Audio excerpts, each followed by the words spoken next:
I'm doing stuff. I gotta brush my teeth and get some bangs going here. Somebody's texting me. So I'll start 11:40. We'll go. Look at my computer. You never text back, Trish. You know that? You never fucking. This is the first time you've ever texted back. I tagged. Yeah, I know. That we're gonna watch that shit right fucking now. In about 5 fucking minutes. I'm gonna finish my cigar. Can you guys hear me? Is anybody out there? Yeah, we're starting. Let me get this shit going. Peoples. Good morning, my. Good morning for once.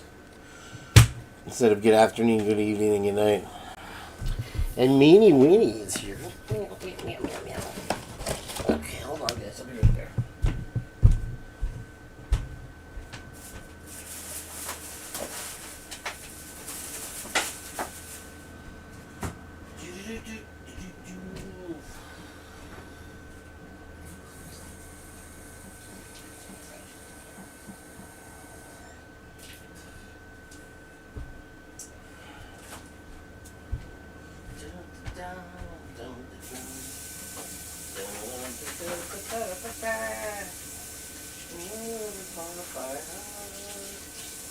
Oh, shipwreck. Okay.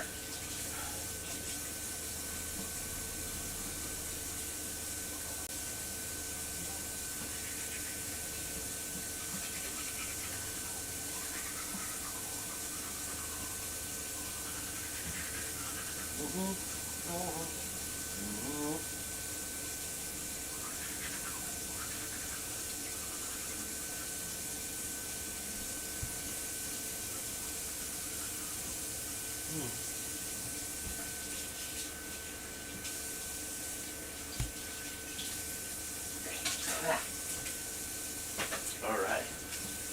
Not a lot of creators start their shows this way. I don't think. Probably it's a new thing I'm doing. Well, fuck it. Go. Go. Fuck it. Let's go. How should I work for this one? It's black. Alright. Shit, yellow.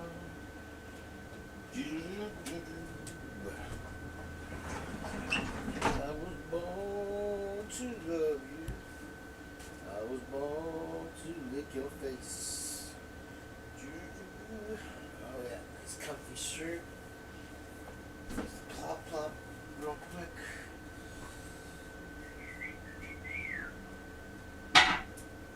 Good morning to you.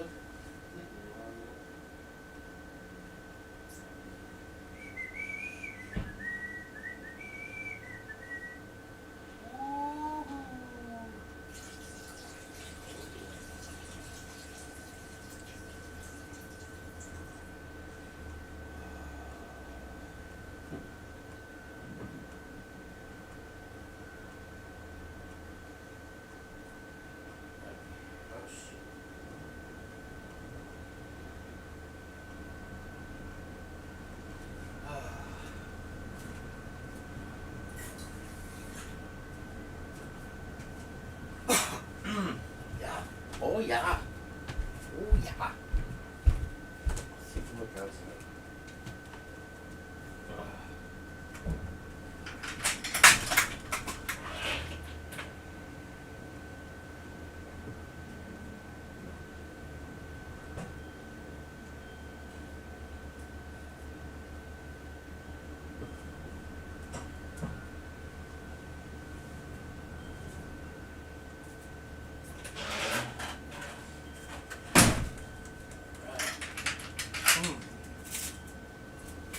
Alright, be right there, you guys. 1 second. What the fuck is this actually, huh?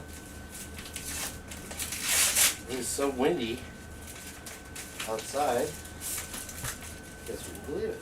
What is this bullshit? Corporation, blah blah blah. You better not be sending me some bullshit. All unit owners.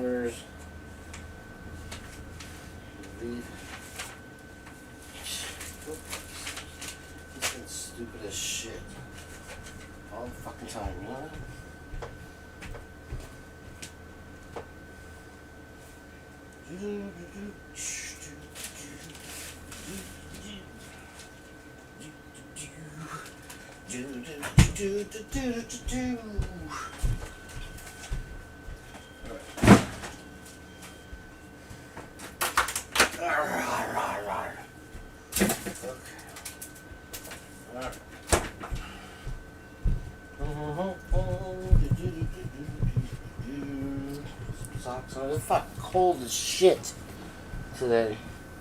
Pardon my French. Put my shoe socks on one at a time. Just like everybody else. Come on. Okay. Second sock going on now. My toesies are freezing.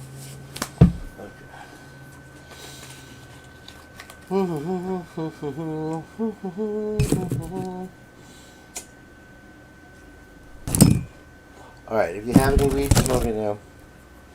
You're gonna want it. You're gonna want to be higher for this. Can you guys hear me? Yeah, you can hear. Christy Nevada's in here.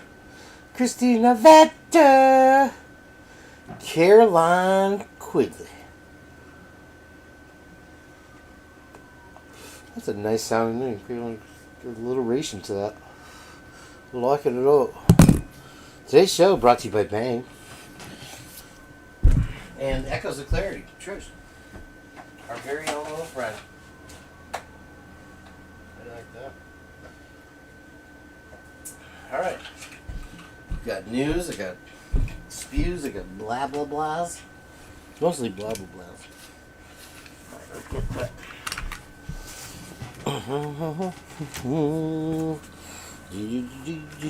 Big old goofy headphones. Oh yeah, that sounded really weird. Caroline Quigley. That sounds like a North Carolina name to me. Alright. What's this do? One more puff off the old cigar. That's all that's in here? Just woke up? If it was just me who woke up, or me and Meanie, I'd be fine with it. That's fine. As long as Heather doesn't come poking her nasty head in here. That old hippie. I know Heather has to watch this one. I know she's watching what we're going to watch already. But she might as well watch it with us. She can be kind of a punk sometimes. Where's Twiz at? Is he sleeping? I might just postpone the show. Hold on. Let me see. Twiz, wake the fuck up. Twiz. Alright, let's see if we get Twiz. ADHD Stacy, that's Twiz. Alright, Twiz is here. Twiz is watching. Is he asleep? That son of a bitch. I knew it. That's alright, this isn't for him. This is for you guys. This is... Twiz can watch the replay. Because,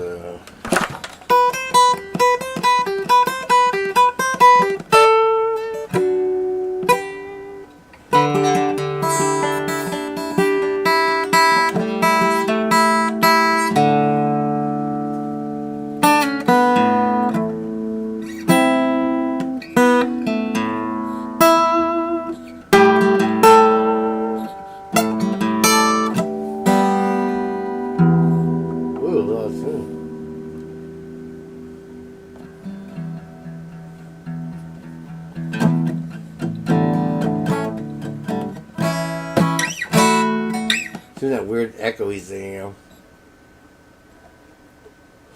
That shit crazy.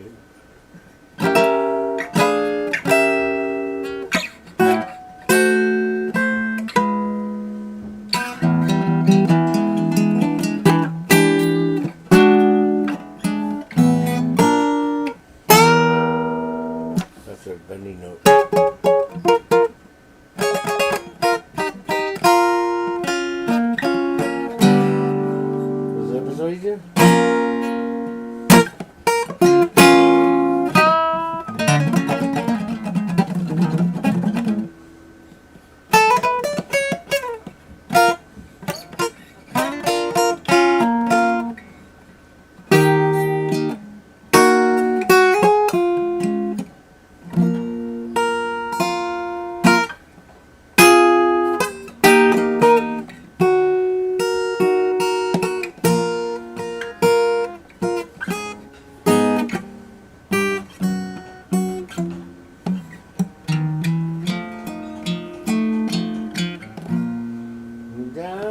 Kane pan.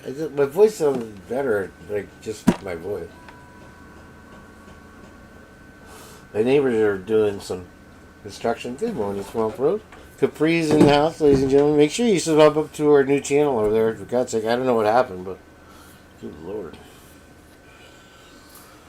We won't ask.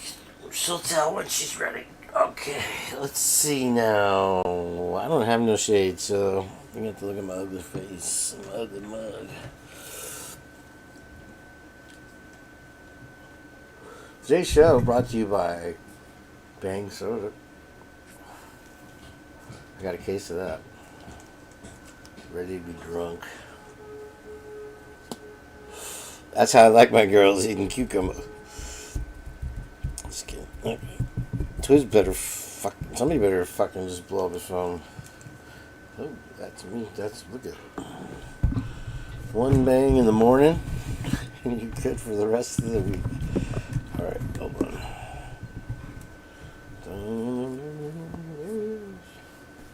It's Twiz. Brought to you by Bang. This is a warm one. I got one in the freezer, so we're going double bang. If that tells you anything about what's about to happen.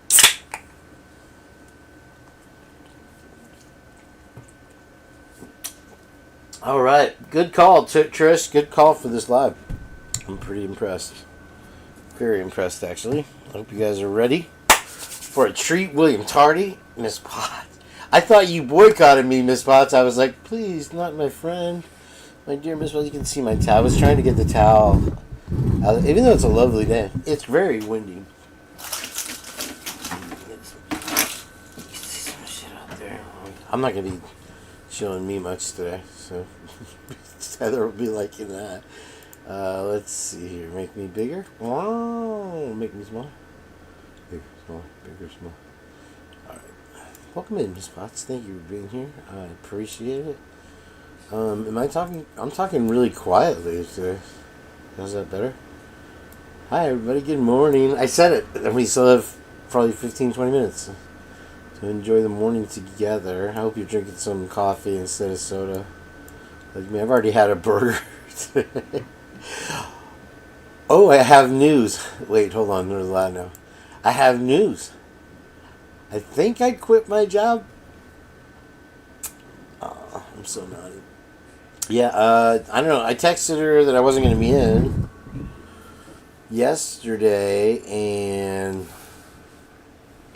okay, that's better.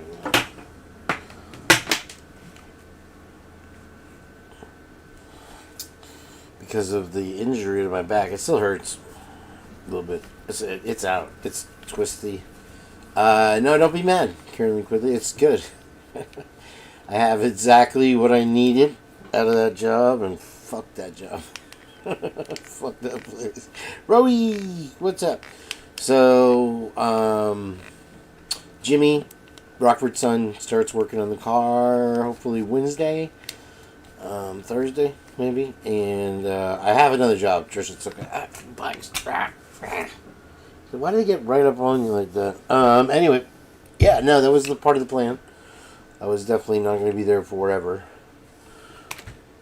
And not for long. Because fuck that place. You're like, it's inventory. I don't care. You're paying me the same damn amount of money to do the same garbage work. So, there it is. I don't know. I could go back probably Saturday if I wanted to. I don't know. It's something different to do. I like stocking shelves, so it's fun. Good morning, Meanie Weenie. Kristen, it is so nice to see your name here today. And, yeah, I have a reel. I didn't set it to anything. I was going to open, you know what, let me open some music. Let's see. There's two things I need to actually open. Right there. Oh, sorry about the delay here. Welcome in. If you're new to the Purge, do the thing and all that. Okay, and please hit subscribe. Oof. What do we gotta do? Right. I must be really too pretty, too handsome for everybody in the world to subscribe to. Because they start here. And now even Operation GCD is going to overtake me. Not that that's a bad thing. I'm really happy about it. But They start here and they grow and they grow, don't they, Miss Potts?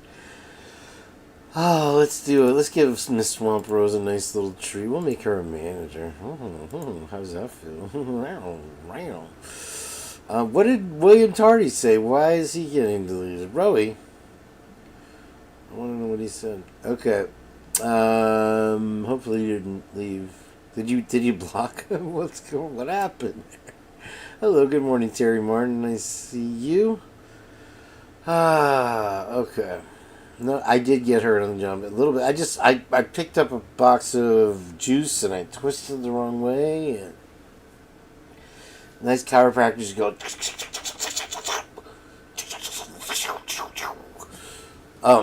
Yeah, okay. Is Swamp Rose still a channel? She made it sound the other day like she wasn't a channel no more. I don't know. I don't know what's going on. I want to watch this mod trick thing with you guys maybe later. We'll see how long. Oh, we got Chelsea there. Oh, I bet you $10 Twiz and Chelsea's live. You guys hear it? Wait, let's see. Black Widower. Meg P's over there. Twizzle Stick. There he is. He chooses Chelsea Gabbert over me every time. Terry Martin. Hello, good morning. Alright, as a moderator. Alright, now everybody's a moderator. Alright. I don't know what William Tardy did, but they can't do that to you again, William Tardy. So you're safe. I don't know. Rowie's got a hot trigger finger. I didn't see the comment, whatever it was. It's not like you can't say everything you want here. What were we doing? Okay, yeah. Oh, sorry. Sorry for the delay here. This is what they're watching over at Chelsea Gabbert's. And I'm sure Heather will post over there just to piss me off. Let's see. Why can't you see it? Oh, because I gotta pick the thing.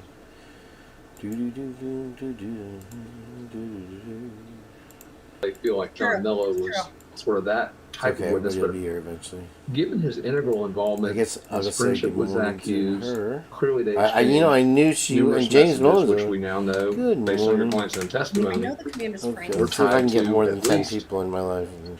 If not a conspiracy, trying to type. Collaboration and cooperation related to this crime.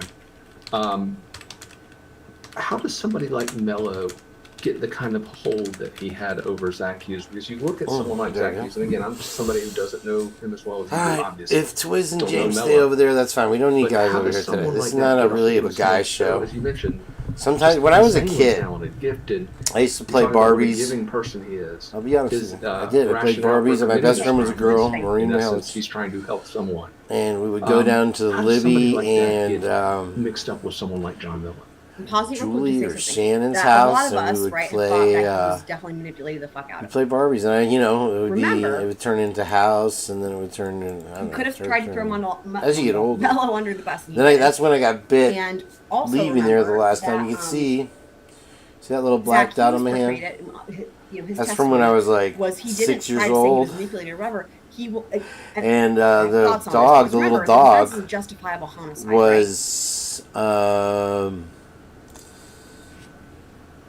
running out the door, and the parents said, "Grab the dog," and I grabbed the dog, and it turned around and it bit through my hand. And in those days, you didn't sue anybody; it was just the dog bit you. I got hit in the nose with a baseball bat. I didn't go to the hospital. Ray and Knightley, hi there. Meg P made it back over. You were at Chelsea. We saw you in Chelsea. A lot of people do dual screens, you know. Pew, pew, pew, pew. All right, let's get to the business. First, this is weird. This is what the fuck? Hopefully she's awake today. There it is. She made this for me or in spite of me. I'm not sure. Those bangs kicking quick. Maybe I won't have that second one. This was... Wait, I haven't seen this one yet. That's what it says. 'Twas a night like this. Maybe we have seen it. 40 years ago. I was on the USS Potato submarine, 72nd class, deep diver. Something went wrong. We were forced to surface. I can't get it up. Ballast filling with air.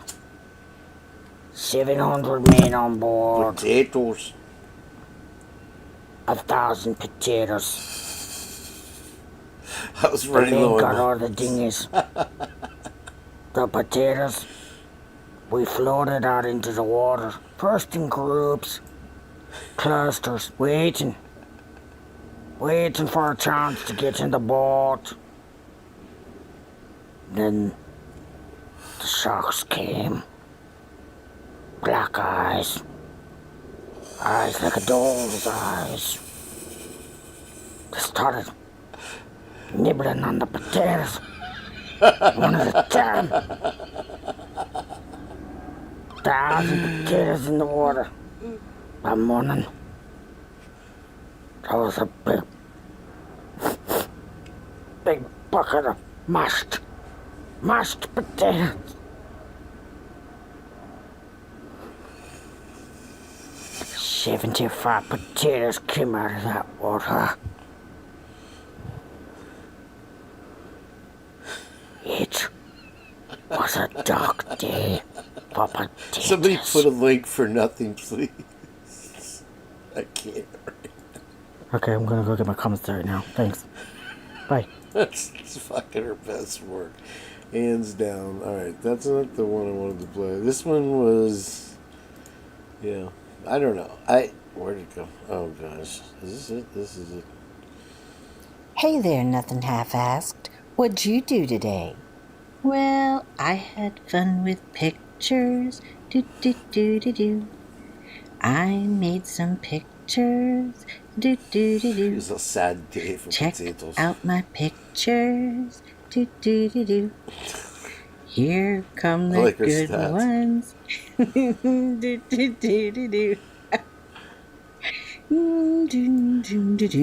Bum. Do. Do.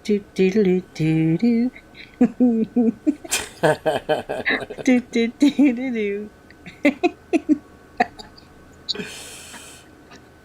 I'm so pretty.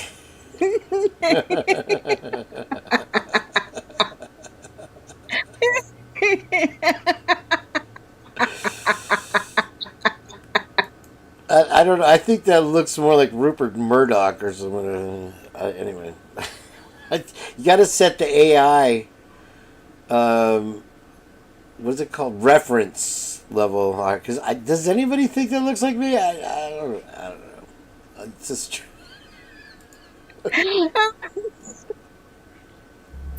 Love you, Kane. Hey there, nothing. Anyway, there's one. Okay, let's get to. I'm not gonna show the whole reel. I'm just gonna kind of. Let's find a Douglas Outlaw song to put to her or something. Something nice. Something pretty for the morning. Still got 5-10 minutes of the morning. Backwoods beats and outlaw rhythms. Okay. Hope you're having a good morning, and I am. I got to sleep in for once today. It's freaking amazing. Let's see here. This is the newest one. It was okay. Chicks dig it. I dig chicks digging it.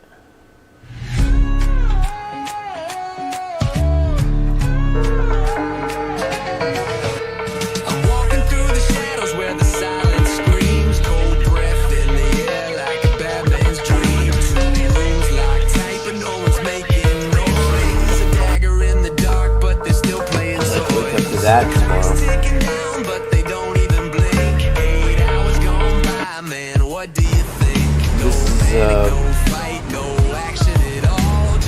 This is crazy. Tony's here.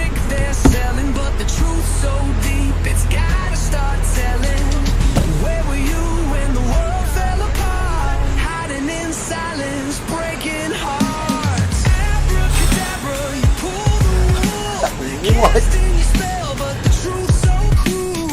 They stuck it out right till here. And just like, nope, that's F4. And they come back for more. Believe it or not. Windows broken now. They don't seem to care. What the? Wow. James, how are you? Open the bed, man. High five. Isn't that nuts? That's crazy. And just doing the really old way. This is something Heather sent me. I don't know. I just had a Star Johnson out there. Really? Yeah. It's a little loud, isn't it? My bad. Right out there. Okay. Heather. Now I see what she did.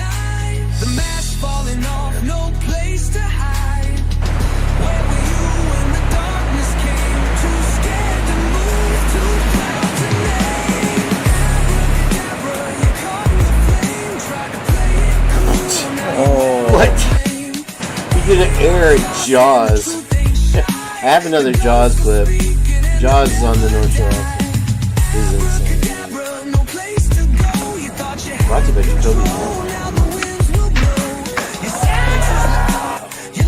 I'll take it. Hey, James, man. Thank you, brother. The truth's what we'll keep. It's in the air, I can feel it burn. This is nuts. That is nuts. He becomes a spec. 73 kills, I guess that's it. 73 heavy winners. Look at this craziness. Sharknado. That was Sharknado. Just give me a shark come flying in the window. Yeah, those bigger waves are just not for me. Okay, so this is allegedly. But the Vatican's archive reveals undeniable proof that the world's in motion and we see through your lies. 8 hours gone, but it's all so clear. The truth cuts sharper than a knife in the rear. Abracadabra, the game's A knife in the rear. So this is the Vatican has been hiding the time machine, and it's called the Chronovisor. It's called the Chronovisor. Hey, Doug, come on! I love the song you wrote for me. I'm gonna turn it down. That's all. Just turn it down. It's a good song. Yeah, you thought you'd get away with it, huh? Not on my watch. Truth always wins. And I just made sure it's heard. The Chronovisor. I'll say the rest for it. We need a break.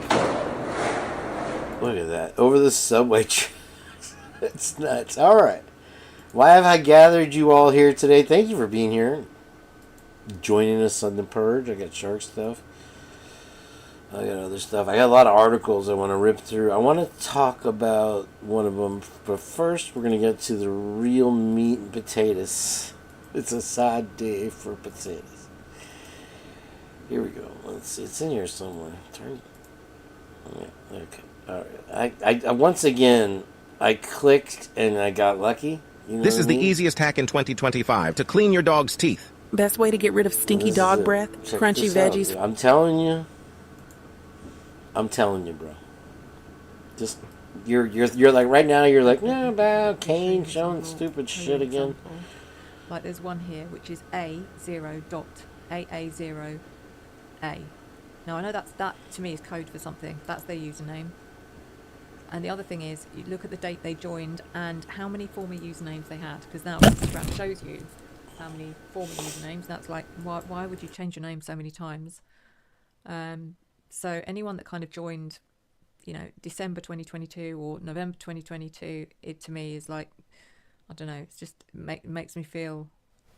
Anyway, this particular person, I've picked up 2 of their accounts. Okay, they were posting on Kaylee's comments, and under this person's profile, which is shown as a woman, probably, I don't know if it is or not, and it's also written in Arabic or something.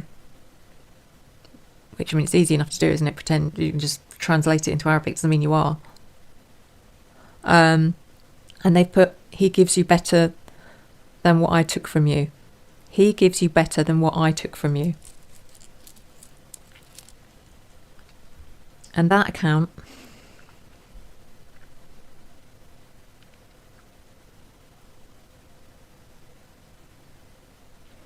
that was created in, I'm sure that was created in November. Just little things like that. It took me ages to go through all this stuff. I was there 4 hours, literally, just trying to do some really deep detective work on that. Anyway, there was so much more she's told me, and I'm going to have to come back and fill in the gaps, because for some reason, like I said, it didn't transcribe my voice note properly. But yeah, that was the first major red flag about the picture. There's a...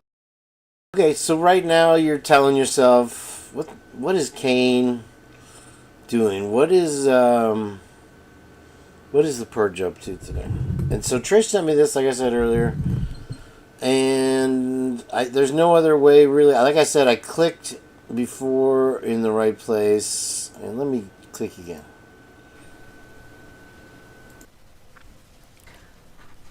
So she said, nobody knows what's next, whether it's another life, another realm, or even doing it all again. You can repeat your... There's a whole reason why DM did that, by the way. All of you are questioning, why would you do that? Why would you do that? There's a good reason. He gives you better than what I took from you. And that account... I think we're there. I went forward a little bit, sorry.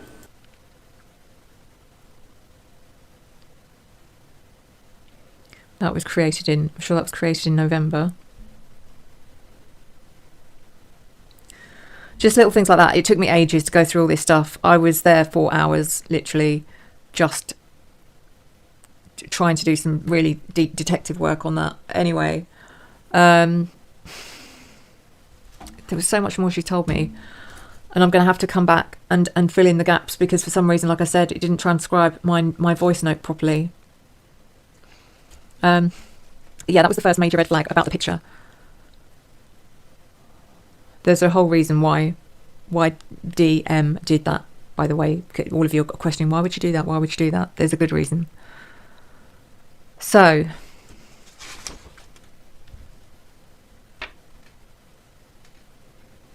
oh my God, she...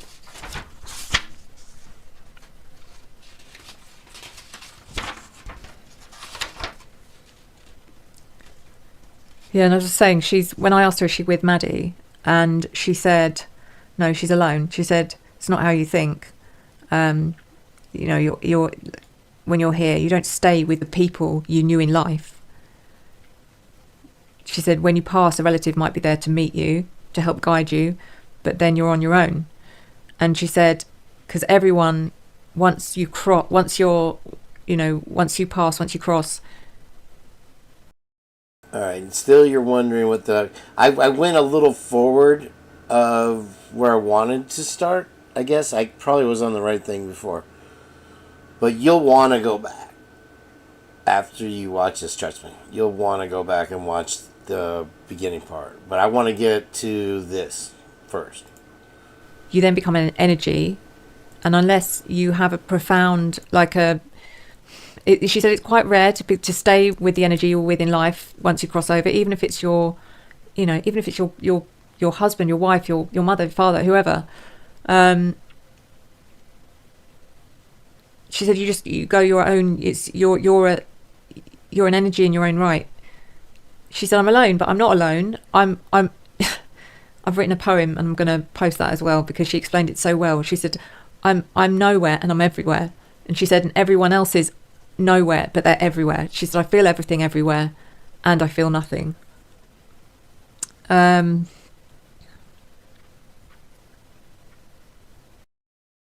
Do you want to receive beautiful crystals every month without breaking the bank? I know what you're thinking. It must be too... So she said, nobody knows what's next, whether it's another life, another realm, or even doing it all again. You can repeat your life. she explained she's alone, but not alone. She feels everyone, and it's like it's like you're living your imagination. She tried to explain it to me, and I was like kind of getting it, and to kind of get it. Anyway, she asked me, as we were chatting, she said, can you put some music on? And I was like, yeah, sure, what do you want me to put on? She said, can you put on the soundtrack to One Tree Hill?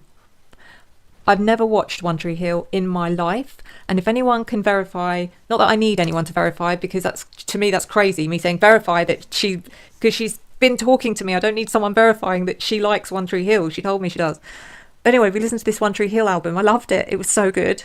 I said, isn't that bit beyond your time? Because that was on TV between 2003 and 2012, and she was born. I mean, I suppose it was on when she was growing up. She was born in 2001. She said, yeah, Mum loved it. So that's where she watched it, because she grew up because her mum loved watching it. Oh my God, this is so funny. This is so funny. She told me her nickname, as in her nickname that her and Maddie gave each other. And I said, I can't tell them that. She said, you can, it's so funny. Oh, come on, please, please, please tell them. Her nickname from Maddie was TITS. Tits. That was Maddie's nickname for her. And Kaylee's nickname for Maddie, oh my God, I think it's even worse. It is worse. Is FLAPS. So she thinks it's hilarious. Flaps. Oh man. Anyway. What the fuck? Okay, now we're getting to some really, really, really, really, really, really important stuff. When I did the reading the other evening about her brother, and I said, I keep getting someone saying they're pregnant, and I just said I thought it was Kaylee. It wasn't Kaylee. Kaylee wasn't pregnant. Do you know who's pregnant? BF. It was BF who was pregnant. And who made BF pregnant? Who made BF pregnant? Jack made BF pregnant. At this point, I was like, what? She's like, listen, she said, listen, I'm going to explain it. I was like, are you kidding? Were you together? She's no, we weren't together. So Kaylee's heard about this when she's at home. Obviously she wasn't anywhere near the house. She was at home, and she'd been communicating obviously with Maddie, and Maddie had been sort of filling her in on what she'd been hearing and what had been going on. Kaylee said the night that she died, Jack was an absolute mess. She said, I don't think I've ever seen him that drunk. She said he was drunk, he was a mess, he wasn't making any sense. And all he kept saying, he was crying, he was really emotional, and he just kept saying to her, he's so sorry. He said, I'm so sorry, I've messed up so bad. And he was saying it over and over again. I'm sorry, I've messed up so bad. I'm sorry. And she was like, what the hell is wrong with him? That is why when she ended up, it wasn't when she got home that she was making those calls to Jack. It was on the way. She was really worried about him, and she was trying to get hold of him because she was worried about him, and he wasn't answering, probably because he was out cold, or that's what she thought. She hoped that's what it was, that he was just, in a drunken stupor. The next thing she showed me was Jack. She showed me an image of Jack standing, not directly outside the house, but it was almost as if he was on the other side of a road, and there was a road, and then, so the house was a fairish distance away, but he was watching from a distance outside. And I don't know whether that was actually happening or whether it was symbolic. But the way he was stood there was like someone that had lost everything, like they were watching their house burn down. It was just someone that had nothing left. He was literally standing there like that and not moving. So it was like he was watching everything. He was watching the house while it was going on, while it was happening, while it was transpiring, and he did nothing. But the way she's shown it to me, it was like he couldn't do anything. There's nothing he could do. She also showed me. Okay, this is hard. Okay, I've literally written this down word for word as she's explained it to me. So she showed me the first thing she saw when she got back. She was with Maddie, but she's showing me again, like, because she's now a single energy, so she's not with anyone. But anyway, she showed me the first thing she saw when she got back from the corner club and got into the house was Ethan, and he was unconscious and not breathing.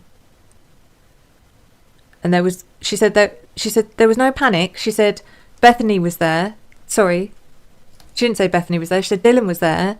There was other people there. She's the only person she actually sort of had time to recognise and clock someone's face or their expression was Dylan. And she said she couldn't figure it out. She said, why isn't anyone doing anything? Why isn't anyone panicking?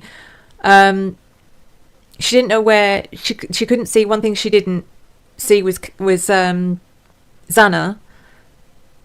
No one was panicking. No one seemed to be worried. There was no sign of Xana. Okay, I'm now going to be speaking as if I'm Kaylee, because I was literally writing as she was speaking. There was no sign of Xana, and I thought I was dreaming. I was so confused. The look on DM's face, smirking. I was just about to ask if she'd found Murphy. So at this point, because they'd gone back to the house because she'd been told Murphy's out, we can't find him. She was literally just about to ask. I was just about to ask. This is really hard. Okay, this is, by the way, trigger warning. Okay, this is. Finally, homemade Manjaro makes your pants drop in just 1 week. You may not know this, but recently a viral video from a famous... Anyone that's easily triggered, please don't watch the rest of this video. Okay, because this is graphic. So she's got back. She's walked in the house. First thing she's seen is Ethan on the floor, unconscious, not breathing. No one's panicking. No one seemed to be worried. There was no sign of Xana, and I thought I was dreaming. I was so confused. The look on DM's face, that smirk. I was just about to ask if she found Murphy, and then someone behind me clamps their hand over my mouth, and I feel a sharp sting and a lot of heat across my neck. As I turned to see who it was, I simultaneously felt wetness and liquid on my neck. So... It's liquid on my neck. So confused. I vaguely remember someone screaming my name, and I think it was Maddie, but it could have been Xana. I don't know. I couldn't breathe. I was choking. Everything was a blur and so loud, but also so quiet. Like I was watching this slow motion, like a slow-mo of a graphic horror scene where there's yelling. I can hear yelling, male voices, and screaming, female voices, and some rapid movement on my left. Someone trying to run, and I get a flash of her blonde hair as her head turns sharply, and it's Maddie, and she's running, and then it's like the power went out, and darkness and silence.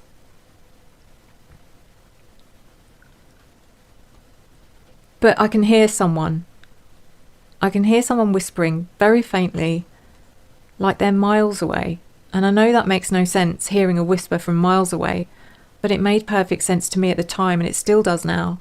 And they're whispering my name, Kaylee. And they're getting closer until I can feel them near me. I can't see anything, I can only sense it. And then she started crying, and I told her to stop. And I said to her, look, you don't need to go through all this again. You don't need to be reliving this. I did ask her what time she thought this happened, and she said she thinks it was probably about 2:50 or maybe 3. I don't know. Timing's not my forte, especially when I've had a drink.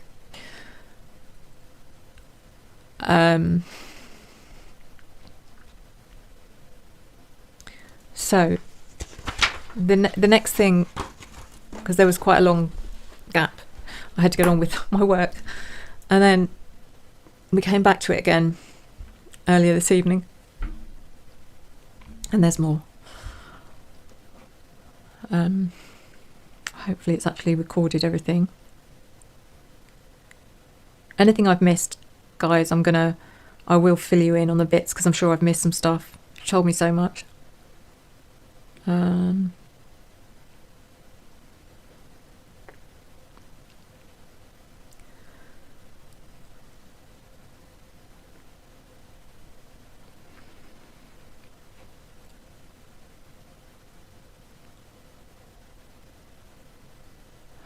Oh, sorry, guys.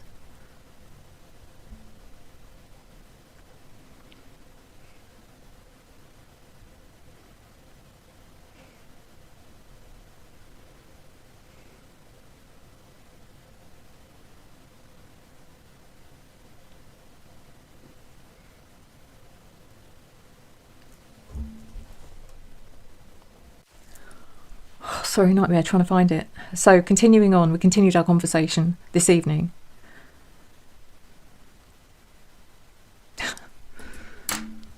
So, I asked her, I said, what was this thing about? What did you tell Adam? You don't want to know. You were about to find out what did Maddie tell Adam? What was that about? So, oh God, so basically she found out, Kaylee found out when she got back, or she knew before she got back, because there were rumours that BF was pregnant, and that when she got back, that's when she heard from Maddie, and the rumours were that Bethany was pregnant with Jack's baby, and it was Jack, as in Kaylee's ex. And that's part of the reason why Jack was such a mess and so drunk that night, and saying that he'd messed up and all of that stuff. But there's more to this. The reason she told, or Maddie told Adam, is that Adam was the guy that worked in the corner club. I believe she said he works in the corner club, and it's because Dylan had spread a rumour about Kaylee, and it was after Jack and Kaylee had broken up. They weren't together, but she spread a rumour about Adam and Kaylee being together, or seeing each other, or sleeping together, or whatever, which he hadn't been. And Jack basically confronted him, because I think they're roommates. So you have type 2 diabetes, and you've heard from...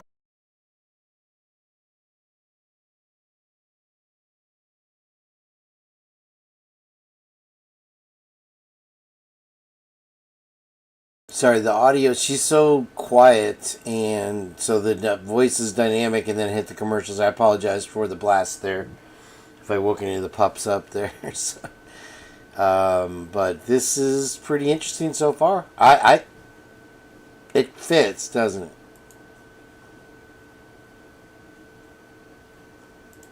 Okay, rewind, sorry.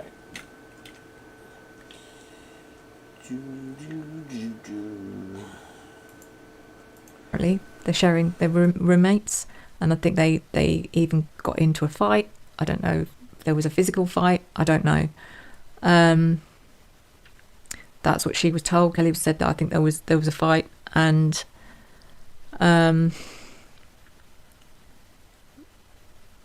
she didn't know what actually happened, but clearly Adam had done nothing and she'd done nothing, and that's why Jack, when he heard this, went and did what he did with Bethany. He went out and he wasn't sober, but he targeted Bethany. They ended up getting drunk together. One thing led to another, and that was because of what he'd been told by Dylan about Kaylee and Adam. And so, come on.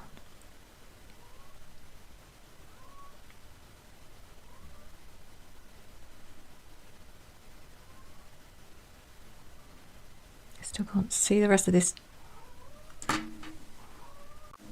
Yeah, sorry guys, I knew this would be all over the place, and I do apologise. So yeah, they ended up getting drunk together. One thing led to another, and that was because of what Jack had been told about by Dylan, or Dylan started a rumour, whether she directly told him or not, but she definitely was the one that started this rumour.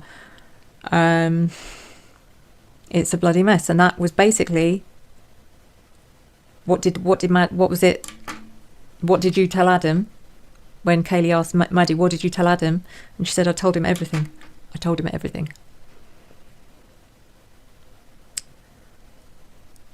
So that's as far as we've got.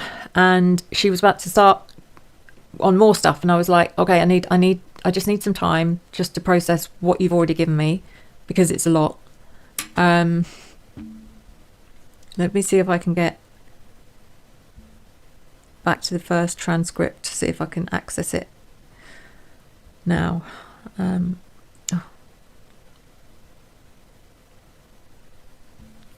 So I'm sure I've missed bits from the beginning of that.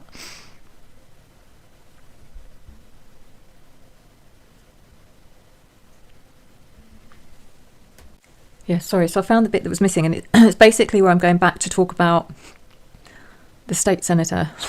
I'm not going to say his name because I swear to God, my channel's in so much trouble right now. So as I was looking up his... Okay, real quick. What she described so far was that Kaylee felt a hand in her mouth and basically her throat slit and she started to choke on the blood, and then somebody came over and was whispering something. I'll probably play that part again. I want to go earlier, but I want to finish out this so you can hear the full thing.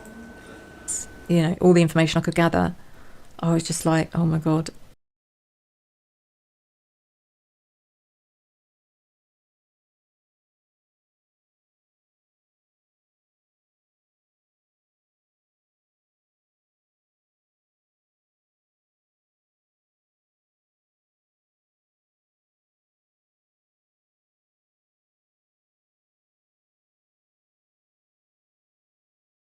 You do what I've done. Go and look at the socials. If you, a lot of you will know it. That's who this is. There's the link to her Revolution Tarot. And if you want to sub up or whatever, I did. Okay. Anyway, because I'm this coming from someone who's never heard of him, doesn't know who he is or anything. Like I said, I thought it was a parody. So maybe she said so far that all she knows is that Kaylee told her somebody grabbed her from behind, put her hand over the mouth, and then slit her throat, and she started choking on the blood. So that's what we've gathered so far from what she said. That's what I've got. There's a lot of controversy about him being racist because of a comment he made to someone and told them to go back to where they came from or something. 7 children, don't know how many grandchildren. It was Kaylee that basically made me find this guy because she said you need to look at all of his children, his grandchildren, and all of their spouses. So I don't know who it is, but it's one of them, possibly more, that are directly linked. And that's why everyone is protecting this guy. There's more. And then I told you about the other one, Scott, that left office. Very, very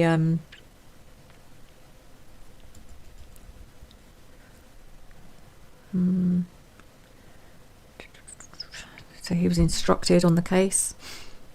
Told you about the other one, told you about that.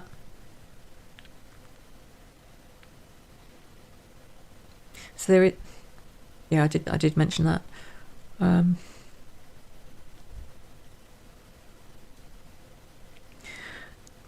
Yeah, she said as well, she said that when she passed she was met by her auntie.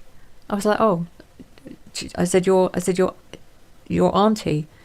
She said, okay. I said, is it your dad's sister or your mum's sister?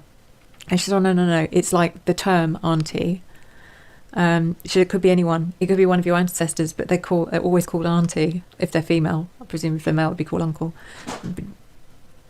So they're always referred to as your auntie. Your auntie's meeting you. Sorry, cat's trying to... they're causing trouble because I'm not giving them attention. So... Here's a 30-second bedtime ritual you can do to awaken your...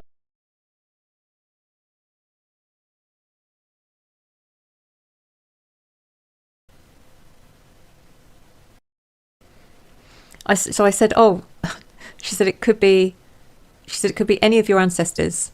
It could be, she said, everyone will be looking up who died. Everyone will be looking up who died in Kaylee's family that met her to see whether or not I was connecting with you. And she said, no, it wasn't someone she said it wasn't someone she recognised, but it was someone she instantly knew. And she was like, I knew this person. I knew them, like I've always known them, but I didn't know them. I was like, what? She said, I know that I can't explain it. She said, that's what I mean. She said, it's like I'm alone, but I'm not. There's everyone everyone's here, but no one's here. I was like, okay. It's not how you think it is. It's not how you think it is here. You don't stay with the people you're in life with. A relative might be there to meet you, and for her it was an auntie. Once you're in spirit, everyone goes their own way on their own journey, and all of them in the four, and all of them as in the four of them, we're all still caught. I said, what do you mean we're caught? We haven't passed, we haven't transitioned. She said, it's called being caught. I was like, okay, this is interesting. She said, it will. She said, we stay caught until we understand and review our life and what we've learned, how we've impacted other people, whether it was good or bad.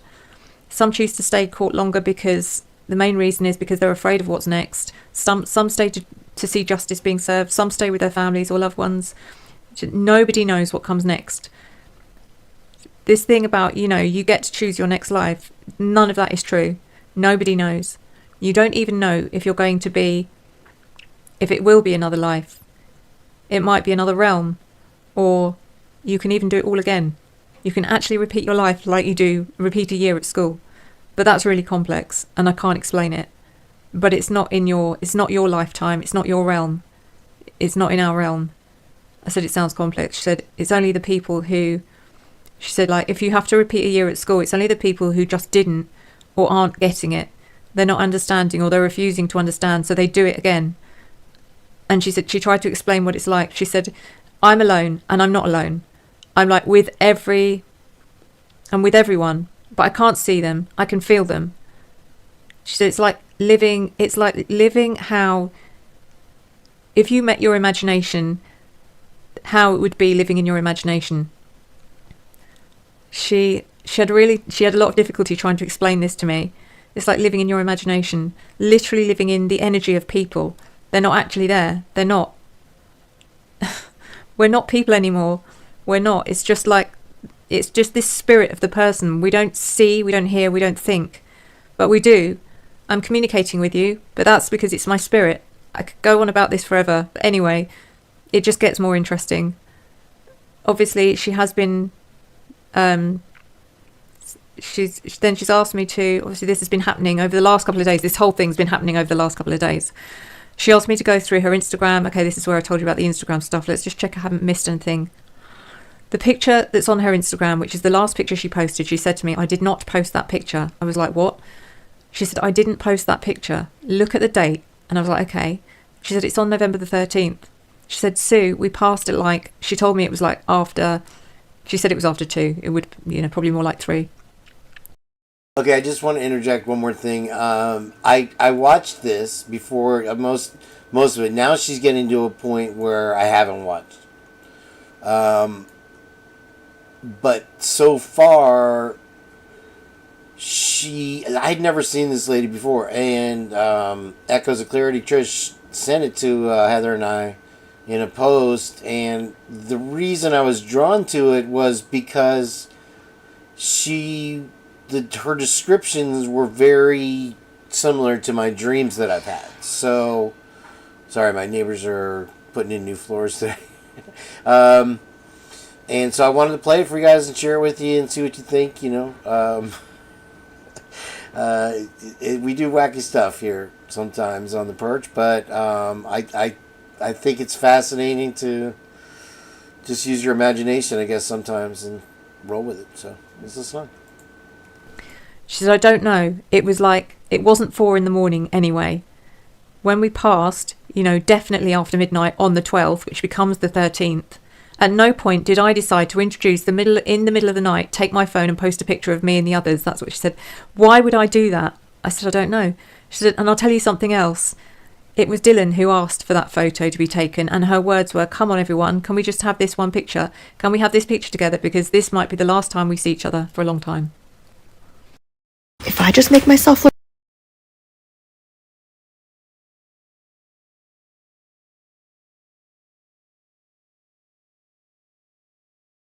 Before she said something along these lines, it might be the last time we're all together for a long time. And she said, because she said to Kaylee, and she said, is because she said to Kaylee, said, I don't think anything of that comment, because she was going She was going back the next day and she probably wouldn't have seen them for some time. But Dylan insisted on that photo, and she said, and it was Dylan that posted the photo. It was Dylan that posted it, not Kaylee. Dylan did it after Kaylee died. After they all died, to make it look like they were all just like, that, to make it look like Kaylee adored her and therefore would never do anything to hurt her. She said, look back over my Instagram. All you have to do is look back on my Instagram and see how many times there are any pictures of me with Dylan, how many times I mention her. It's probably about twice in the whole of her Instagram. So, and there's so much more. The stuff about, some really dark stuff about her and Maddie, and oh my God, yeah, okay, I agreed not to discuss this because it's very personal and I don't think it has any bearing on the case. But she told me about how she grew up, how her and Maddie grew up, what their life was like, which to them at the time was completely normal, and she didn't know any different. We're not talking about anything. See, it's always little biscuits with Black Hawk Magnum. He gives you, he does the Hansel and Gretel thing along the way. I love it. That's great. Thank you, Black Hawk. Okay, before your imaginations start going crazy, we're not talking about anything illegal happening to those girls. Okay, so don't worry, nothing like that went on. You behave right now. I'm going to say you get along. Anything illegal happening to those girls. Okay, so don't worry, nothing like that went on. But other stuff did go on, which was very not normal. Silly. I'm not going to bring it up out of respect for her family, and I think that's fair enough. She said Maddie thought, don't want to talk about that.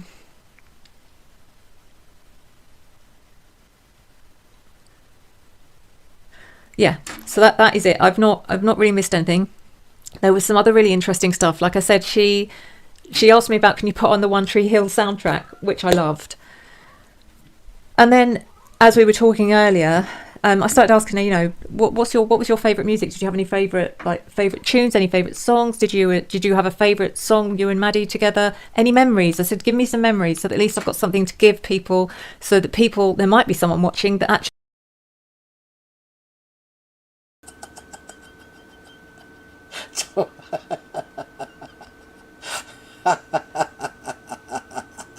I just had to get that. Hold on. Just playing out here, I guess. Okay, let's have it. I'm just gonna give everybody a moment right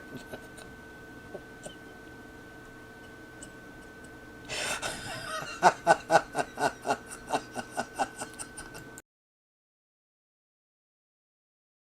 Actually knew you, and they can then go, oh my God, that's it, this girl has got it, she's she's speaking the truth.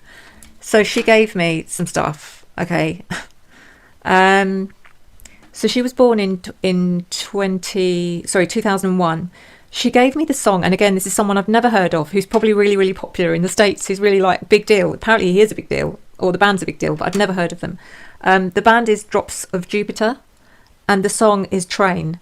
And I can't play it because of copyright, guys, but you're gonna have to look it up, go and download it, because when you listen to the song and listen to the words, it's like, she said that's like that song to her is like, it's like Kaylee's theme. I was like, oh, that's so cute. So hopefully that will resonate with someone. She's also given me one of her favourites, and she said this just happens to, she said there's no significance here, it's just coincidence that the song is called Pray For Me. It's called Pray For Me by Kendrick Lamar. Again, download it, go and listen to it. One of her favourites. She said the one that came to mind straight away when she thought of her and Maddie in like full-on party mode, having like the time of their life, and being, she said we were being proper little shits, was the song Turn It Up by Armin van Buuren. Which is really funny because it is all about like annoying your neighbours, because you're just making too much noise and your neighbours are complaining, and the amount of times that the police had to go and like tell them to turn it down. So that made so much sense as well. There's another one here. She showed me one of her memories was her dancing with Murphy, but it was like she was literally dancing with him like he was a human, so he had like his paws here and she's dancing with him like this, like with Murphy. There was Maddie was there. I think Jack might have been there. I don't know. There's other people watching, and I think they filmed it as well. And the song she was dancing to was "I Wonder," which is by... Who's it by? Oh, Chris Isaac. It was by Chris Isaac, and the song is "I Wonder," Wonder, Wonder. And then this last one she gave me, which was... Check this out. I'm gonna... Okay, I actually need to look into this insurance here. I feel like I'm getting ripped off, but I did go with the cheapest thing that's in town that everybody knows is the cheapest thing in town. I don't want to click away from this video. I need this commercial though. Let's see. It won't let me. There we go.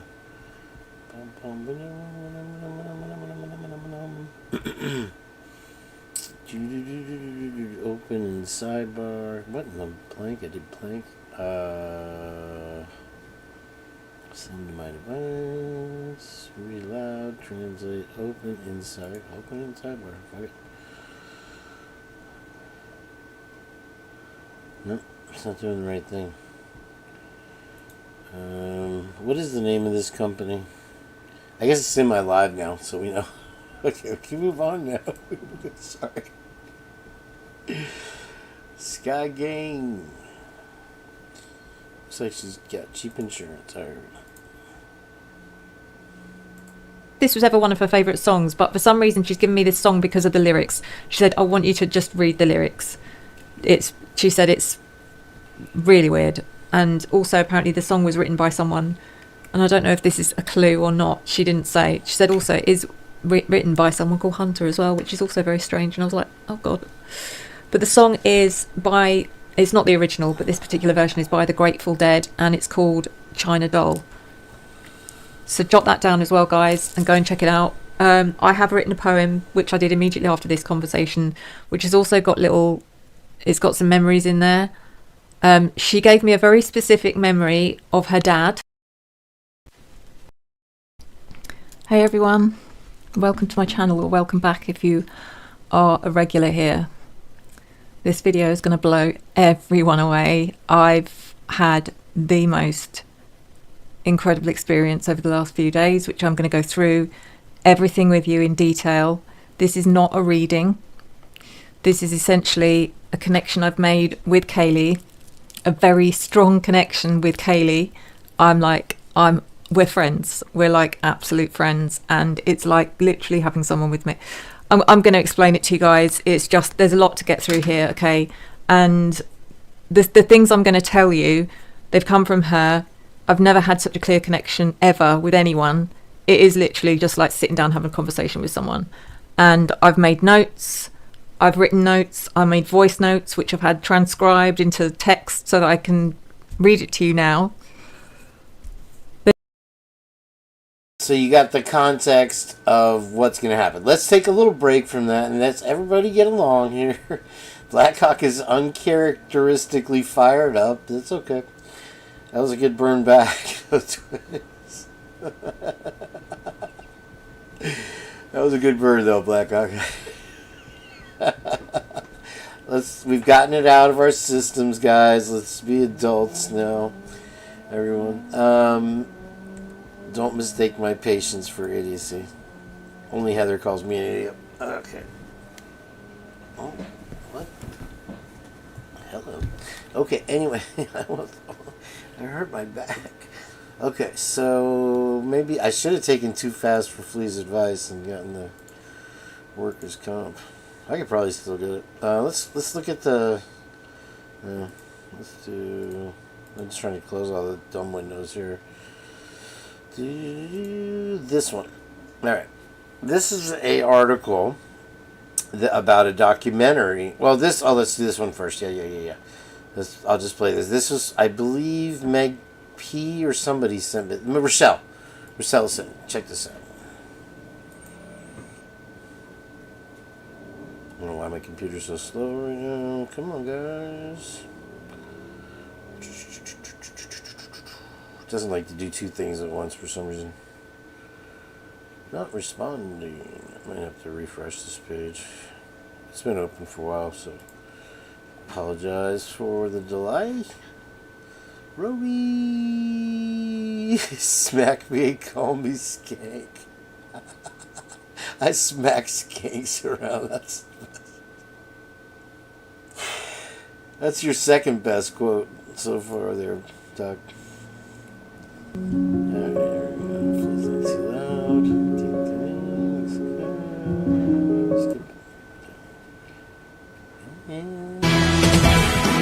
Well, events at the University of Idaho in the headlines tonight, this time from Greek Row. Saturday night, a structure built by Phi Kappa Tau fraternity members collapsed, injuring 4 students. According to Moscow Fire, 2 life-flighted to area hospitals. Tonight, new information on the investigation into that collapse. Good evening, I'm Sean Owsley. Our North Idaho reporter, John Webb, spoke to a student who was there when it happened and saw it all go down. Yeah, good evening, Sean. According to Moscow Fire Chief Brian Nickerson, 2 women were severely injured and life-flighted to Kootenai Health and St. Joseph's in Lewiston after that horrific accident that happened at Phi Kappa Tau behind me. We contacted the hospitals today for an update on their condition, but they have yet to get back to us. Yeah, there was definitely a lot of screams, like, right as it went down. Just people, like, it was, like, I don't know about the people underneath, but, like, people around just, like, screamed because it started coming down. They just got scared. Nate Rice, a second year at the University of Idaho, was at Phi Kappa Tau when the structure built out of logs collapsed. We just heard like a loud cracking noise, and next thing you know, we look over and the whole loft that they had built was falling down on top of people, and there was people on top of it. And Rice said fraternity members immediately rushed to where the incident happened and called 911. Ambulance crews responded and took 4 to Gritman Medical Center in Moscow. According to a UI Phi Kappa Tau alum, they build a fort made out of logs every year. You can see on your screen what that looks like. It's an annual tradition that has been going on for years. Chief Nickerson says that about 15 to 20 people were on top of the fort when it collapsed, tumbling down on top of several other people. Rice said those 4 weren't the only ones that were injured in the incident. It did come down a little bit and hit him on top of the head, and he was having like a headache. We were worried like maybe a concussion for a little bit. But Rice says he's doing better now. The University of Idaho sent us this statement today. It reads in part, quote, "The university is aware of the collapse of a temporary structure at the private property of Phi Kappa Tau. We are providing support to the injured students and their families, as well as the Greek chapters and other students involved."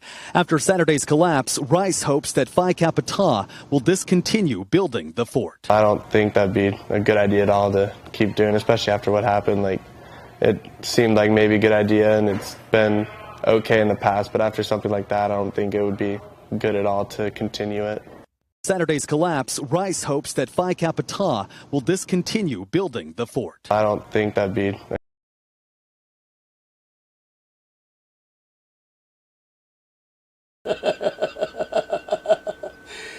Kids being kids. I guess, Swamp, why are you deleting Blackhawks? Everybody getting in on it here. Come on, guys. Okay. Hey, there's Justice. Welcome in. Nice to see you. I have, let's see, I have a surprise for you. There you go. So they're building a fort, and they had a little loft or something, and so I don't know what the building code regulations are over there, and it looks like the Alamo that I used to have when I was a kid. You notice they did take the time though here to sharpen the ends of the spikes. That must have added a little. Actually, I give maybe just an axe chop or 4.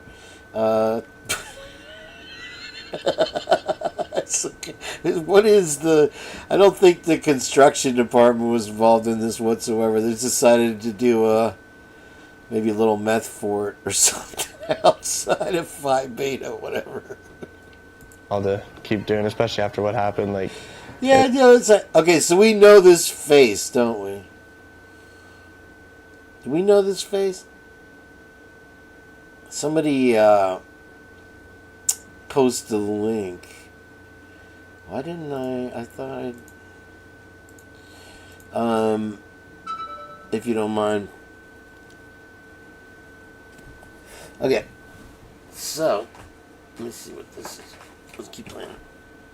It seemed like maybe a good idea, and it's been okay in the past, but after something like that, I don't think it would be good at all to continue it. Jeez.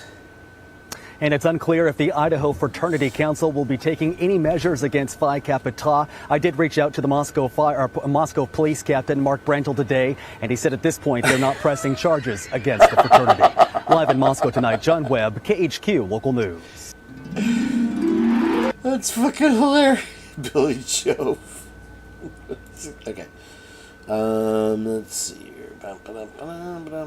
Okay. Alright. Whoever's texting me is in trouble. Okay. Trish, you see the show? It's Twiz and Blackhawk are working out their differences live on my show. Okay, so what's this one? This is... Okay, yeah. This was Meg P. Dan, whoa. Thank you, man. Dude, that's very generous. That deserves a song. I had a song. There was a really cool song I thought of to play, and then I forgot now.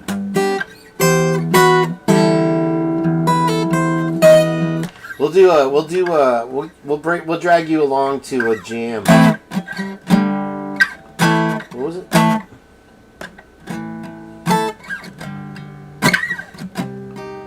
I was doing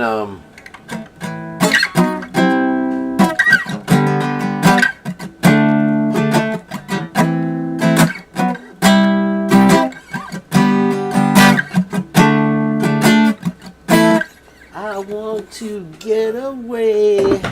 I want to fly away. HIV? Oh, hi, Reenie Weenie in the house. Alright, this is from Meg P, yeah. And so, this is an odd story. If there's a video of it, I'll let them tell it. Secondly, I want to interject. Okay, if you guys were watching the other day, Blackhawk, you weren't here for it, but I had another art teacher, and this one, I don't know how I missed it in the news. Maybe I saw it and I didn't realize it was Clearwater High School. I didn't graduate from Clearwater. I went there for 2 years, and then I moved to Countryside, so I finished in Countryside. But, oh, my back. And so she was execution-style murdered, Miss Swan, my high school art teacher, in her home with her husband 4 years ago. And it's unsolved. In Clearwater, that's so rare. I mean, I can't think of a murder in 20 years that's gone unsolved in this county alone. And Miss Swan was killed.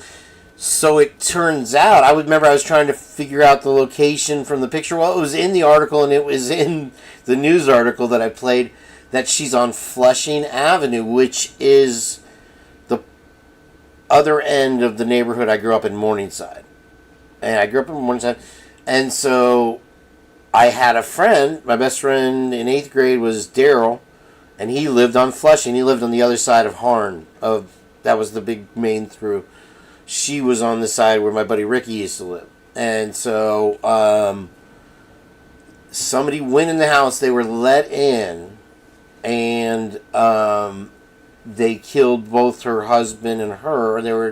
I think she had retired. She was a teacher there 40 years at Clearwater High School. So since the late 80s. Anyway, yeah. So it was in my neighborhood, and I looked into it more, and I noticed they have a detective that's doing the investigation on a cold case 40 hours a week, and it turns out her name is Detective Foster. I looked at the news clip, and saw her little name badge, and she even has an assistant. So I'm going to call Clearwater Police Department a little later on the live and see if I can schedule an interview with her to see where that case is going. It seems to be related to a family member. It's always somebody close, right? And so we'll follow up on that a little later. I have one more or two more things before we do the thing. Where is this? No, not this. I hope I didn't close it. Where the heck ridiculous? There it is. Okay, so this is an article that I found interesting. This is it a Netflix thing or Apple TV series, Before the End, searching for Jim Morrison, streaming since January. If you haven't caught it yet, it looks pretty interesting. But Jim Morrison allegedly living undercover with a new name in freezing cold city, claims documentary. And so my father's name was Frank, and he was from Syracuse. Well, this docuseries here has ramped up and gotten some attention. And they're saying that Jim Morrison, because there was a lot of really weird stuff surrounding his passing, and this guy claims that he's been living in Syracuse, New York, under the name Frank. I just thought that was ironic.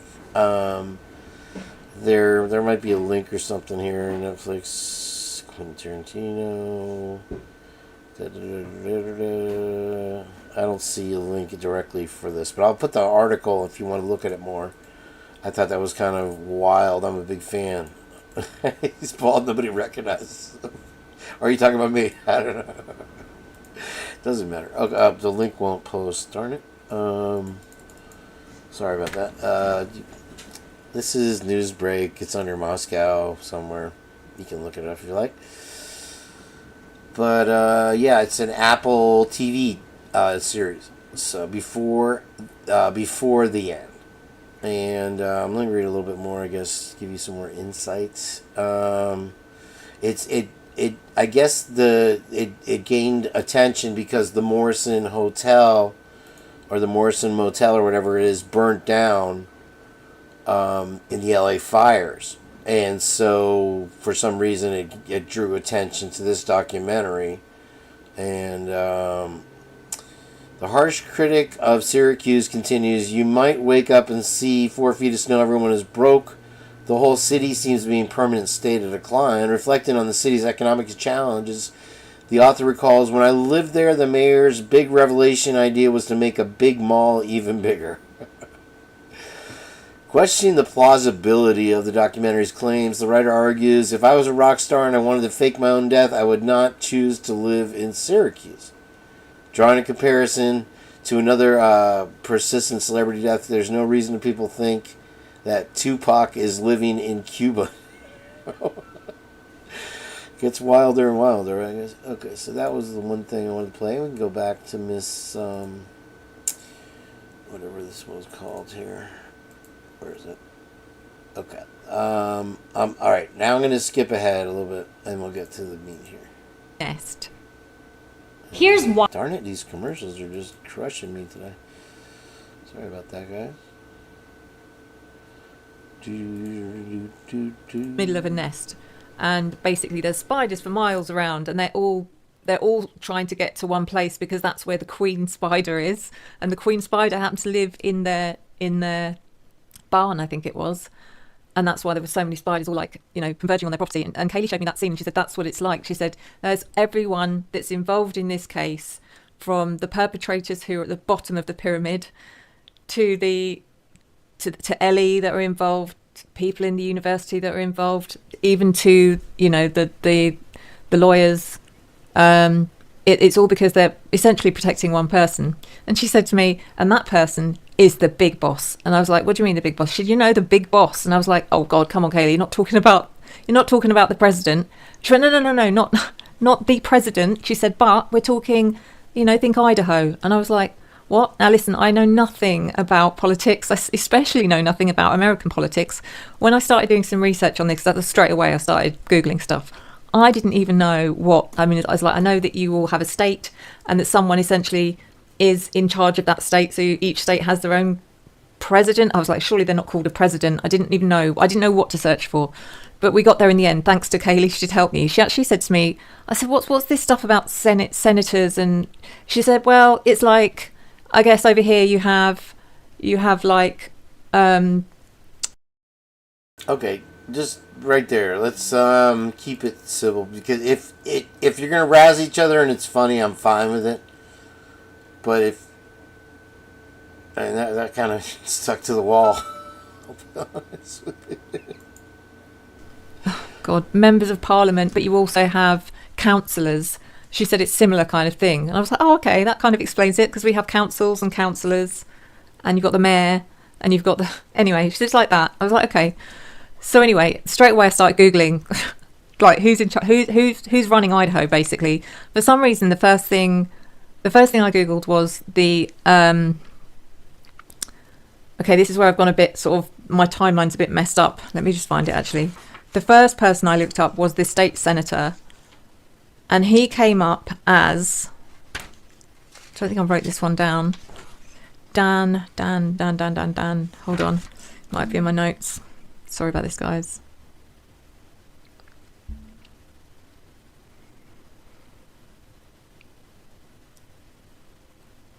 And the other thing about Kaylee, her energy is so different. She's so much calmer. She's not like before. She was on full energy panic mode. She was angry. And now she's so different. And I said, what's changed? And she said, things are happening. She said, things are happening with the case. She said, we're starting to see the truth creep in, and that's made her realise that it might be okay. I do keep stressing to her that the chances that the people that are actually responsible will go down for this is minimal. She said it's not about that. It's about them, as long as many people know. Blackhawk, man. Have you had one too many blue moons today? Let's just... You're here. I need you down here. Okay. Okay, let's just move on. Alright? Thanks, guys. Appreciate it. The truth. It doesn't matter who gets punished by the system. She said once the truth is out and people believe it, karma will catch up. So anyway, so yeah, she said so much karma. She kind of apologized to me as well. She said, I'm really sorry. She said, I was just so desperate for you to carry on because you were doing so well, and it's so important. She said, it's so important to me that you don't stop. I was like, I'd never stop, Kaylee. And I think she was worried because I've been a bit erratic. There's not been a regular Idaho 4 reading lately. Anyway, let me tell you, we came to an agreement. So we came to an agreement, okay, is that I said to her, my connection's always open for you. She did point out to me, she said, no, it's not. And I was like, okay, you're right, it's not. I only allow people in when I'm about to do a reading. So she was absolutely right there. And I said to her, okay, listen, I'm gonna keep the door open for you. So you're free to come in whenever you want. So essentially, this is going to sound really weird. She's here with me all the time. And she keeps asking, you sure you're okay? Sure you're okay? I was like, I'm absolutely fine with it. It doesn't bother me at all. But anyway, it sounds weird, but let's go. Let's carry on. She said it's so important to me that you don't stop. And she said she kind of forgot that there's other stuff going on in the world. For her, it was everything's just about what happened. That's her energy. That's all it is. There's nothing else really in her world, in her energy, apart from what happened to her that night. Anyway, she told me so much. It's overwhelming. It's absolutely overwhelming. She said the reason she's feeling a lot calmer, as I said, is because the way things are going with the trial, she's starting to feel a lot more confident that certain things are being revealed. She told me some stuff that is just both absolutely shocking, eye-opening, and also incredibly fascinating. So this is going to sound a bit strange. So I'm just reading, literally, I did voice notes on this. I've been linking in with her like all of the time. Literally, as soon as I've got a moment to sort of stop and think, I'm linking with her. We've had conversations. She understands me. I understand her. This is the easiest hack in 2025 to clean your dog's teeth. Best way to get rid of stinky dog breath? Crunchy veggies for...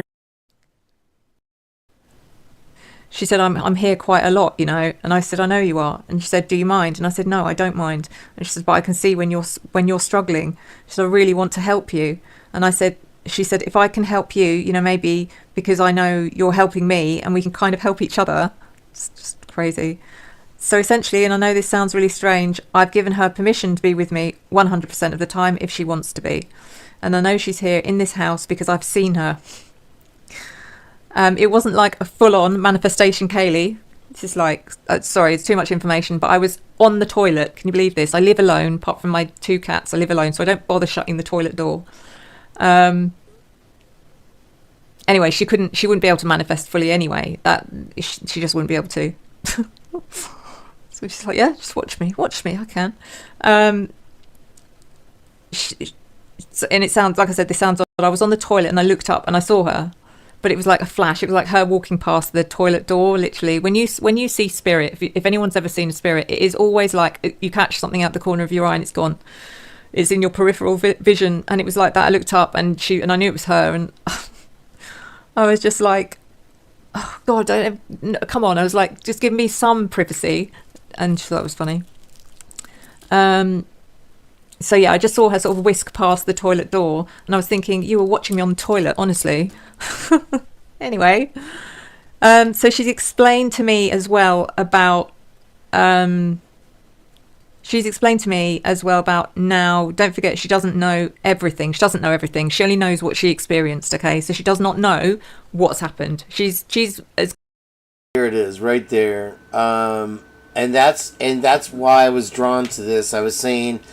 One of the things was that she said you're alone, but you feel everything. You're a part of everything or whatever, but you're alone. And then they meet up, and they, whatever, somehow can talk or whatever. So I thought it was interesting. And then she says that they're, what was it again? Sorry. Confused. She only knows what she experienced, okay? So she doesn't know what happened, and that's why there's no answers for me in my dreams. Those are just anyway the 2 things that I kind of was talking about the other night, the impressions of her literally taking over my dreams from time to time, constantly, and that's kind of the impression I got. So I thought that was interesting. Know what's happened. She's as confused in many ways as I am, as you are, but she definitely knows a lot more than any of us. So, all right, that was a good one. I'll give it to you.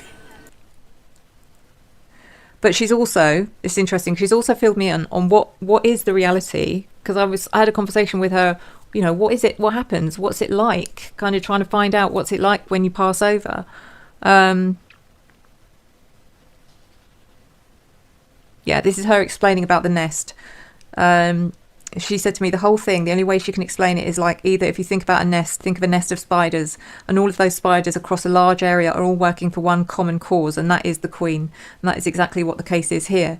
She said all these people, the university, Ellie, rugs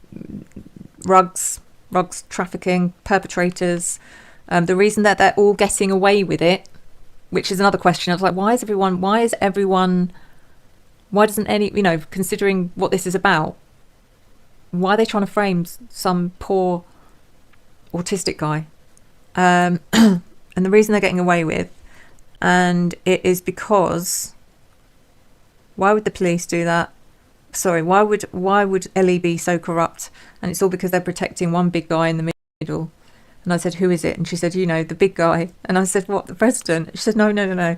She said, no, not the president. She said, just look up the leaders, the Idaho. She said, look up who governs Idaho. I was like, oh, okay. So I did. And my goodness, it was a deep dive, and I went into an absolute rabbit hole. I think by this time this was Thursday night. I never said I wasn't a skank. Hours, like, trying to find this stuff. So, the first person I connected or found was, like I said, it was... Me too. Oh, where's the rest of this transcript? No.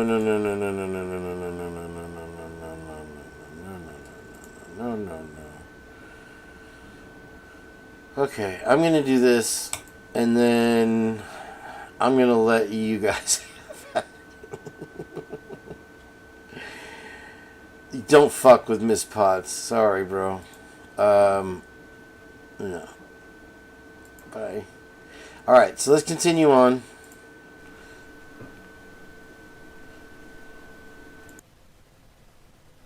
Just so I've got a moment. Sorry, guys. I seem to be missing a lot of this transcript. Anyway, the guy... Now I've got to the bloody essential place and I can't remember his name. Dan. Oh, let me just hold on a minute.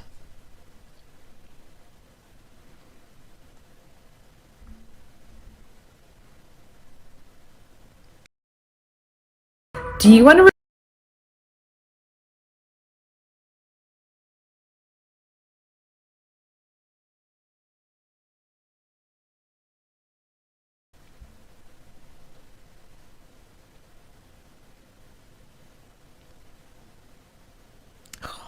Sorry, guys. Oh, come on. Dan Foreman. Okay, so you want to make a note of this. Okay, he is the state senator of Idaho. Whoa, I mean, by the way, I should have said this. Sorry, before I carry on. Disclaimer. This is entertainment, okay? This is for entertainment purposes only. I'm describing a dream. I had a dream. This is about my dream, okay? None of this is factual. And so, you know, I'm not making any claims here. I dreamt about someone, I looked them up, and this is who it was. Okay? There's nothing factual. I'm not making any accusations. So like I said, got his name, not going to say it again. Look him up. I started looking up his social media to find out something about him, and straight away, and many of you might know him and might know his reputation. But he's got a reputation. Just the way he writes his posts, I don't know what it was, I don't know if it was Insta or whether it was Facebook or Twitter. I don't know what it was, but just the way he writes his... But I thought I was reading a parody. I was like, is this... Who do you guys think she's talking about? Let's see if we can gather any clues going back a little bit here. It's actually literally took me ages to realise Insta or whether what it was, his reputation. Way up his social media about someone, I looked them up, and this is who it was. Okay, none of this is factual, and so, you know, I'm not making any claims here. I dreamt about someone, I looked them up, and this is who it was. Okay, there's nothing factual. I'm not making any accusations. So like I said, got his name, not going to say it again. Look him up. I started looking up his social media to find...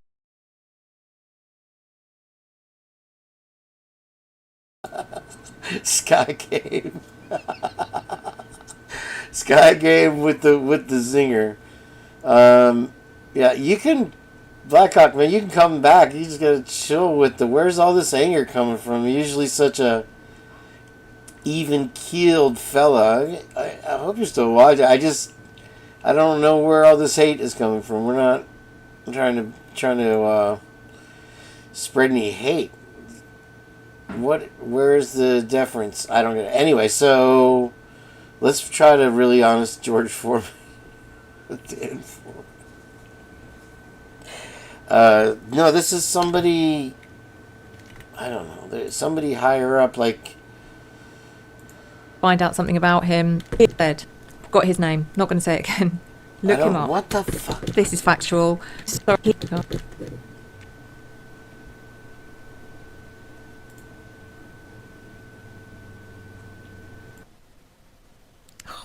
Sorry, guys.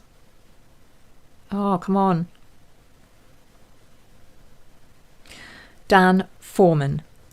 Okay, so you want to make a note of this. Okay, he is the state senator of Idaho. Whoa, I mean, by the way, I should have said this. Sorry, before I carry on. Disclaimer. Oh, she did say Dan Foreman. Dan, are you in our chat? Wow. This is entertainment, okay? This is for entertainment purposes only. I'm describing a dream. Dan Foreman. So let's take a little break and check this out. Senator or legislator or whatever. Let's see who this guy is. Dan. Actually, here, let's try to get some real information here. Look at that picture. Whoa. Holy shit. Let's see here. Dan Foreman.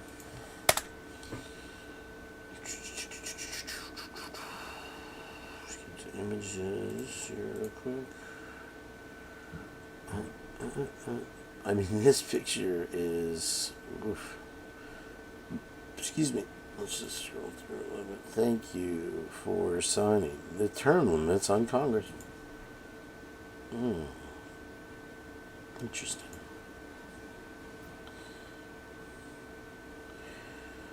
The accusation made is patently false. Secondly, I threatened no one at the forum.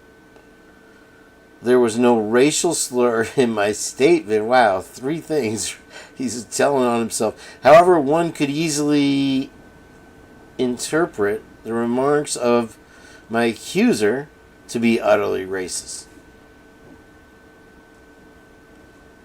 Yeah. Here's good old Dan Foreman. Interesting.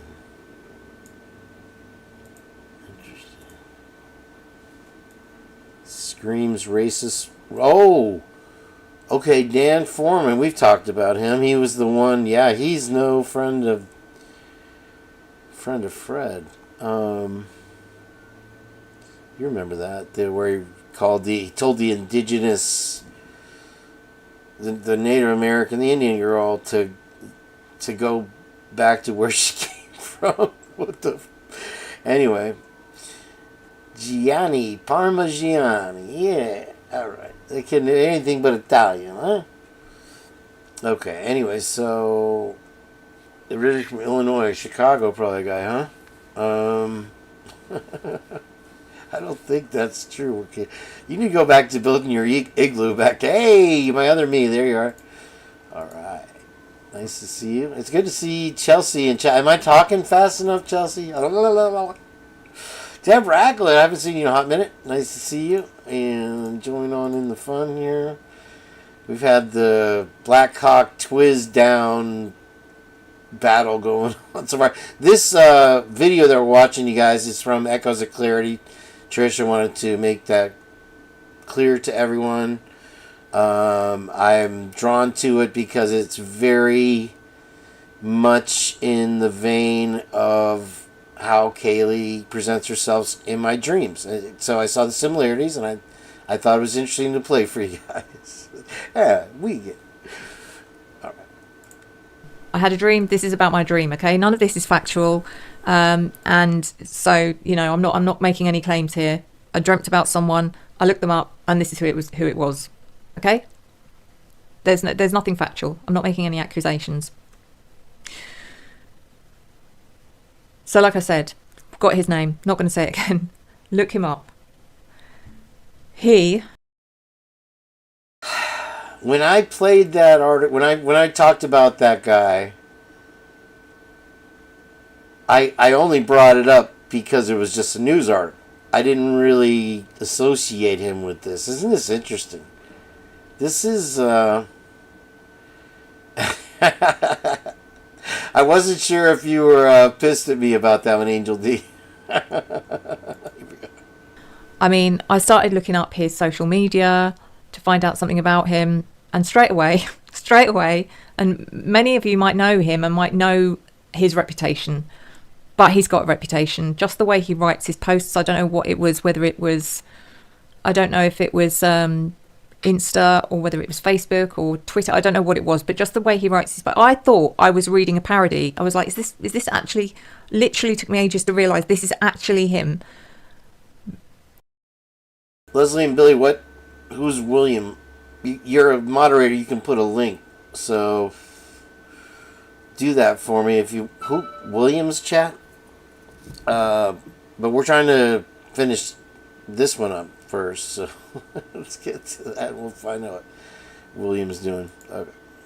And there was a lot of controversy around him for saying something to someone, I don't know who it was, someone he told a woman who was told her to go back to where she came from, put it that way, something like that, which is horrendous. But there's so much more that I could have looked into, and I didn't, because I would have still been doing it now.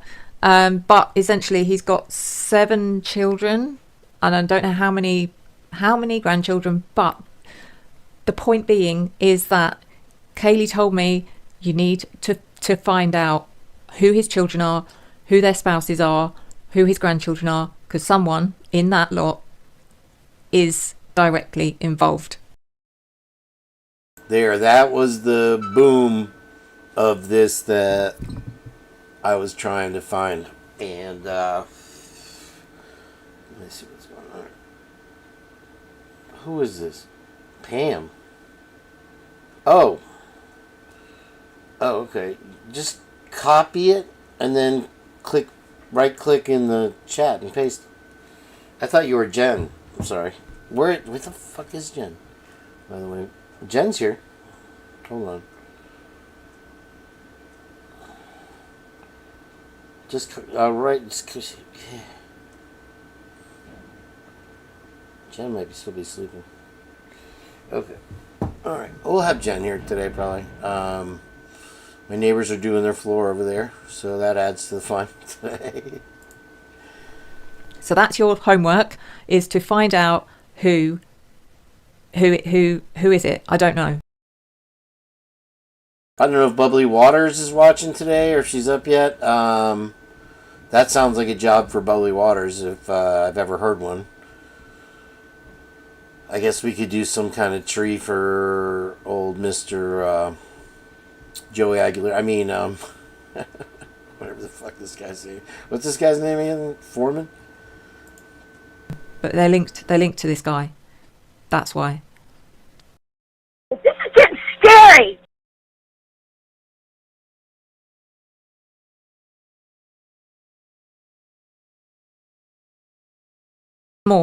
There is more. I'm going to have to fix my... I've transcribed all those notes, and that's really annoying because I was talking for ages. But anyway, as I carried on looking up, the situation, Idaho political situation, the next person I came across was someone called Scott. Oh my God, there's more. There is more. I'm going to tell you in a minute when I get to this bit. Sorry. Scott Bedke. Bedke. Again, I don't like giving people's names. I'm so worried that this is going to screw my channel. Don't want it to. It's a dream. It's a dream. It's not real. It's a dream. So this guy's been in office since December. Listen to this. Just listen to this. This guy has been in office since December 2012. And very strangely, he retired, I think quite suddenly, on November the 30th, 2022. That's 2 weeks after the Idaho 4 unalivings. And he was the 41st. That's a good call. But I think later later in this, Tony, she says, no, not Scott, the president. Because that's the first thing that this lady, I'm sorry, I forget her name, asks. What is her name? I don't know if she gives her name. If you get one of you guys know her name, what's up, Shaggy? Shaggy Doogie Doo, where are you? He's working, he's half listening. I don't know that they're related. That would be very interesting. Speaker of the Idaho House of Representatives, well-known guy, well respected apparently, and Kaylee made a point to tell me that he was one of the good guys. She said this guy, he was not involved in any way, and he was one of the good guys. And the reason he retired is because after November the 13th, he was instructed. What was the word she used? Well-known guy, and very strangely, he retired. Screw my channel. Don't want it to. It's a dream. It's not real. It's a dream. So this guy's been in office since December. Listen to this. Just listen to this. This guy has been in office since December 2012. And very strangely, he retired, I think quite suddenly, on November the 30th, 2022. That's 2 weeks after the Idaho 4 unalivings. And he was the 41st Speaker of the Idaho House of Representatives. Well-known guy, well respected apparently, and Kaylee made a point to tell me that he was one of the good guys. She said this guy, he was not involved in any way, and he was one of the good guys. And the reason he retired is because after November the 13th, he was instructed. What was the word she used? Instructed on the case.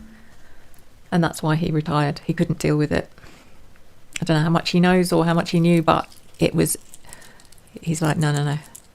But he's got that hanging over his head now as well. So it's not like he can just, he can't, his life's at risk as well. So anyway, so that's that one. And then the actual governor is a guy called, look it up, it's Brad, and the opposite of large begins with an L. Sorry guys.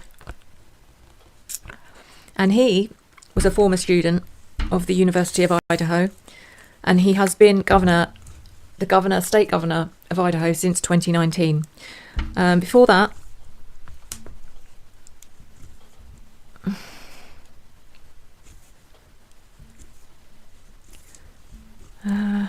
confused. Sorry, I looked up Mr. Foreman again, just to see how long he was in office when he joined, in relation to in relation to November the 13th. He's been state senator since December 2022, and before that he served the 5th district, between 2016 and 2018. I don't know what he was doing from 2018 onwards. I didn't bother doing all the research. So like I said, Kaylee told me you need to check out his children, his grandchildren, their spouses, because one of them, or more than one of them, is directly linked to the actual murders. And also she said, God, I'm going to get into trouble. She said, and he's a racist bigot with no morals. That's what she said. So, the next question I asked her was whether she's with Maddie or any of the others. And she said, no, it doesn't work like that. This is really fascinating. She said she's alone. She said, I'm alone, but it's not how you think. It's like here you don't stay with people, like in life, a relative. Sorry, she said, in life, a relative may be there to meet you. For her, it was an auntie, but everyone goes their own way on their own journey, and all of them are still caught. That's what she called it. She said when you first pass, you don't transition. It's called being caught. You're caught. It's like you're between kind of thing. So you have type 2 diabetes and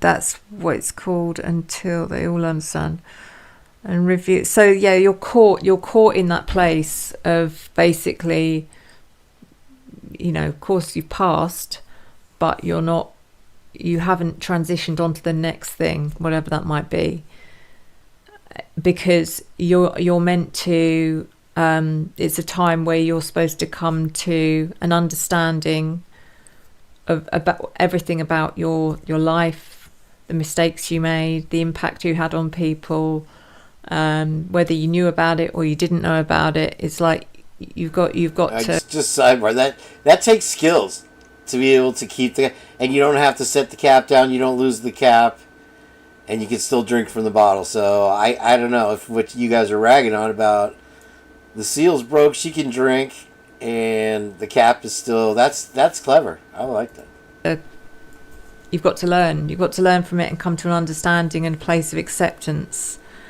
You know, whether it's how you impacted people in a good way or a bad way.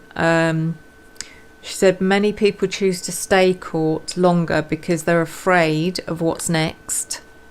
I'll get to that. Some stay deliberately to see justice being served, and some stay to be near their loved ones. They don't want to leave because they're scared that that'll be it. They'll never connect with them again. So this is interesting because this concept that people have, that you're given a choice, like, you know, you're going to live your next life, you can choose your next life. That is not true. That is not true. Basically, she said nobody knows. Nobody knows what comes next. It's a bit like being born, or, you know, us in life. We don't know what death is going to be like. It's a mystery, and it's the same. That transition could be another life. You could end up, you know, experiencing another lifetime. She said you can also, this again is really weird, and I couldn't get my head around it. She said depending on what that person has been through in their life, if it's really apparent that they just haven't understood or learned anything, they can relive their life again, literally. And I was like, what? She said no, it's not. She said it's not on that, it's not in this realm. She said it's exactly as you know, exactly as you'd experienced it. You don't know you're reliving exactly the same life. You don't know. I don't know her name, but it's called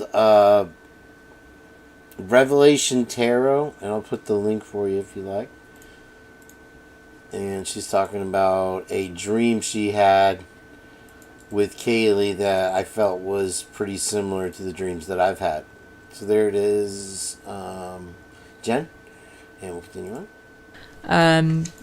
But it's a bit like, she said, it's like repeating a year at school, essentially. I was like, okay, it's bizarre. But anyway, so this is where it gets interesting, guys. The next thing she said to me was, she said, I want you to look at my Instagram account. I was like, okay. So I opened her Instagram account, and she said, now I want you to look at the last post, the very last post that was made, and it's that very famous picture of all of them with Kaylee on Maddie's shoulders. I was like, okay. She said, look at the date. I was like, yeah, it was November the 13th. She said, it was November the 13th. You're not getting it? I was like, right. She said that picture was taken at about 2:20 on November the 12th in the afternoon. This is where things started to blow me away. I was like, right. She said, Dylan insisted we had that picture taken. She was like, come on everyone, let's take a picture of us all together. These were her words. And Kaylee said to me, did not realise the impact of those words until now. She said, come on everyone, this will be the last time we get this opportunity. And she didn't think anything of it. Kaylee didn't think anything of it because she was going the next morning. She was going to be travelling to... Why do you... Unreal in these commercials when they're show, but it's worth the watch. Somewhere. Was it New Jersey? Was it somewhere else? I don't know, but she was going somewhere, wasn't she? So she was very likely she wasn't going to see them again for a long time, but she didn't really understand the impact of the words that Dylan had said. So anyway, the picture, when you look at that picture again, it's like it means something completely different to me now, especially when I look at Bethany's face. Bethany's face is like, I don't know, it's written all over her face. You'll understand what I'm talking about when I get to that, okay? But just remember what I said about Bethany's face, okay? So anyway, I said, yeah, okay. She said, yeah, but November the 13th. She said, it happened on November the 13th because it happened in the middle of the night. I was like, right, okay. She said, I didn't post that picture in the middle of the night. I was like, oh.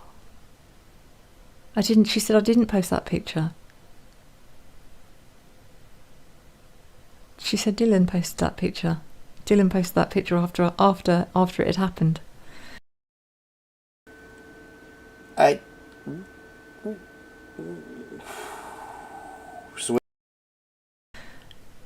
I just felt sick. And we've already heard parts of this, but I just want to play it again because she describes what she saw, what Kaylee told her she saw. She said that was the whole reason she wanted the picture taken in the first place, because she wanted it to look like, you know, that, you know, we all got on great and we loved her, and it couldn't possibly be, she couldn't possibly do anything to harm us. I'm not saying that she has, by the way. We'll get to this. We'll get there. But she calculated that. She premeditated that picture and posted it. I mean, don't get me wrong. Kaylee said she had that on her Instagram.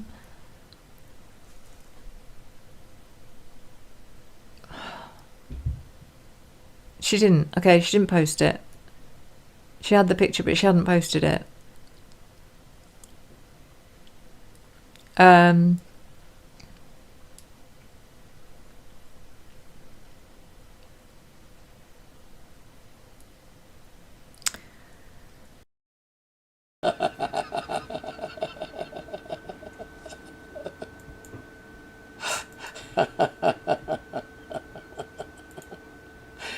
If it's funny, I'm fine with it. I don't know why Doc got out of sorts today. I don't know what's going the backstory on that one, but anyway. There was something else. Give me a second. What else was it? Oh, she said you need to go look through all the comments. She said you need to go back to the beginning of the comments.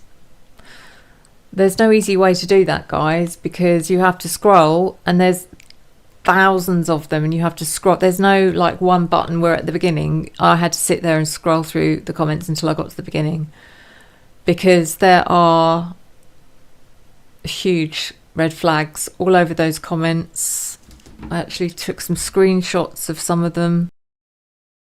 You missed the very beginning part, maybe. She describes what Kaylee allegedly said in her dream or her communication here with her about what went down. And she literally says trigger warning, so I just put trigger warning in case anybody is squeamish. That's all.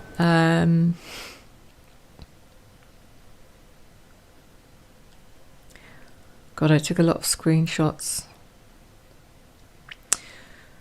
So someone's posted here.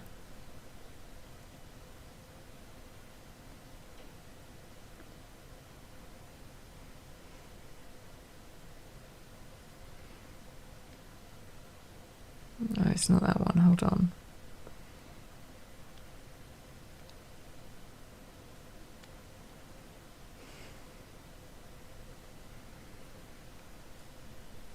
There's, oh yeah, that was it. People that had very strange. No, not. You'll see, Twiz. Hang in there 1 second, bud. Like usernames that were not the user, like Insta can give you a username and it's like a bunch of numbers or letters or whatever. Right now she's talking about going back to the Instagram post, to the beginning posts that are comments below it. And so she's reading some of them off. Not like that, but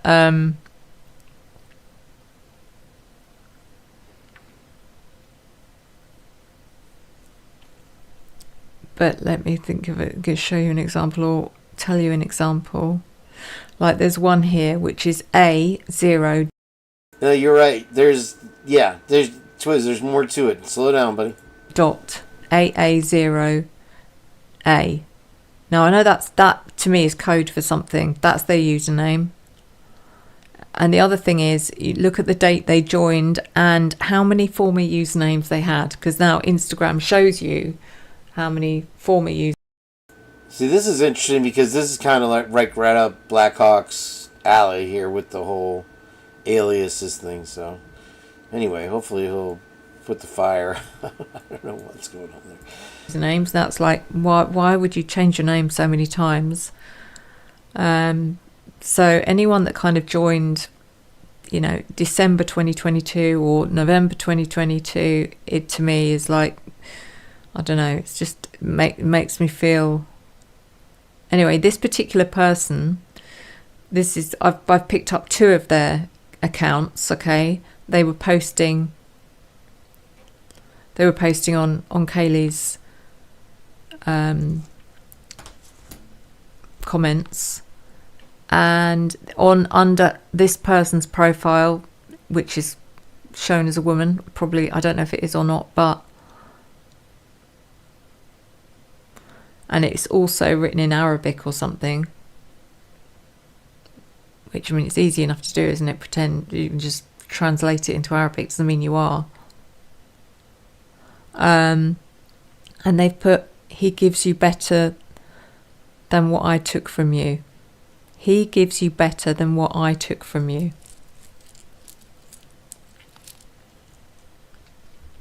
And that account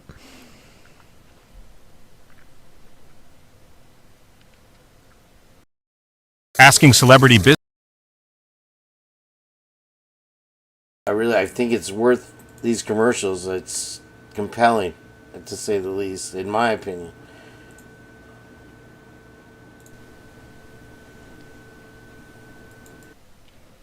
I'm sure that was created in November.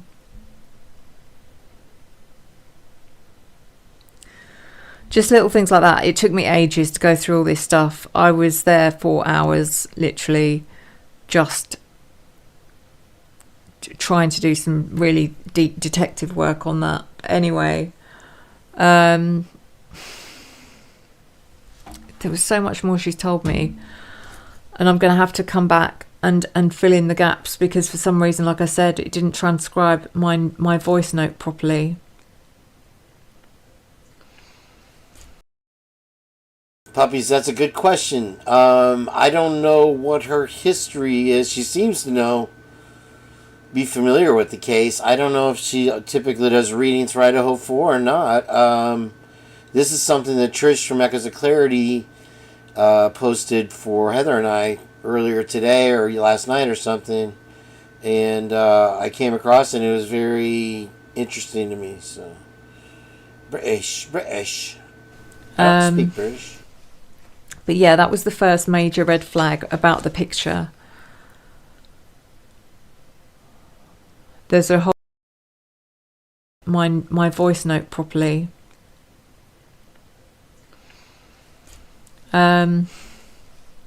But yeah, that was the first major red flag about the picture.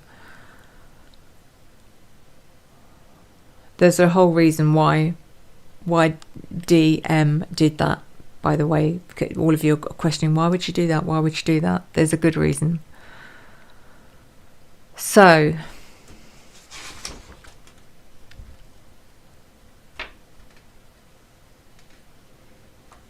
oh my God, she...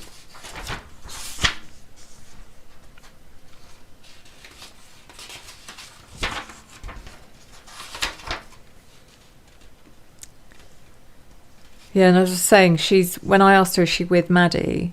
And she said, no, she's alone. She said, it's not how you think. You know, you're when you're here, you don't stay with the people you knew in life. I played it earlier at 1.25, but I decided that it was just too fast. This is just really interesting to me, so thank you. I like that guitar. It's a Jackson. She said when you pass, a relative might be there to meet you, to help guide you, but then you're on your own. And she said, because everyone, once you pass, once you cross, you then become an energy, and unless you have a profound, she said it's quite rare to stay with the energy you're with in life once you cross over, even if it's your husband, your wife, your mother, father, whoever.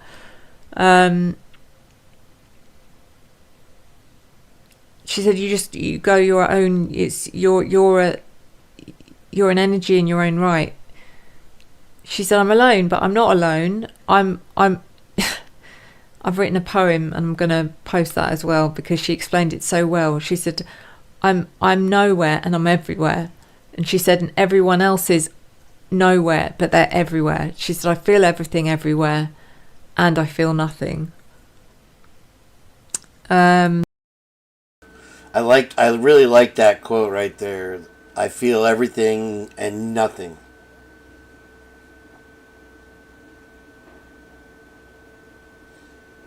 I have had that one stays in tune, actually, believe it or not, as long as I don't hit the tuning pegs on something, which I always do.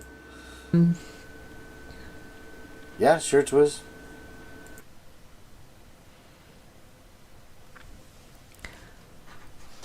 So she said nobody knows what's next, whether it's another life, another realm, or even doing it all again. You can repeat your life. She explained she's alone, but not alone. She feels everyone, and it's like I'm living. It's like you're living your imagination. She tried to explain it to me, and I was like kind of getting it. I do kind of get it. Anyway, she asked me as we were chatting. She said, "Can you put some music on?" And I was like, "Yeah, sure. What do you want me to put on?" She said, "Can you put on the soundtrack to One Tree Hill?" Yeah, you missed it earlier, Twiz. I was saying. I turned in my blade. I think. I don't know. She told me at my job, I'm talking about guys, hi Tara, that she does look like the chick. He has a drinking problem. That's fucking hilarious. Favorite part of Airplane was when they were showing, he's like, can you fly a jet? And they show the instrument panel, and it just keeps going on forever. And then they have the autopilot. She has to blow him up. She's like a young, prettier version of that girl. That girl's so funny. I forgot her name. I've never watched One Tree Hill in my life, and if anyone can verify, not that I need anyone to verify, because to me that's crazy, me saying verify that because she's been talking to me. I don't need someone verifying that she likes One Tree Hill. She told me she does. But anyway, we listened to this One Tree Hill album. That would be interesting if it does turn out that her mom and her were fans of One Tree Hill. I binged One Tree Hill, and I love that the theme song, of course.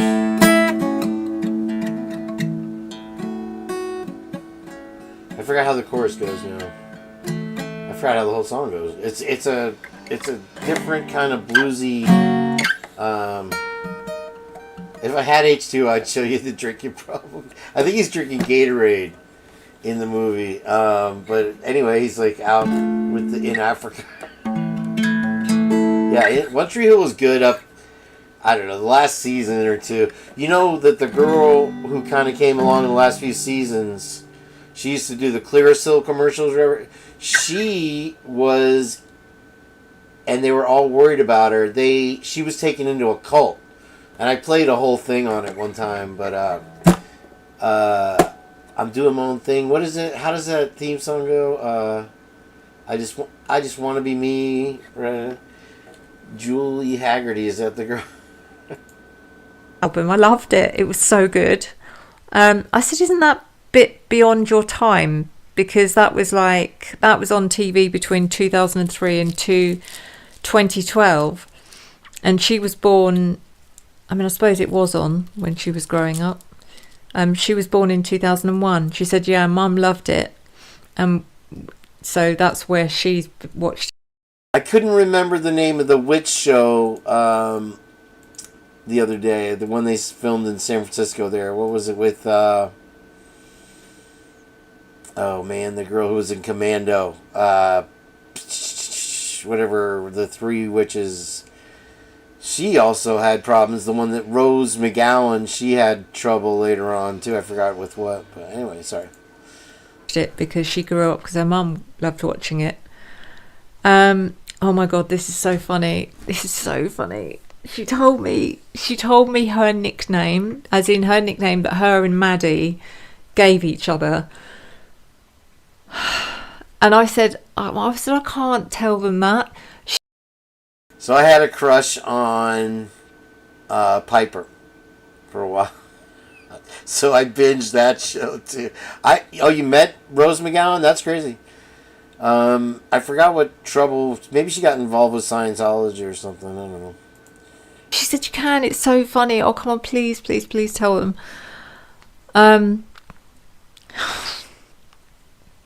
Her nickname from Maddie.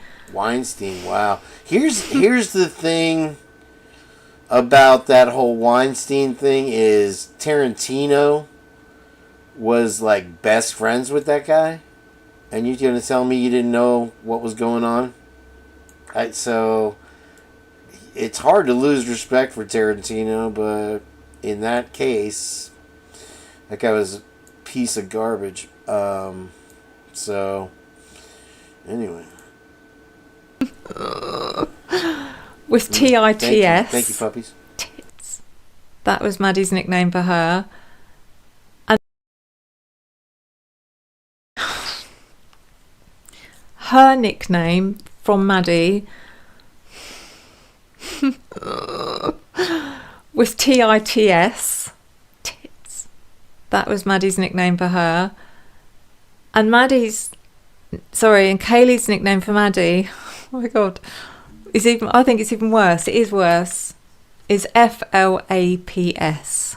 So she thinks it's hilarious. Oh man.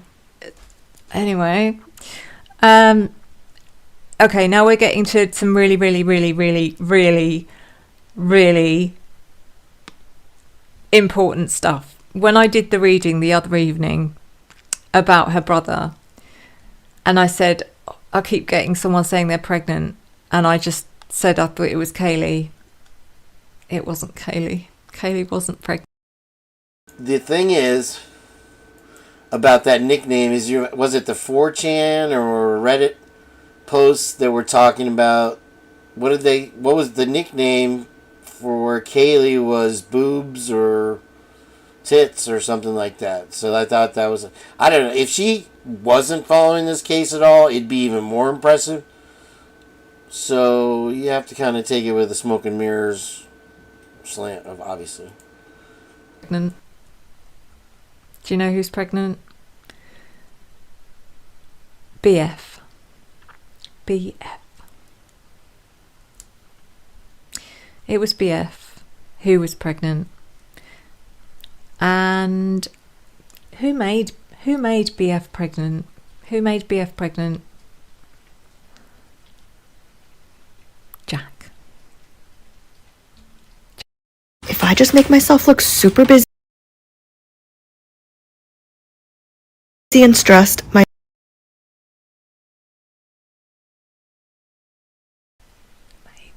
BF pregnant. I was at this point, I was like, what? She's like, listen, she said, listen, I'm going to explain it. I was like, are you kidding? She said, were you together? She's no, we weren't together. Yeah, so Tony, yeah, definitely not. She addresses that in a second here. She talks about the last slice of pizza, and she says, no, not the president. J.J. Vance is not the vice president, but that it was, what was his name? Foreman, the guy who told the Native American lady to go back to where she came from. That is, she even alleges in the dream here that he's a racist, and I think we've heard that over and over. But anyway, I'm not going to give it all away here if you haven't heard it yet. So Kaylee's heard about this when she's at home. Obviously she wasn't anywhere near the house. She was at home, and she'd been communicating obviously with Maddie, and Maddie'd been sort of filling her in on what she'd been hearing and what had been going on. Kaylee said, the night that she died, Jack was an absolute mess. She said, I don't think I've ever seen him that drunk. She said he was drunk, he was a mess, he wasn't making any sense. And all he kept saying, he was crying, he was really emotional, and he just kept saying to her, he's so sorry. He said, I'm so sorry, I've messed up so bad. And he was saying it over and over again. I'm sorry, I've messed up so bad. I'm sorry. And she's like, what the hell is wrong with him? That is why when she ended up, it wasn't when she got home that she was making those calls to Jack. It was on the way.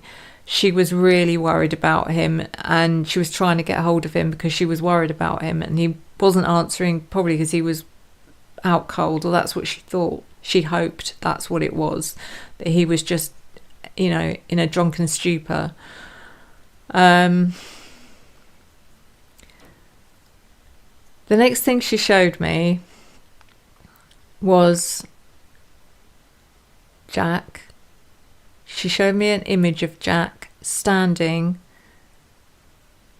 not directly outside the house, but as if it was almost as if he was on the other side of a road, and there was a road, and then so the house was a fairish distance away, but he was watching from a distance outside. And I don't know whether that was actually happening or whether it was symbolic. But he was, the way he was stood there was like someone that had lost everything, like they were watching their house burn down. It was just someone that had nothing left. Isn't that wild of an image? You're talking about Jack D was standing in front of the house, and she had been trying to call him on the way, which is contrary to what the driver says. Again, everything is contrary to everything, but let me rewind that just a smidgy widgy.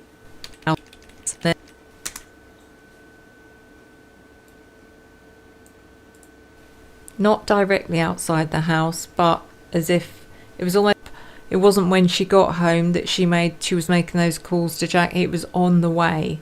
She was really worried about him, and she was trying to get hold of him because she was worried about him, and he wasn't answering, probably because he was out cold, or that's what she thought. She hoped that's what it was, that he was just...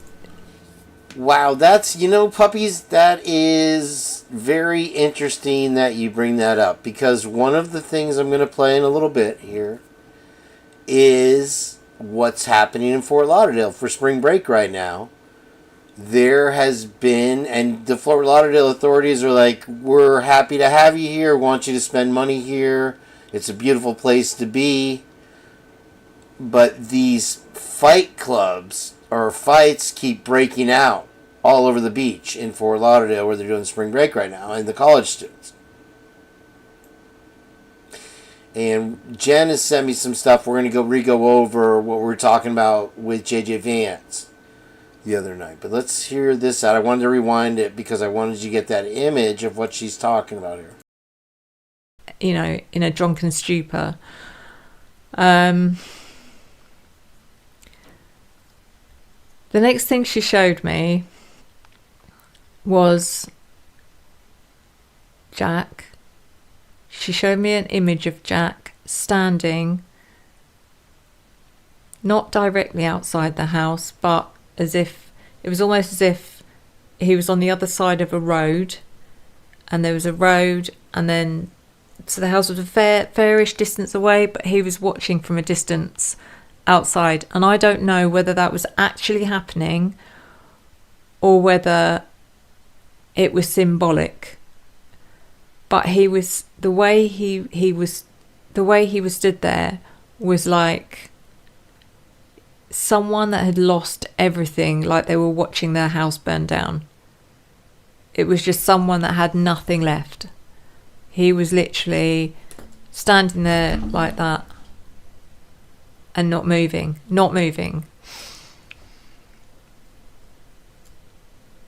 So it was like he was watching everything. He was watching the house while it was going on, while it was happening, while it was transpiring, and he did nothing.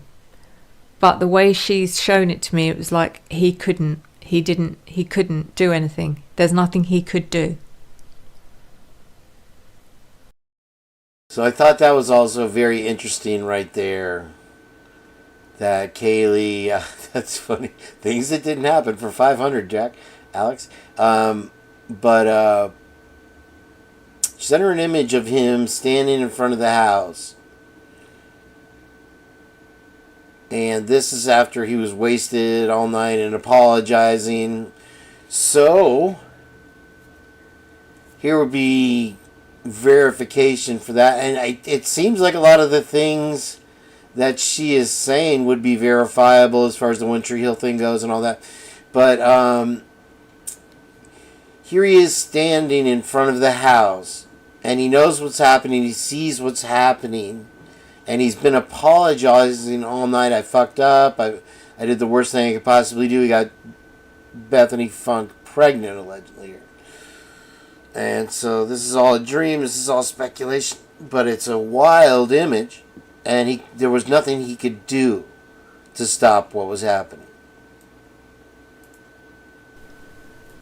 She also showed me. Okay, this is hard. Okay, I've literally written this down word for word as she's explained it to me. So she showed me the first thing she saw when she got back. She was with Maddie, but she's showing me again, like, because she's now a single energy, so she's not with anyone. But anyway, she showed me the first thing she saw when she got back from the corner club and got into the house was Ethan, and he was unconscious and not breathing. And she said there was no panic. She said Bethany was there. Sorry. She didn't say Bethany was there. She said Dylan was there. There was other people there. The only person she actually sort of had time to recognise and clock someone's face or their expression was Dylan. And she said she couldn't figure it out. She said, why isn't anyone doing anything? Why isn't anyone panicking? She didn't know where, she couldn't see. One thing she didn't see was Xana. No.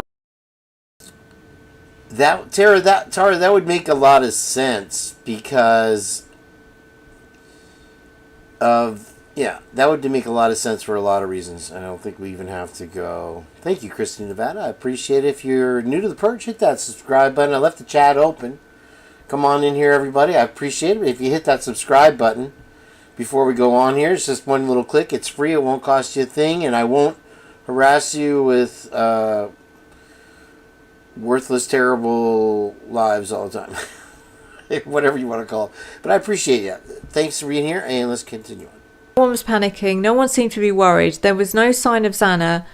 Okay, I'm now going to be speaking as if I'm Kaylee, because I was literally writing as she was speaking.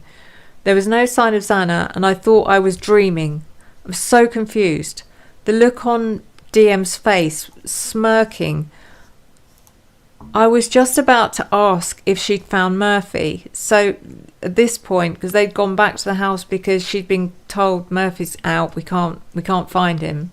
She was literally just about to ask. I was just about to ask. This is really hard. Okay, this is, by the way, trigger warning. Okay, this is anyone that's easily triggered, please don't watch the rest of this video. Okay, because this is graphic. So she's got back. She's walked in the house. First thing she's seen is Ethan on the floor, unconscious, not breathing. No one's panicking. No one seemed to be worried. There was no sign of Xana, and I thought I was dreaming. I was so confused. The look on DM's face, that smirk. I was just about to ask if she found Murphy, and then someone behind me clamps their hand over my mouth, and I feel a sharp sting and a lot of heat across my neck.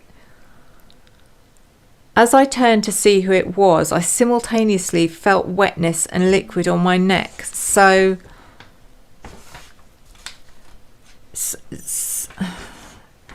liquid on my neck, so confused.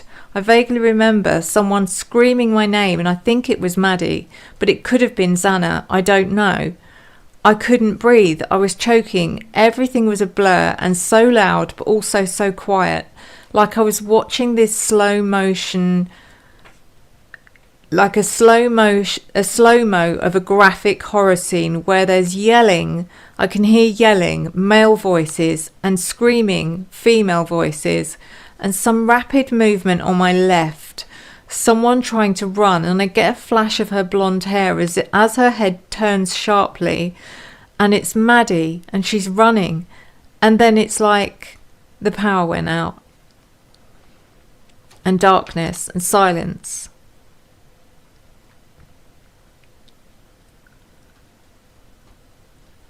But I can hear someone.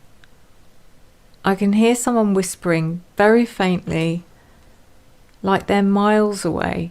And I know that makes no sense, hearing a whisper from miles away, but it made perfect sense to me at the time, and it still does now.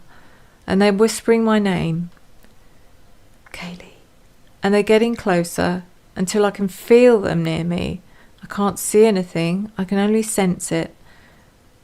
And then she started crying, and I told her to stop.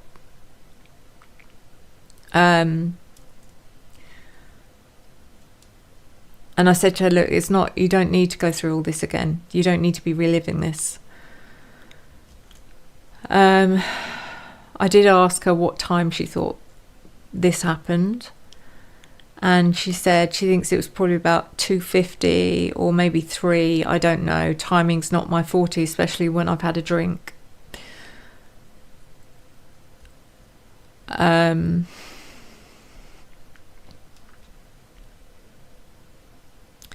So the next thing, because there was quite a long gap, I had to get on with my work, and then we came back to it again earlier this evening, and there's more.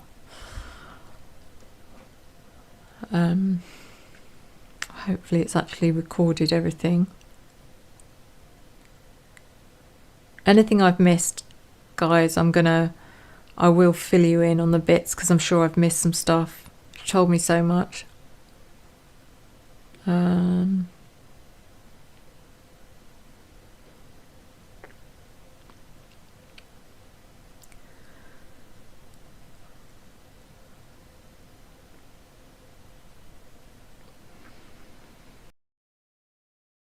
Before we get to that, I can't stay out of the Robert Fripp conversation, or who did you say? Bowie and was it Robert Fripp? Robert Fripp was one of the first ones that used the Steinberg guitar. He had some unique guitar, and he did a lot of not Ingve style, but that almost that jazzy kind of thing. But he had the distortion, and it was like dissonant, real jump around stuff, you know, like kind of like Les Claypool plays the bass, but like on the guitar. Maybe he had one of the first 7 strings, something like that. Like King Crimson, yeah.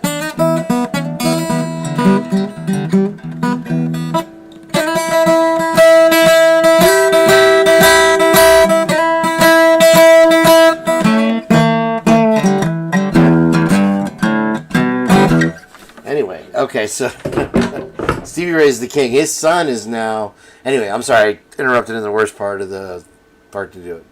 Let's go on.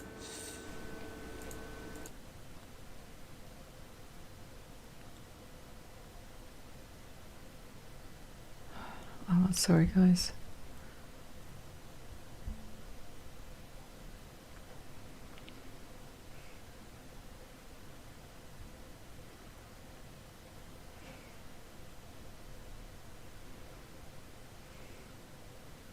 Here's a 30-second bedtime. She gets right to it after this, so don't... She's scrolling for a second, but then she'll jump right in with the rest of this. So check this out. Trip out on this. Where's Pinchy Rollo today, anyway?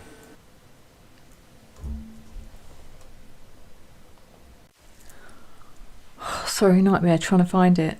So, continuing on, we continued our conversation this evening.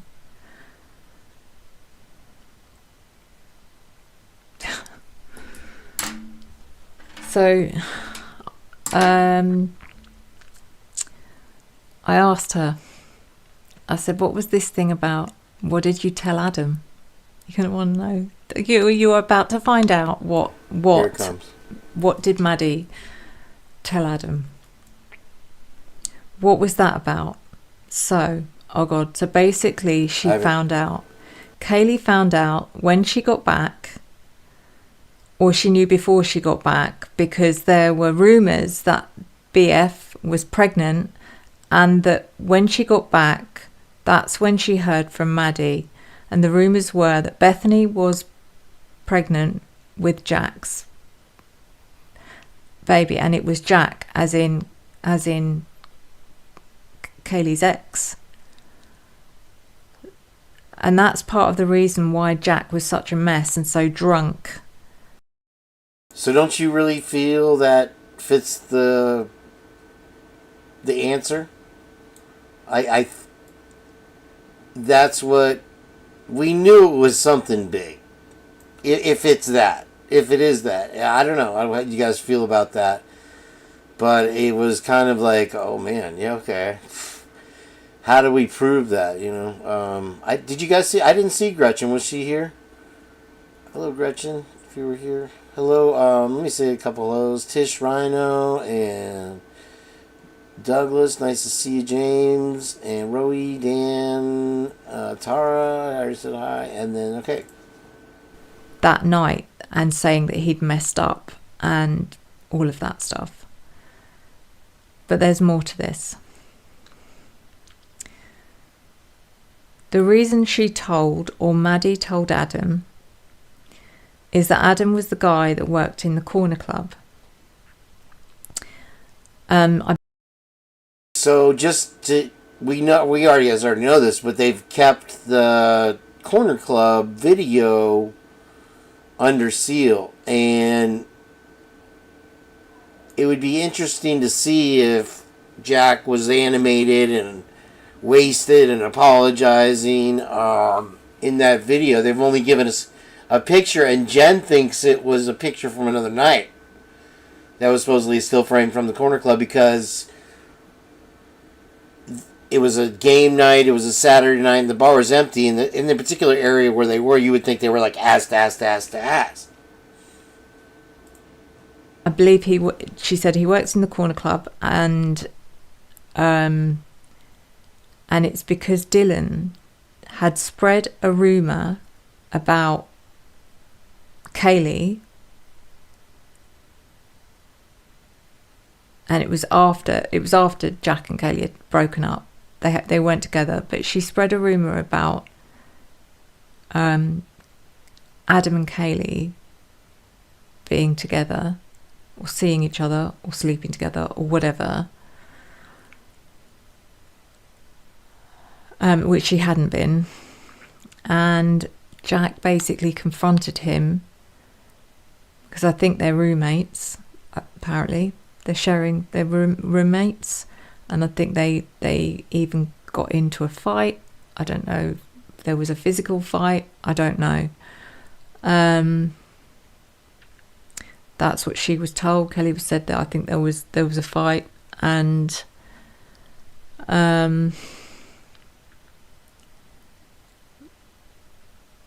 she didn't know what actually happened, but clearly Adam had done nothing and she'd done nothing.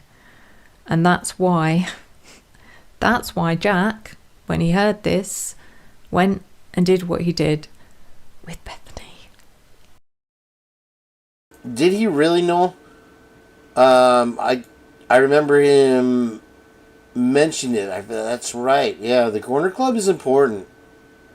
All the players were there.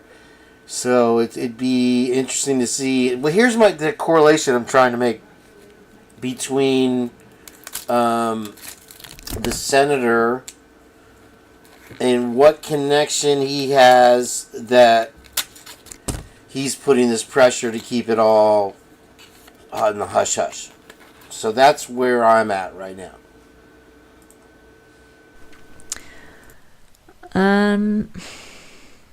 He went out and he wasn't sober, but he targeted Bethany. They ended up getting drunk together. One thing led to another, and that was because of what he'd been told by Dylan about Kaylee and Adam. And so, come on.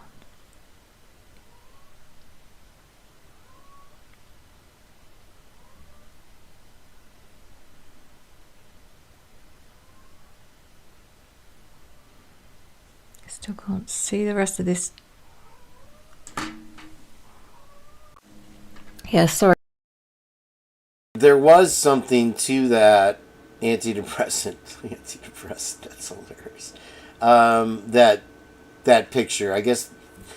But the thing that I'm trying to put together beyond that is, okay, so I got it wrong before. What she told Adam was that people were saying, or somebody was saying, Dylan told Maddie that allegedly Kaylee was sleeping with Adam, and which wasn't true, allegedly here. If you're buying this whole thing, so. Sorry guys, I knew this would be all over the place, and I do apologise. So yeah, they ended up getting drunk together. One thing led to another, and that was because of what Jack had been told about by Dylan, or Dylan started a rumour, whether she directly told him or not, but she definitely was the one that started this rumour. It's a bloody mess, and that was basically what did you tell Adam when Kaylee asked Maddie, what did you tell Adam? And she said, I told him everything.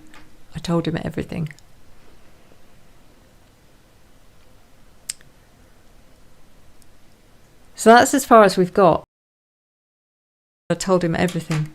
I told him they ended up getting drunk together. One thing led to another, and that was because of what Jack had been told about by Dylan, or Dylan started a rumour, whether she directly told him or not, but she definitely was the one that started this rumour. It's a bloody mess, and that was basically what did you tell Adam when Kaylee asked Maddie, what did you tell Adam? And she said, I told him everything. I told him everything.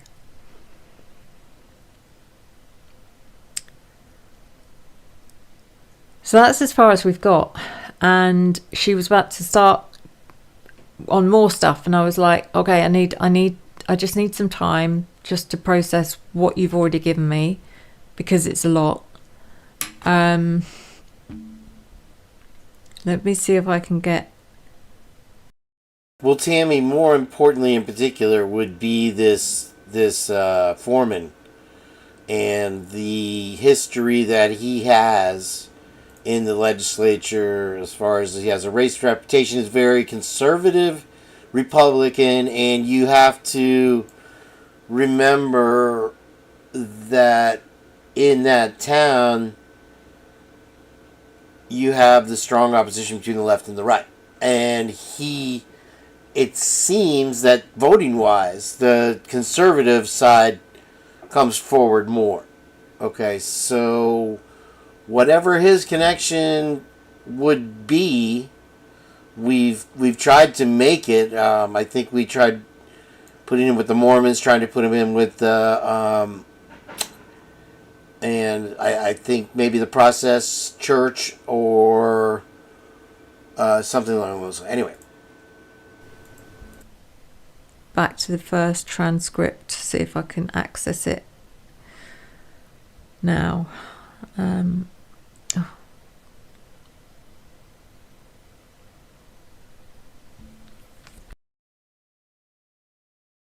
So yeah, my point being is from this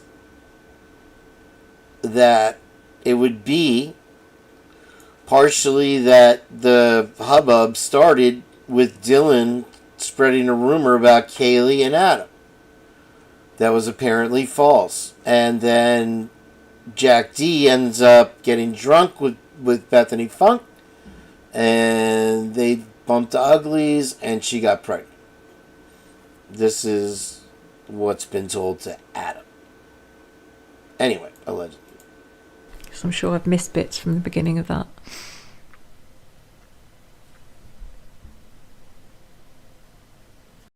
Best way to get rid of stink.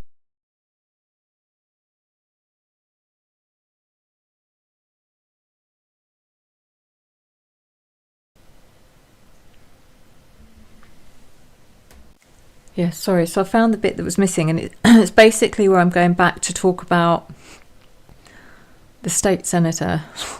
I'm not going to say his name because I swear to God, my channel's in so much trouble right now. So as I was looking up his, all the information I could gather, I was just like, oh my God, you do what I've done. Go and look at his socials. A lot of you will know anyway, because I'm this coming from someone who's never heard of him, doesn't know who he is or anything. Like I said, I thought it was a parody. There's a lot of controversy about him being racist because of a comment he made to someone and told them to go back to where they came from or something. 7 children, don't know how many grandchildren. It was Kaylee that basically made me find this guy, because she said you need to look at all of his children, his grandchildren, and all of their spouses. So I don't know who it is, but it's one of them, possibly more, that are directly linked. And that's why everyone is protecting this guy. There's more. And then I told you about the other one, Scott, that left office. Very, very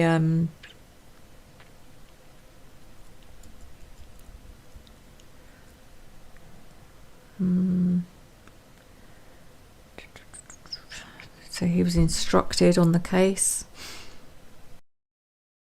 we've seen pretty much, Tarak, that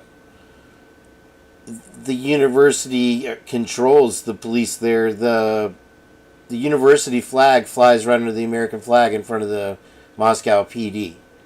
And that's as symbolic as can be. If you remember, they had the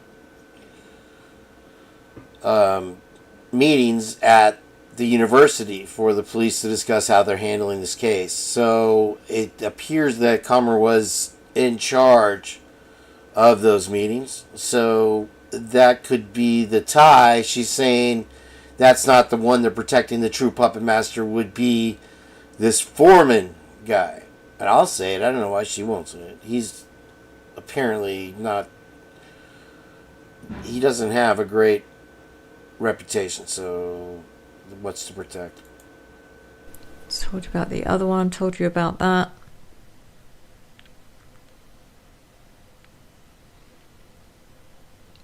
So there it.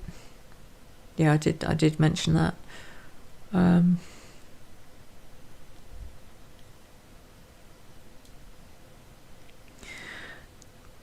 Yeah, she said as well. She said that when she passed, she was met by her auntie. I was like, oh. I said your auntie. She said, okay. I said, is it your dad's sister or your mum's sister? And she said, oh no. It's like the term auntie. She said it could be anyone. It could be one of your ancestors, but they're always called auntie if they're female. I presume if they're male, it would be called uncle. So they're always referred to as your auntie. Your auntie's meeting you. Sorry, cat's going. Trying to. They're causing trouble because I'm not giving them attention. So. Good to see you, Tommy. How you doing?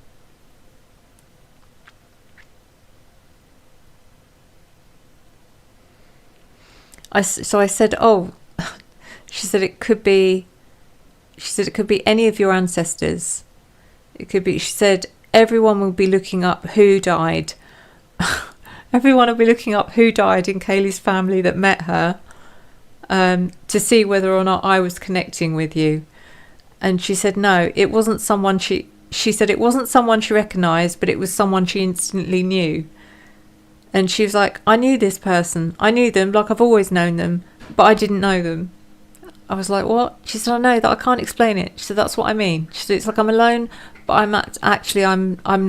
I'm that there's everyone's here, but no one's here. I was like, okay. It's not how you think it is. It's not how you think it is here. You don't stay with the people you're in life with. A relative might be there to meet you. It's funny, Tom. This is right up Tommy Jude's alley, isn't it? Some wild shit. But I gotta tell you, it's one of the most compelling or interesting things I've heard in a long time, anyway. Just, like Blackhawk was saying, use your imagination here, but it's very interesting. It relates to me very well. And for her, it was an auntie. Once you're in spirit, everyone goes their own way on their own journey. And all of them in the four, and all of them as in the four of them, we're all still caught. I said, what do you mean we're caught? We haven't passed, we haven't transitioned. She said, it's called being caught. I was like, okay, this is interesting. She said, it will. She said, we stay caught until we understand and review our life and what we've learned, how we've impacted other people, whether it was good or bad. Some choose to stay caught longer because... Okay, I'm sorry I keep stopping this and interrupting the train of thought, but I want to play a Bubbly video too. She put out a really good one, asking some questions, and if that was a good idea, who said that back there? About if one of the guys wants to come up, if Tommy wants to come up and talk about this or talk about whatever, I'll put a link in the chat because my audio is now working. I can have guests, and maybe I can do a whole panel. And I would love to hear your thoughts, because I YouTube isn't interactive enough. I feel that's why I like to have everybody's monitors. You want to post a picture of your cat, whatever it is, I'll be happy to look at it. Just anything below 56 terabytes of dick pics is acceptable, as Twist says. Hey, Tom Campbell, how are you? How's the train station going? Anyway, so I'll go back here.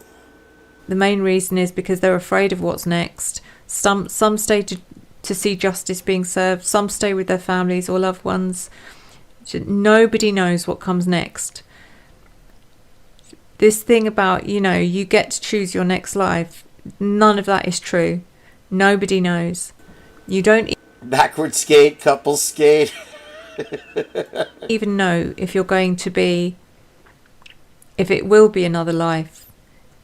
It might be another realm, or you can even do it all again. You can actually repeat your life like you do repeat a year at school. But that's... It's interesting, antidepressant. I can't get over that name. We do, and on this channel and Tommy Jude's channel, take your pick of my choices here. This is something AR probably wouldn't even look at, right? But we've done everything. We've gone to the dark side with the tarot readers, if you want to say that. Dawn from Divinations of Dawn. We've looked at her. And now this, and then we played stuff forwards, we played stuff backwards, we've looked at reflections, we've listened to audio from a light bulb, and we've watched dumpster videos. What else can we do at this point, right? So if these are the answers, here they are. You can take it for what it's worth. It's really complex, and I can't explain it. But it's not your lifetime, it's not your realm, it's not in our realm. I said it sounds complex. She said it's only the people who, she said, like, if you have to repeat a year at school, it's only the people who just didn't or aren't getting it. They're not understanding, or they're refusing to understand, so they do it again. And she said she tried to explain what it's like. She said, I'm alone, and I'm not alone. I'm like with everyone, but I can't see them. I can feel them. She said it's like living how, if you met your imagination, how it would be living in your imagination. She had a lot of difficulty trying to explain this to me. It's like living. I kind of got a feel for that. In the Marvel movies, the lady who trains Doctor Strange, it turns out after she passed that she was, while she was alive, she was telling all her proteges not to delve into the dark side, but she was using the dark side to attain a good end. She was using the powers. So it was interesting that I saw that today. Living in your imagination, literally living in the energy of people. They're not actually there. They're not. We're not people anymore. We're not. It's just this spirit of the person. We don't see, we don't hear, we don't think. But we do. I'm communicating with you, but that's because it's my spirit. I could go on about this forever. But anyway, it just gets more interesting. Obviously, she has been. She's asked me to. Obviously, this has been happening over the last couple of days. This whole thing's been happening over the last couple of days. She asked me to go through her Instagram. Okay, this is where I told you about the Instagram stuff. Let's just check I haven't missed anything. It's William Tardy that you were reading my mind, because, okay, if you're not familiar with the whole Star Wars saga, Anakin becomes Darth Vader, but even though he becomes Darth Vader, he's still the chosen one, because in the end, he will end the Sith, the evil Emperor, and himself, which gives him redemption in the end, and in the end he becomes Anakin Skywalker, like in the afterlife or whatever. So anyway. The picture that's on her Instagram, which is the last picture she posted, she said to me, I did not post that picture. I was like, what? She said, I didn't post that picture. Look at the date. And I was like, okay. She said, it's on November the 13th. She said, Sue, we passed it like, she told me it was like after, she said it was after 2. It would, probably more like 3. She said, I don't know. It was like, it wasn't 4 in the morning anyway. When we passed, definitely after midnight on the 12th, which becomes the 13th, at no point did I decide to introduce in the middle of the night, take my phone and post a picture of me and the others. That's what she said. Why would I do that? I said, I don't know. She said, and I'll tell you something else. It was Dylan who asked for that photo to be taken, and her words were, come on everyone, can we just have this one picture? Can we have this picture together? Because this might be the last time we see each other for a long time. Before she said something along these lines, it might be the last time we're all together for a long time. And she said, because she said to Kaylee, and she said is because she said to Kaylee, said, I don't think anything of that comment, because she was going back the next day and she probably wouldn't have seen them for some time. But Dylan insisted on that photo, and she said, and it was Dylan that posted the photo. So that is absolutely wild right there, to think about that Dylan insisted on that photo, and then that she was the one. So just chew on that for a second. It was Dylan that posted it, not Kaylee. Dylan did it after Kaylee died. After they all died, to make it look like they were all just like, that, to make it look like Kaylee adored her and therefore would never do anything to hurt her. She said, look back over my Instagram. All you have to do is look back on my Instagram and see how many times there are any pictures of me with Dylan, how many times I mention her. It's probably about twice in the whole of her Instagram. So, and there's so much more. The stuff about, some really dark stuff about her and Maddie, and oh my God, yeah, okay, I agreed not to discuss this because it's very personal and I don't think it has any bearing on the case. But she told me about how she grew up, how her and Maddie grew up, what their life was like, which to them at the time was completely normal, and she didn't know any different. We're not talking about anything. Okay, before your imagination start going crazy, we're not talking about anything illegal happening to those girls. Okay, so don't worry, nothing like that went on, but other stuff did go on, which was very not normal. I'm not going to bring it up out of respect for her family, and I think that's fair enough. So what do you think she's talking about there, guys? Were you eating a snack? Did you miss that? Yeah, I'm digging because it's very personal. After Kaylee died, she stated that comment because she was going back the next day and she probably wouldn't have seen them for some time. But Dylan insisted on that photo, and she said, and it was Dylan that posted the photo. Thank you for watching today, everybody. I appreciate you being here. This is Sue from Revelation Tarot, and it's a very interesting, compelling reading she did here that echoes the clarity shared with me today. If you're new to the Purge, please hit that subscribe button. Jump on in the chat, though. I left it open. We love hearing from you and what you have to say. I'm going to leave an open panel here in a little bit, and this is almost over here. We're getting to the end of it, and I have other stuff to show you, but I appreciate you being here. Thank you, and we'll continue on. It was Dylan that posted it, not Kaylee. Dylan did it after Kaylee died. After they all died, to make it look like they were all just like, that, to make it look like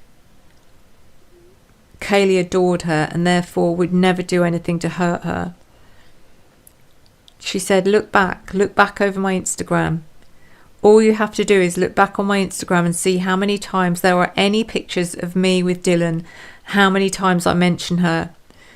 It's probably about twice in the whole of her Instagram. So, and there's so much more. The stuff about, some really dark stuff about her and Maddie, and oh my God, yeah, okay, I agreed not to discuss this because it's very personal and I don't think it has any bearing on the case. But she told me about how she grew up, how her and Maddie grew up, what their life was like, which to them at the time was completely normal, and she didn't know any different. We're not talking about anything. Okay, before your imaginations start going crazy, we're not talking about anything illegal happening to those girls. Okay, so where does your imagination go? I can only speculate on what I've heard, and I don't know if it's a guy thing or whatever that I'm thinking that. But what she's saying is, sorry, my neighbors are doing their floors, that she doesn't want to share what personal details Maddie and Kaylee shared growing up. So you're welcome, soul child. Welcome in. No, don't worry, nothing like that went on. But other stuff did go on, which was very not normal. So I'm not going to bring it up out of respect for her family, you know, and I think that's fair enough. Well, she did say nothing illegal, so I don't know. I would, from what I characterize it as, is more like a personal relationship between the two, each other. That's where I go. She said Maddie thought, don't want to talk about that.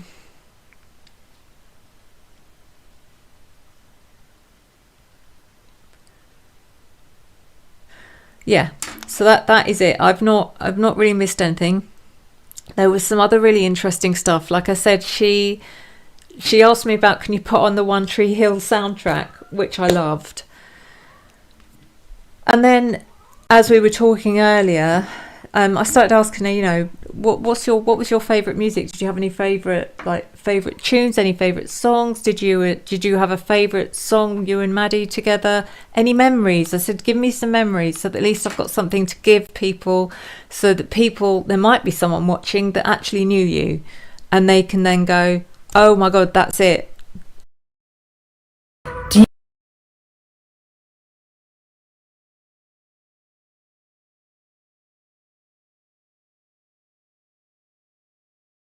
Girl has got it. She's you know, she's speaking the truth. So she gave me some stuff. Okay. So she was born in 2001. She gave me the song, and again, this is someone I've never heard of, who's probably really, really popular in the States, who's really like big deal. Apparently he is a big deal, or the band's a big deal, but I'd never heard of them. The band is Drops of Jupiter. And the song is Train. And I can't play it because of copyright, guys, but you're going to have to look it up. Go and download it, because when you listen to the song and listen to the words, it's like, she said, that song to her is like, it's like Kaylee's theme. I was like, oh, that's so cute. So hopefully that'll resonate with someone. Did anyone pick up on what song she's talking about? I can play it because I've figured out how to play songs now without getting a copyright thing, I hope. If anybody wants to post the name of that song, I'll look it up. She's also given me one of her favourites, and she said this just happens to... She said there's no significance here, it's just coincidence that the song is called Pray For Me. It's called Pray For Me by Kendrick Lamar. Again, download it, go and listen to it. One of her favourites. She said Wait, is she talking about Drops of Jupiter or Kendrick Lamar? one that you're gonna have to look it up. Go and download it, because when you listen to the song and listen to the words, it's like, she said, that's like that song to her is like, it's like Kaylee's theme. I was like, oh, that's so cute. So hopefully that'll resonate with someone. She's also given me one of her favourites, and she said this just happens to, she said there's no significance here, it's just coincidence that the song is called Pray For Me. It's called Pray For Me by Kendrick Lamar. Again, download it, go and listen to it. One of her favourites. She said the one that came to mind straight away when she thought of her and Maddie in like full on party mode, having like the time of her life, and being, she said we were being proper little shits, was the song Turn It Up by Armin van Buuren. Which is really funny, because it is all about like annoying your neighbours, because you're just making too much noise and your neighbours are complaining, and the amount of times that the police had to go and like tell them to turn it down. So that made so much sense as well. There's another one here. She showed me one of her memories was her dancing with Murphy, but it was like she was literally dancing with him like he was a human, so he had like his paws here, and she's dancing with him like this, like with Murphy. There was Maddie was there, I think Jack might have been there, I don't know, there's other people watching, and I think they filmed it as well. And the song she was dancing to was I Wonder, which is by, who's it by? Oh, Chris Isaac. It was by Chris Isaac, and the song is I Wonder, Wander. And then this last one she gave me, which was, I don't know if this was ever one of her favourite songs, but for some reason she's given me this song because of the lyrics. She said, I want you to just read the lyrics. She said it's really weird. And also apparently the song was written by someone, and I don't know if this is a clue or not. She didn't say. She said also it is written by someone called Hunter as well, which is also very strange. And I was like, oh God. But the song is by, it's not the original, but this particular version is by the Grateful Dead, and it's called China Doll. So jot that down as well, guys, and go and check it out. I have written a poem, which I did immediately after this conversation, which has also got it's got some memories in there. She gave me a very specific memory of her dad, which I'm not going to give you because she's like, she said, I don't think he wouldn't appreciate it if you shared it all over the internet, and he'd probably deny it as well. But she said, oh God, I'm so sorry. It's been a long night. She said, if you want to get his attention, if he's watching, and he might be, is just say to him, the first thing she said to me was ask him about the laundry mix-up. And I was like, laundry mix-up? And then she told me the story, and I was like, that's not laundry. More like suitcase mix-up. Ask him about the suitcase mix-up, and he'll know what you're talking about. But she said she never laughed so hard in all her life about this particular memory, and I can understand why. I'm not going to say any more than that, but Mr. Gonzalez, if that.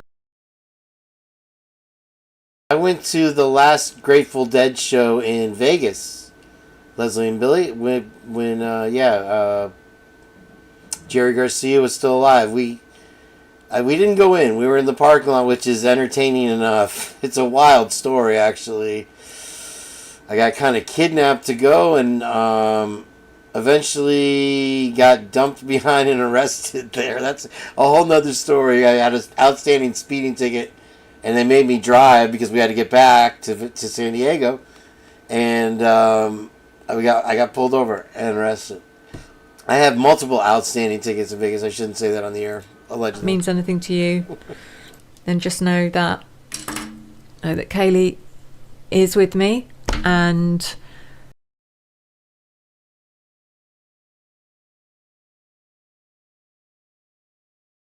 that down as well, guys, and go and check it out. I have written a poem which I did immediately after this conversation, which has also got little. I'm sorry, I was it's got saying some memories I wanted to rewind this because I didn't quite get what she was alluding to there. It'd be interesting. Armin van Buuren. It's called "Pray for Me" by Kendrick Lamar. I'll speed this up. Again, download it, go and listen to it. One of her favourites. She said the one that came to mind straight away when she thought of her and Maddie in like full-on party mode, having like the time of their life. It does seem that music was a big part of her life, which it was important to her, the lyrics and stuff like that, it would seem. And being, she said we were being proper little shits, was the song Turn It Up by Armin van Buuren. Which is really funny because it is all about like annoying your neighbours because that you're just making too much noise and your neighbours are complaining, and the amount of times that the police had to go and like tell them to turn it down. So that made so much sense as well. There's another one here. She showed me one of her memories was her dancing with Murphy, but it was like she was literally dancing with him like he was a human, so he had like his paws here and she's dancing with him like this, like with Murphy. There was Maddie was there, I think Jack might have been there, I don't know, there's other people watching, and I think they filmed it as well. And the song she was dancing to was I Wonder, which is by, who's it by? Oh, Chris Isaac. It was by Chris Isaac, and the song is I Wonder. And then this last one she gave me, which was, I don't know if this was ever one of her favourite songs, but for some reason she's given me this song because of the lyrics. She said, I want you to just read the lyrics. She said it's really weird, and also apparently the song was written by someone, and I don't know if this is a clue or not. She didn't say. She said also it is written by someone called Hunter as well, which is also very strange, and I was like, oh god. But the song is by, it's not the original, but this particular version is by the Grateful Dead, and it's called China Doll. So jot that down as well, guys, and go and check it out. I have written a poem, which I did immediately after this conversation, which has also got it's got some memories in there. She gave me a very specific memory of her dad, which I'm not going to give you because she's like, she said, I don't think he wouldn't appreciate it if you shared it all over the internet, and he'd probably deny it as well. But she said, oh God, I'm so sorry. It's been a long night. She said, if you want to get his attention, if he's watching, and he might be, is just say to him, the first thing she said to me was ask him about the laundry mix-up. And I was like, laundry mix-up? And then she told me the story, and I was like, that's not laundry. Well, you know he's watching this show. For damn sure. And I'm sure I'll get a thumbs down from him. I always get one thumbs down whenever his name's mentioned. Laundry, more like suitcase mix-up. Ask him about the suitcase mix-up, and he'll know what you're talking about. But she said she never laughed so hard in all her life. Does anybody have any reference to the suitcase thing? And then somebody said that would explain why he was at the house. You can say drugs in here, by the way, with Bubbly Waters. I'm just saying. About this particular memory. And I can understand why. I'm not going to say any more than that. But Mr. Gonsalves, if that means anything to you, then just know that Kaylee is with me, and she's she knows the truth. It's funny that you mentioned Molly Hatchet. The lead singer of that band lived, I guess, or was friends with my music teacher in high school, and he used to tell us about how, the band fell apart, and it was just run like a business, because they only had like a couple really big songs, but they would play all these festivals and stuff like that, and so he was constantly having to hire musicians, and they never were able to really make any money because he's always paying out. Molly Hatchet, great band though. Truth. and she hopes that you'll do the right thing. So okay, guys, just quickly before I go, if you are interested in a live personal reading, do get in touch with me. It's revelationtarotgb@gmail.com. All right, so that was that. Pretty cool. Yeah, 38 special, really good. Fantasy Girl. Here's our Fantasy Girl right here, Twiz. So I appreciate everybody being here. If you're the first time to the Purge, hit that subscribe button for me, and maybe one little like thumb for just a little bit. And I appreciate it. Thank you. It won't cost you a damn thing, and we won't harass you with a bunch of stupid lives. And so let's see here. Okay, so I was saying earlier, Twiz, I don't know if you missed it, I'm going to try to get together with the detective. It's Detective Foster who is handling the case, and it turned out that murder of my music teacher happened in the neighborhood Morningside where I grew up, in Clearwater. So I'm going to call live here in just a little bit and see if we can't schedule an appointment to meet with her and discuss the case. I'm sure any type of press is good press for that case. I'd like to see where they're at on it and see if she has any feelings on Idaho 4, of course. Let's see here. What was I doing? I forgot. Oh, we were going to play this from Bubbly Waters. Let's check this out. Hopefully it's not too loud. Oop, where'd it go? Okay, that's it. I was like, what the hell? I don't know why they're using DaVinci for audio. Usually that's video, but okay. I'll take. Oh, you know what? Douglas Outlaw said that he sent me the audio that he tore up. So we'll listen to that after this. But I'm assuming this is a 911 call.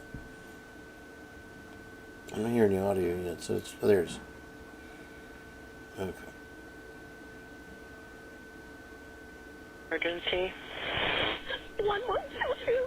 Hold on, I gotta boost this up even more. I got double gain on it as it is. That's just how it goes sometimes. And let's see. You're gonna probably get blasted out. I'm sorry if you do. Sorry if you don't.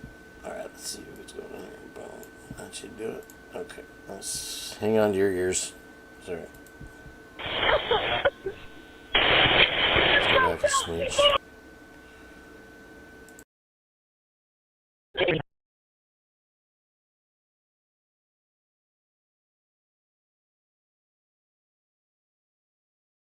Emergency. 1122.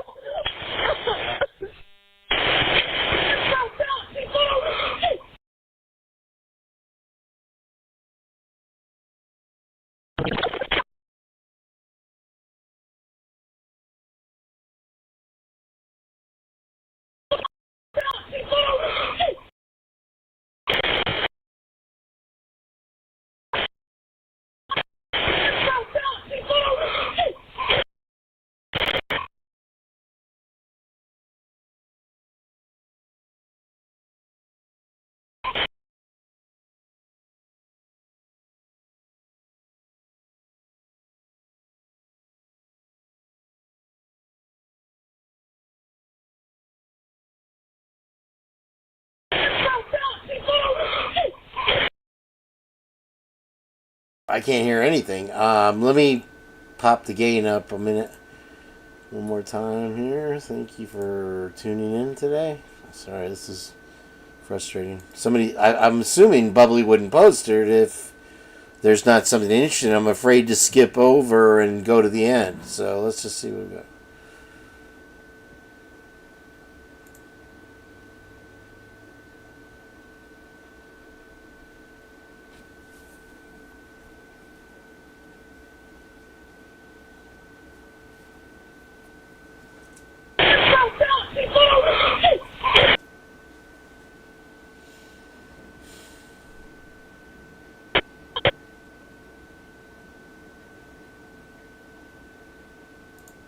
And what's the phone number that you're calling from? Sorry about that. There was the price we paid for turning it up. Sorry. Sky, what did you post? Is this another one? I'll look in my email real quick, unless Doug wants to post something in the chat with his version of the audio. But I want to finish this out. What's your phone number? Hold on.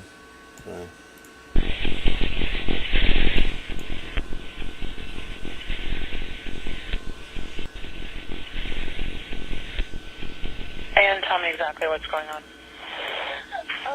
One of the roommates just passed out, and she was drunk last night, and she's not waking up. Okay. Oh, and they saw some man in their house last night. Yeah. And are you with the patient? Okay, I need someone to keep the phone, stop passing it around. Can I just tell you what happened pretty much? What is going on currently? Is someone passed out right now? Passed out?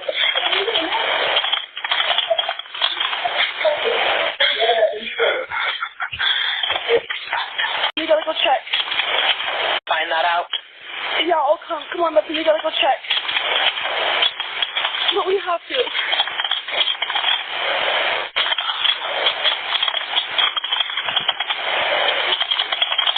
Is he passed out?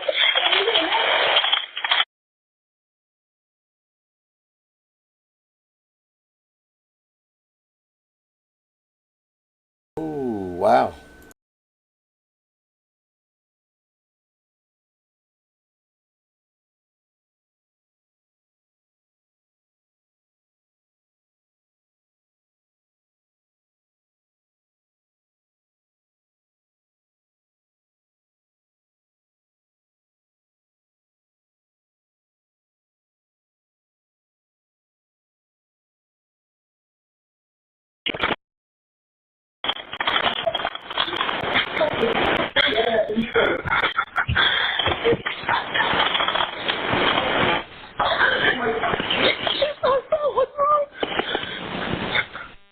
She's not waking up.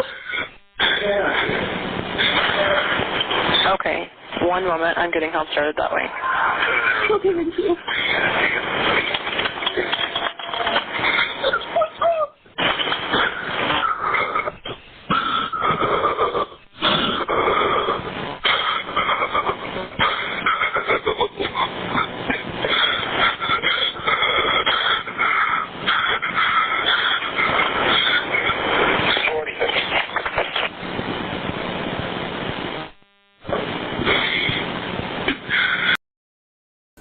Just to stop and interject, that is a free program, DaVinci.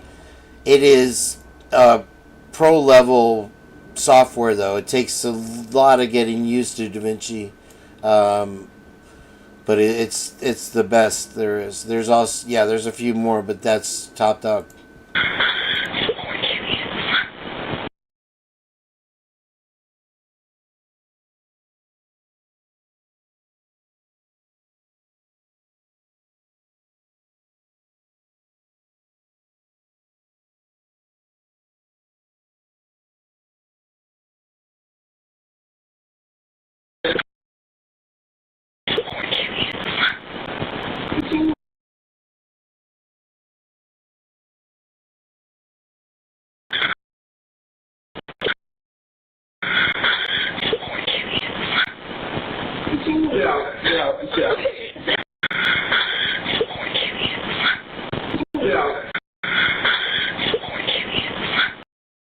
You know something I noticed right there?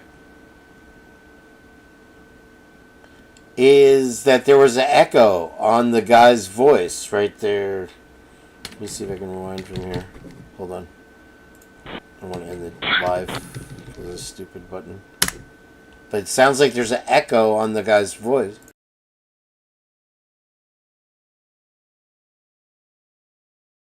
Which would mean he's inside a house.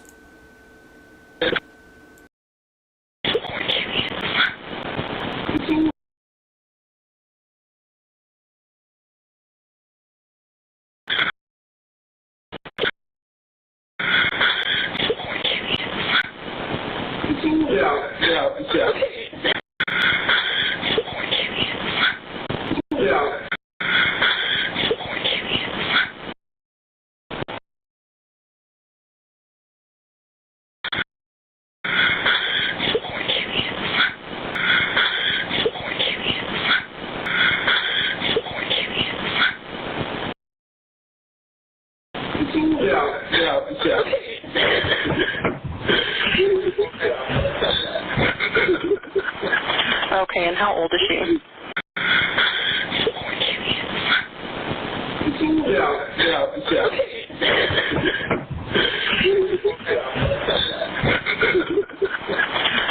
how old is she? She's 20. 20, you said? Yes, 20 here to Okay. them. Hello?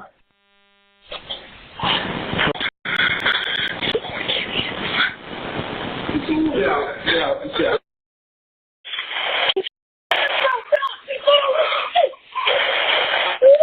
What is the rest of the address?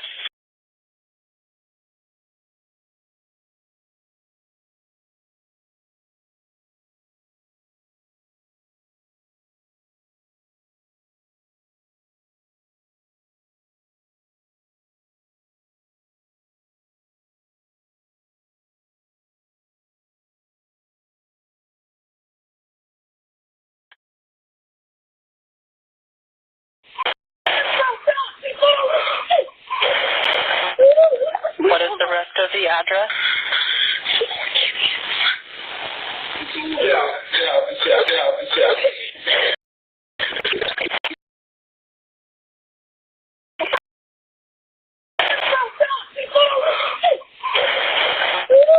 What is the rest of the address?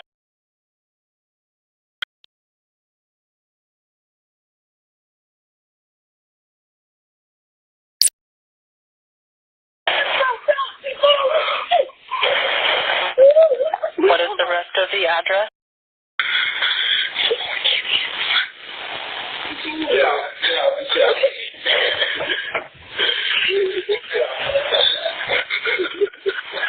Okay, and how old is she?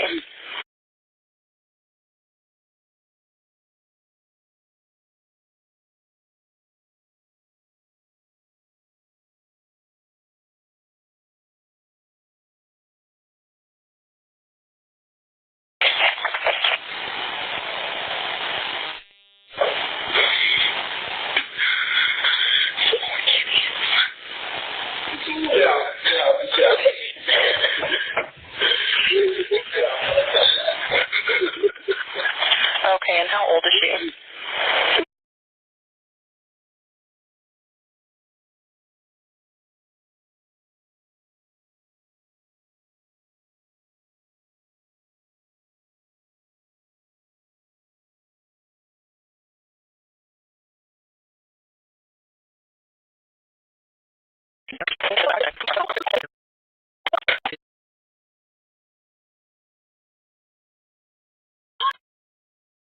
$11:55 a.m. 42 seconds, November 13, 2022. I can tell you right now, this guy needs to learn some shortcuts. It's taking a lot longer than it should to do that. 911 location of your emergency. Hi, something is happening. Something's happening in our house. We don't know what. What is the address of the emergency? 1122.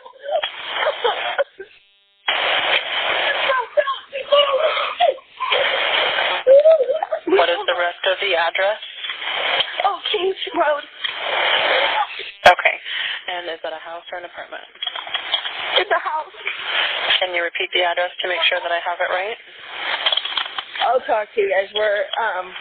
We live at the White, so we're next to them. I need someone to repeat the address for verification.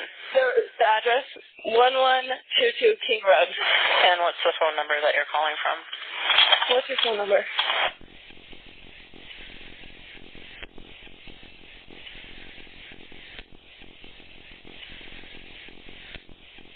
And tell me exactly what's going on. One of the roommates has passed out, and she was drunk last night, and she's not waking up. Okay. Oh, and they saw some man in their house last night. Yeah. Hi, And are you with the patient? Okay, I need someone to keep the phone, stop passing it around. Can I just tell you what happened pretty much? What is going on currently? Is someone passed out right now? I don't really know, but pretty much at 4 a.m. Okay, I need to know what's going on right now if someone is passed out. Can you find that out? Yeah, I'll come. Come on, Bethany, we gotta go check. But we have to.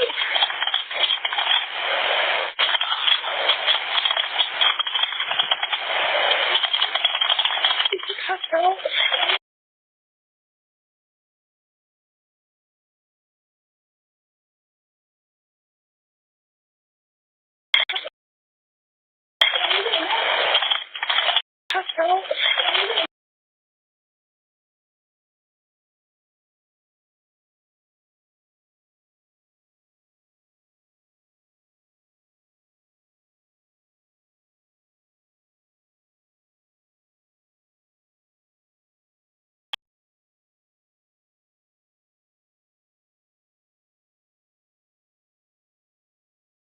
Hospital.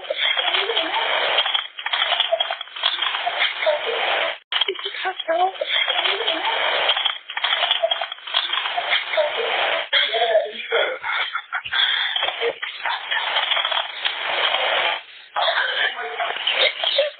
What's wrong? She's not waking up. Okay, one moment. I'm getting help started that way. Okay, thank you. What's wrong? Hospital.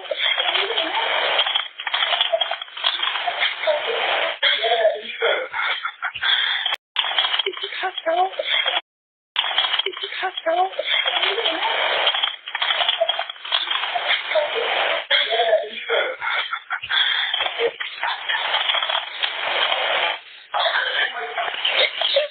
What's wrong? Wait, what the fuck did I just hear?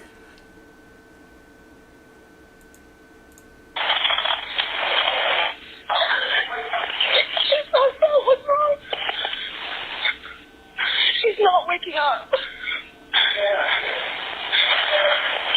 Okay, one moment. I'm getting help started that way. Okay, thank you.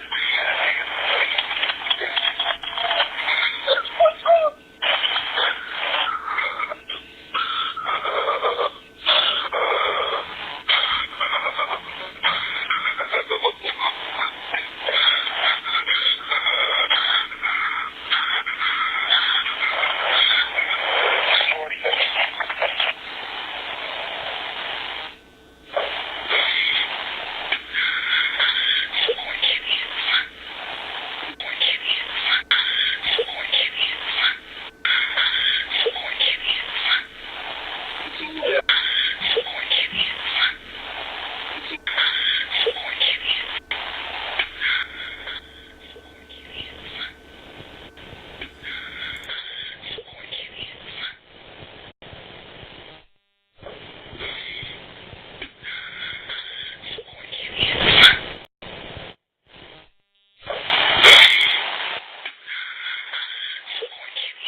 Okay, and how old is she? She's 20. 20, you said? Yes, 20 here, 20. Okay. Hello? Hello? Okay, I need someone to stop passing the phone around because I've talked to 4 different people. Okay, sorry, they just gave me the phone. Is she breathing? Hello? Is she breathing? No. Okay.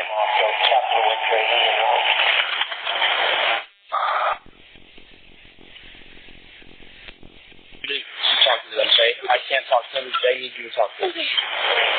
Hello? Okay. I've already sent the ambulance and law enforcement. Stay on the line. If there is a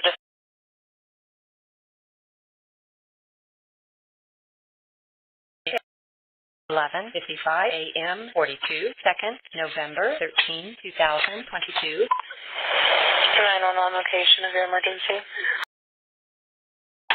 Okay. And is that a house or an apartment? It's a house. Can you repeat the address to make sure that I have the emergency? 1122.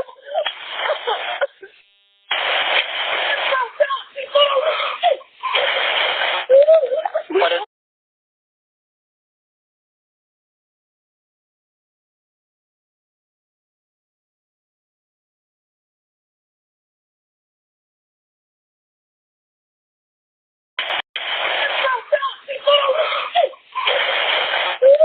what is the rest?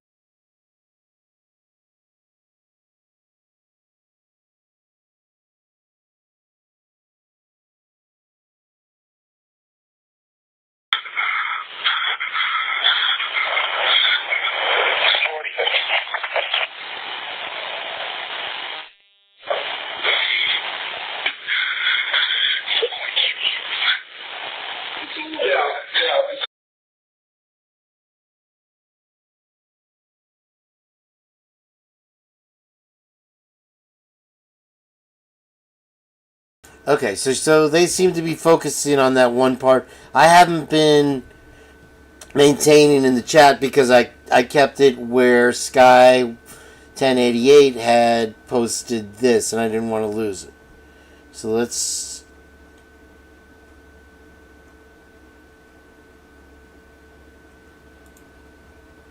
This looks like the same video. The address to make sure that I have it right. Maybe it's not. Okay. I have all these plugins on my Mac, but my sister threw away my Mac. Took a long time to put those on there, but I have another computer with all these plugins on it. I'd have to dig it out of the back of the house. But it's nice that they're trying to do this. They're doing somewhat of a professional job. Definitely new to the program, though, for sure.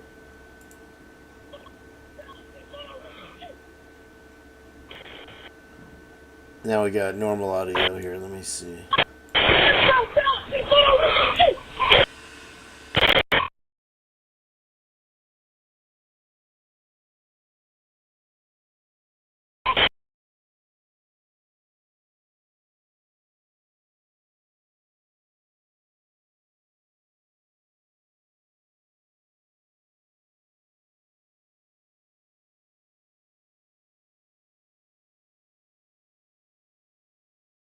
I'm not a... Was I swamped that whole time? Anyway, I'm not a fan of the Mac because you have to update them. You have to get a new one every time, and it's ridiculous. And the prices go insane. Anyway, yeah, thanks, Bubs. I know that now. Let's see. Let me go on my email. I'm going to hide this so Trish doesn't have a heart attack here. So nobody gets doxxed. And... I'm going to look at my Gmail here. Let's see what's up with Dougie. I think I can't turn those pages. Let's see here. Sorry about the delay. Hold on 1 second. He said he sent me a link. If Doug, if you're still out there. All right, Heather, enough. Let's see now. You got it 100%. Okay. And then...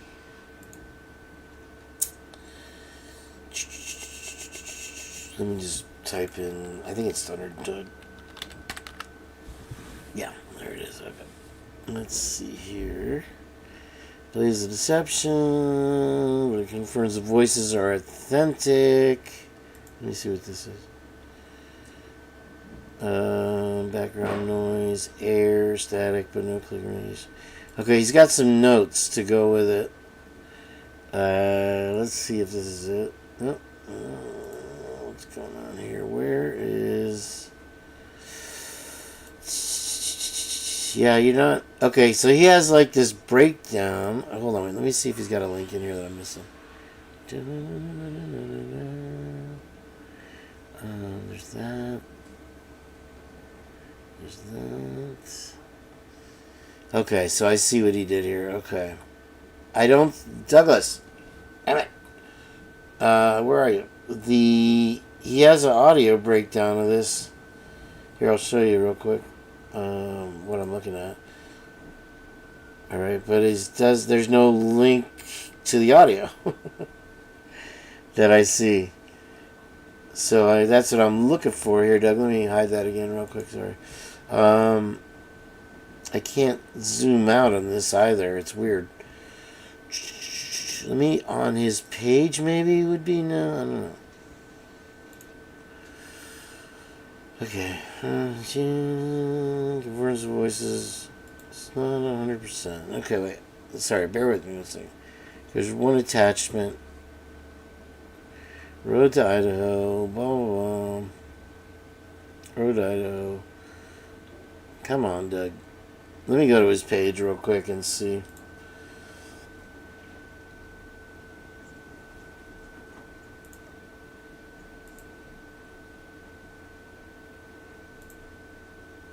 Okay. DJs, let's see. Videos. It's so hard to find stuff on people's pages. I don't know that he said he sent me the link, but I don't see the link. There you are. Do I click on those pictures? Oh, okay. I'm dumb. I am dumb. I'm dumb. All right, go back. Go.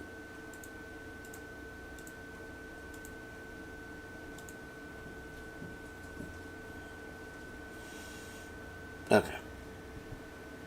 All right. You know what it is? It's this. Here, hold on. But those are just PNGs, Doug. That's all I got was PNGs. And I'm clicking on the PNGs and they're too big. This one is, yeah, it's just a PNG. Here, I'll show you guys what I'm talking about. If you have a link to we can listen to the audio. But this is his breakdown, which is great. But Doug, please post a link.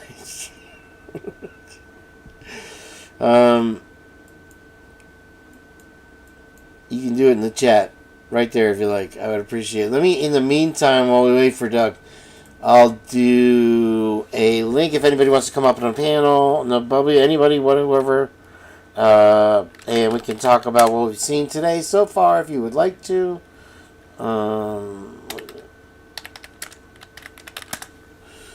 Let me make a room here real quick. I don't know if I need to hide this, but I'm going to hide it just in case. I don't know why I would. But let's see here. This one and that one. Remote screen share. Add your cat. Okay, let's create a room. We'll call it this. And load previous session.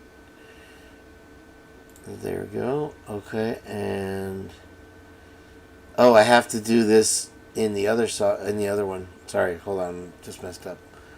Hold on. It shows the audio, so click on the other screen where it's. Can you, Doug? I just please, for the love of God, post the link. It's none of the shit in the email is working at all. It just is a picture. I tried. I've been trying for the last 2 days on it. If the link would be amazing if you have the audio posted. If not, that's fine. This is where I want to be, and we'll go over to this here. I have other shit I want to tell you about. I'm dying to show you, but I'm stuck. The champagne room. There's no sex in the champagne room. Okay, can I please just do what I want to do? There we go.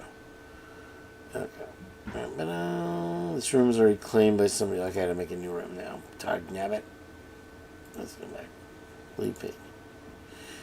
Okay, I'll do this. Don't worry.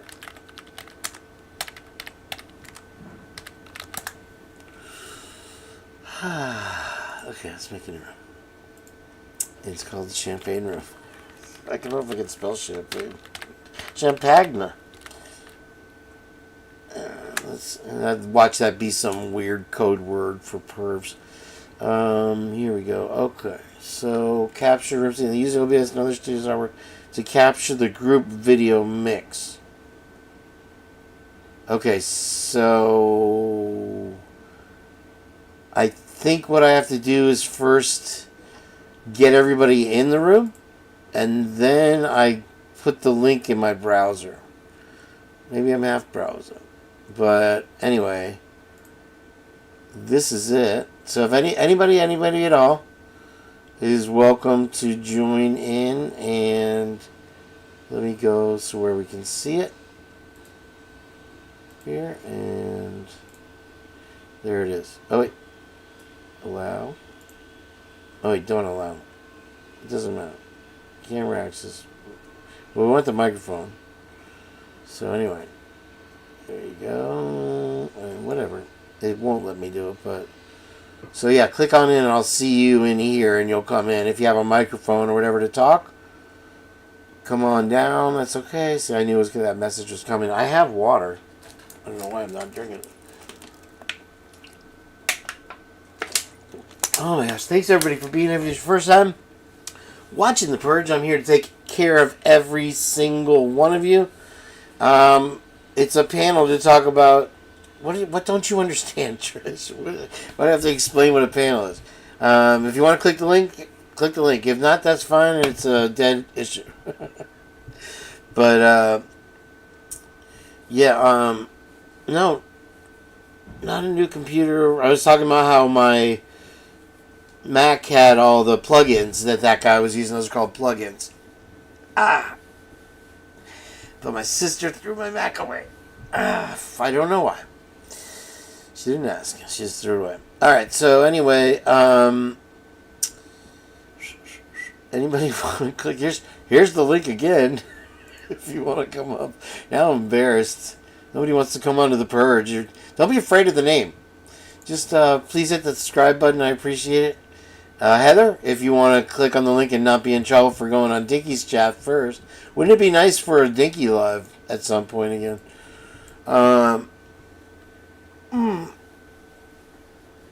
Yep. So I have a computer with all the plugins on it. That's a Windows computer that's in the back. I'm using right now, this is the computer that I keep showing you guys in before the lives. And that's an old i3. But I decided on this one, it was the one to use because I put the solid state drive in it. So that's been my main guy. I need to bust out the other one. It's got all the software on it. And it took forever to download. And they used to give you free samples of stuff back in the day. Now they attach it to something and you got to put a we can get a Mac Mini Twiz, but like I said, I'm wary. You could probably pick one up pretty cheap used. I'm sure. Twiz, you can hit the link too. Nobody's scared to hear your voice on here. One more time on the link and I'm just gonna move on. But I'd like to do a panel and talk to you guys and make YouTube more interactive here. Oh my gosh, am I really doing this? Heather's enjoying this because she really likes to watch me struggle. So I'm going to use the plop machine for 1 second. It'll just take 1 second and I'll be right back. So I'll give everybody a chance to jump in and hang in there, guys. I appreciate you being here. Please subscribe and like and do all the things. Be right back. Oh man, my knees are gone. Woof.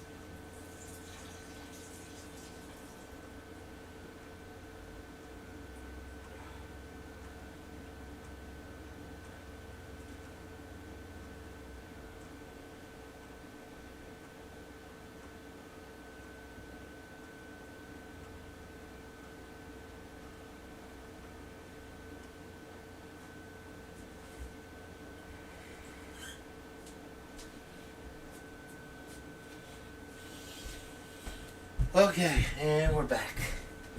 Hopefully you didn't hear anything weird.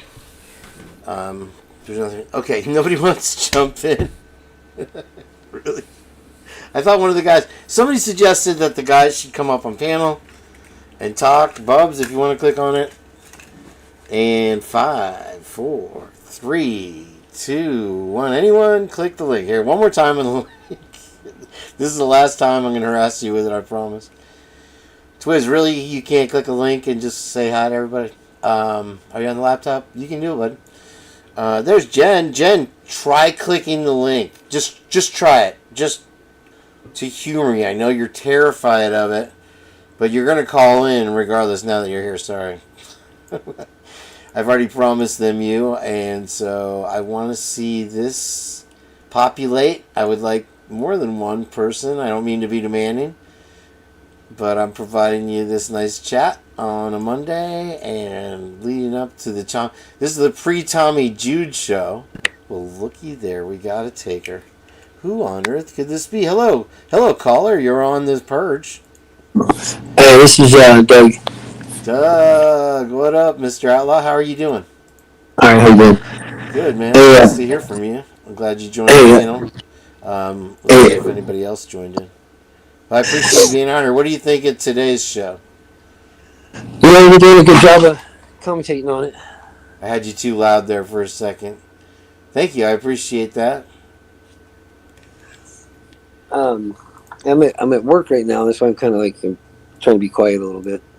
Oh, that's okay. I got a compressor on your voice, so I can.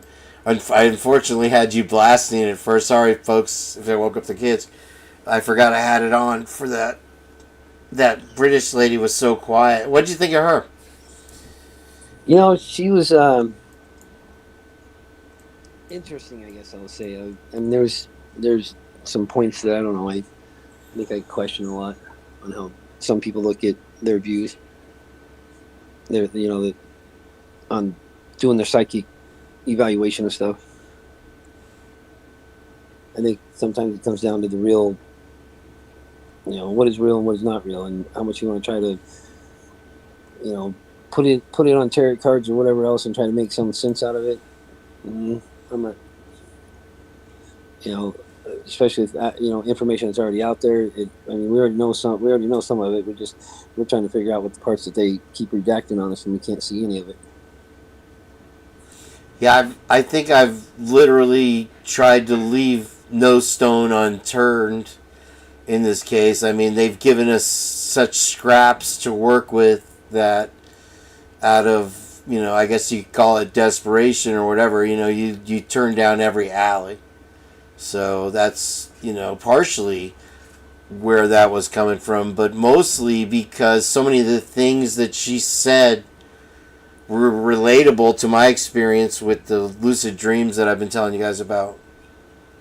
Yeah, I think I get more than I know, and sometimes I don't really, I wake up and I forget my dreams. You have some intense ones though, huh?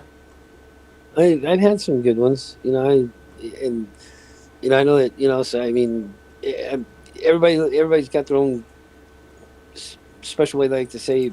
I don't know. I guess it's like astrology. People say. I don't know. I don't know. I don't know if I can really get into it all that much or not, because I don't know if any of it's really true, because a lot of it's just what everyday life is.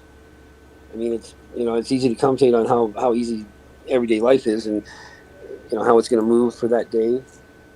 They sometimes tell me, "Oh, new love's going to be in your life." Yeah, right. Well, I found an interesting anecdote to that again in that Marvel Universe movie. Wait, what were you saying again?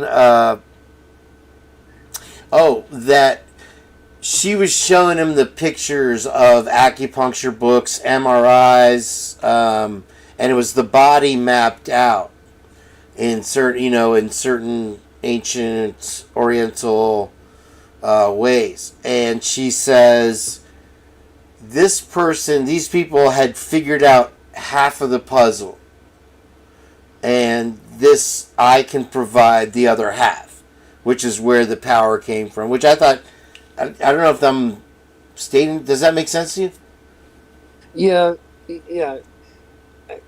I have to, I was going to look into it a little more. I wanted to look into it a little more.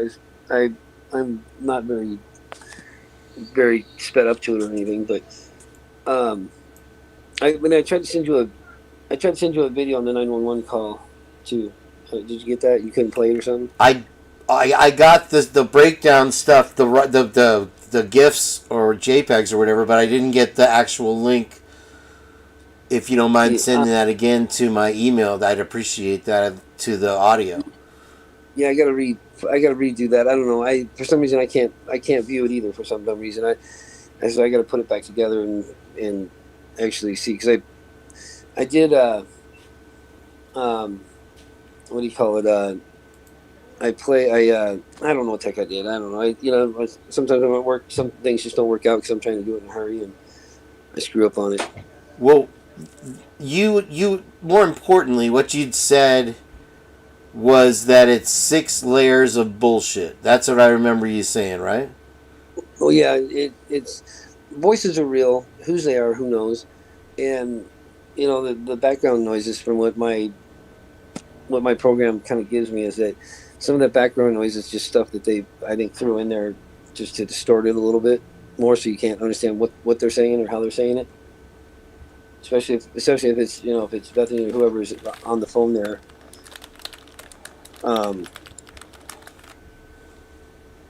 Can you? You're at work right now. You can't put up a piece of paper with your name on it because everybody's asking who you are. Jenn, he does the theme song for the show for us. He wrote a Clearwater, Idaho song. That was pretty dope. I really enjoyed that one. Got a lot of good music out there. This is Douglas Outlaw from Backwood Beats and Outlaw Rhythm. So yeah, if you can put something in front of the camera, just to quell everybody's curiosities. But yeah, more importantly than the audio itself, go on with what your final description of it, Doug. Just that there was just in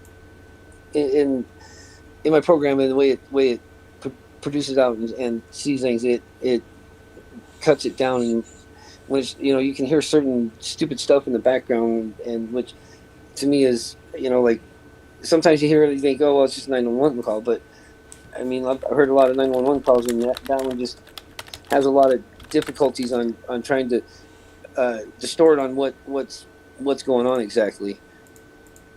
And I'm sure that more was said, and they broke that off to where it's like they had the other girl because it kind of goes quiet, and what I mean, it's my program says that all that distortion stuff in the background is all added layers into it in order to get out with only what they want to let out.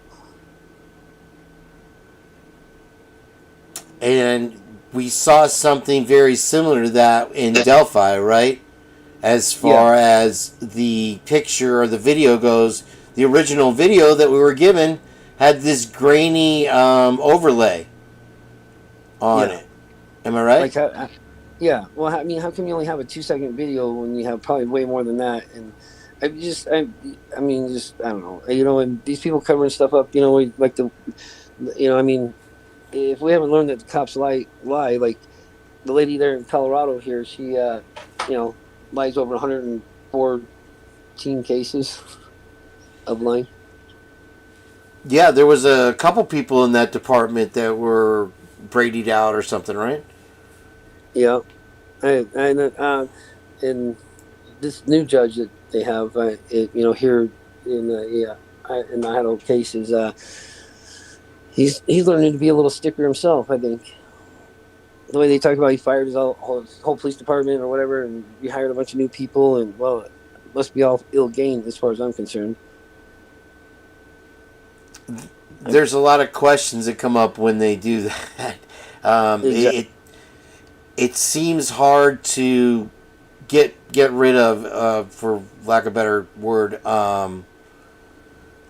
police officers, and it only seems to be done when there's some kind of intention, like if somebody's climbing the ivory tower, or they've said more than they should, right? Exactly. It becomes a ploy, and I think as much as what the militia is up in the Idaho and states up there, I'm surprised there's not more rebuttal out of them, as opposed to just letting some of this crap go like they have been. You would expect a rebuttal from the Nazis? The militia up there, yeah. There's a lot of there's a lot of good guys up there that are for the people and not for the government. And the government's sitting there running tracks over people up there, which is surprising to me because all of them that I know that are out and about and around throughout the United States are completely against the government. But yet, I mean, you let the government keep on doing this stuff. You don't say a word about it. You know what's going on, and nobody wants to say stuff about it. Do we know that they haven't talked about it? Well, they haven't addressed it like we're addressing it. They're not putting it out on Front Street. Yeah, you definitely have a group of people in here that have dedicated their lives to solving this case. And like I said, I play everything backwards, forwards, upside down, and sideways to try to figure it out and get us an answer. There's nothing that's off limits here. Yeah, and I don't think that, I don't think it's right for any law enforcement, as much as our society says that we need to turn everything over to the law, let them handle it.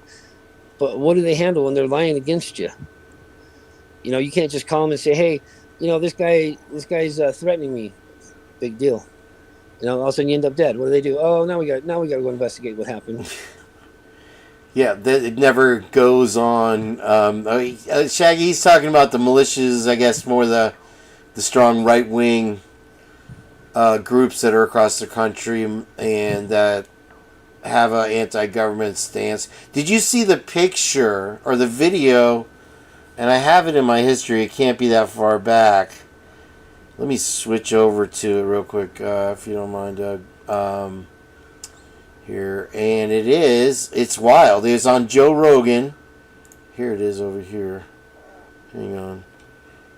And we'll get, Jen says she'll be back in a minute. She's eating, of course, again. She's the skinniest girl on the planet, but she eats all the time.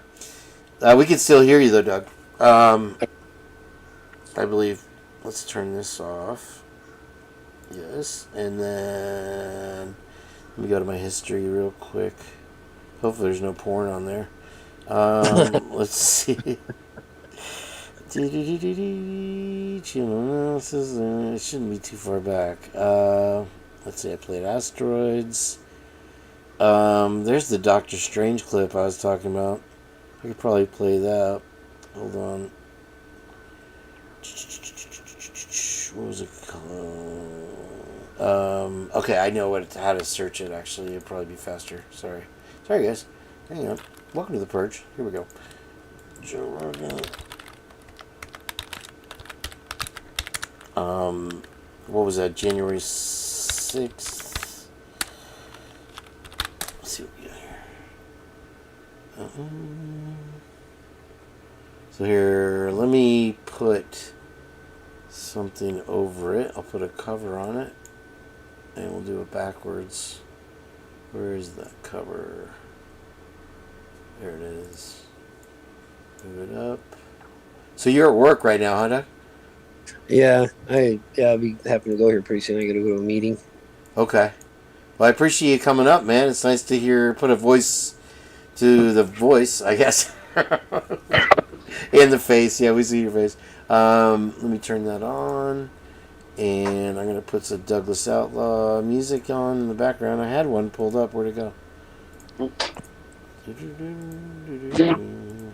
I found that all you have to do with the audio on songs, as far as if you're not ASCAP or BMI, is put any kind of noise over it, and it confuses AI. And it could just be a light, like white noise or whatever it is. So let's see, backwards. You should see now. You're not popping up. That's so weird. It had Backstreet Boys before you. You weren't in the Backstreet Boys, right? Now it doesn't even remember you at all. Backward beats. Did I spell it wrong? Yeah, probably. That's good. Sometimes. Well, it helps the algorithm find you. It's not even. I have to do the whole thing. Okay. People erase me just as fast sometimes. Now, are you familiar with the guy here in Florida? Do you have any relatives here in Florida? I've got relatives all over.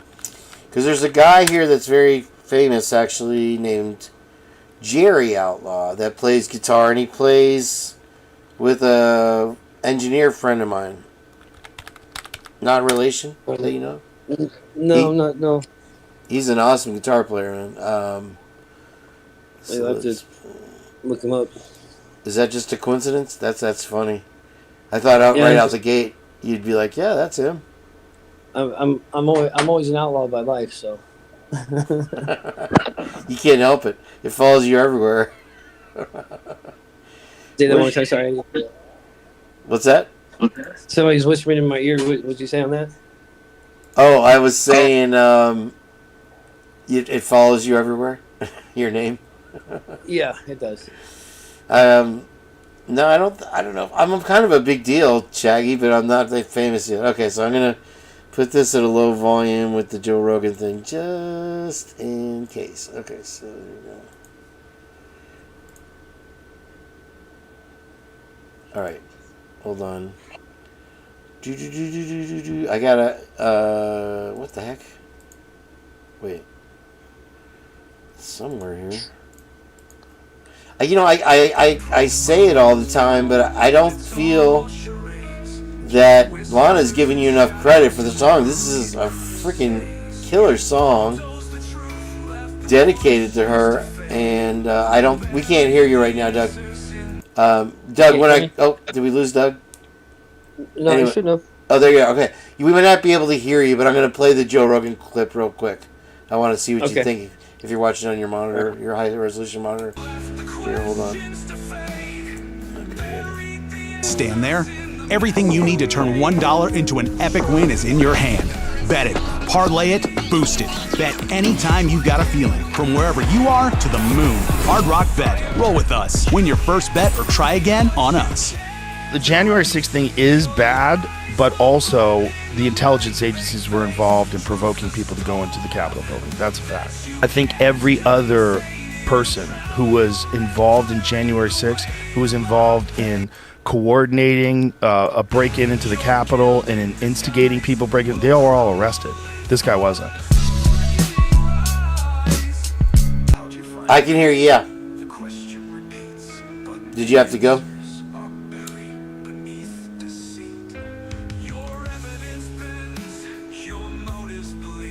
I am... Okay, I guess this went to music. Yeah, let me click that, just in case. This is some type of... This is not what I was looking for. Because, okay, so anyway, what I'm getting to is... Hopefully they'll find it. Here we go. As I believe there were federal agents on January 6th. He's probably zero. Well, on 9/11 he said it's probably zero, but he said he's asking the question about January 6th. But he never even said, I believe January 6th was an inside job. He said, like, it seems like entrapment. Like, that's kind of what it seems like, and we have a right to ask these questions. Yeah, Vivek's a very sharp guy. I had him on my podcast. He's very... Okay, maybe I won't find this. Let me go to his page and see, because it was a restart. Let me look at my history one more time. Sorry, guys. I'm fucking up. Okay. It'll say Joe Rogan, I guess, in there. That's what I should be looking for.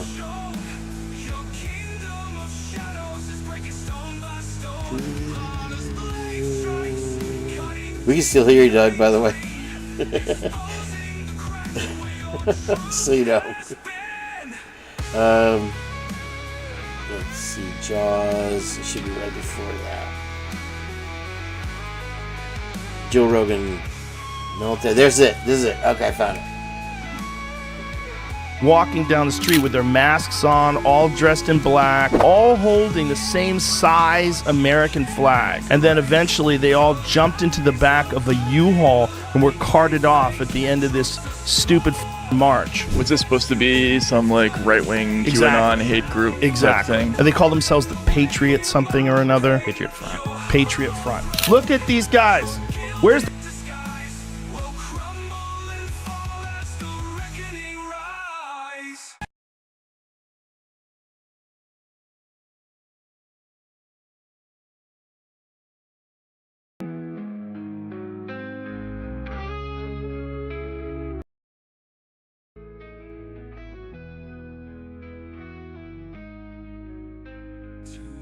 the Patriot something or another. Patriot Front. Patriot Front. Look at these guys. Where's the fat people? How come they're all wearing the same clothes? What the f is this? Have you ever seen anything that looks more like feds? This asshole's got a drum. Back that up.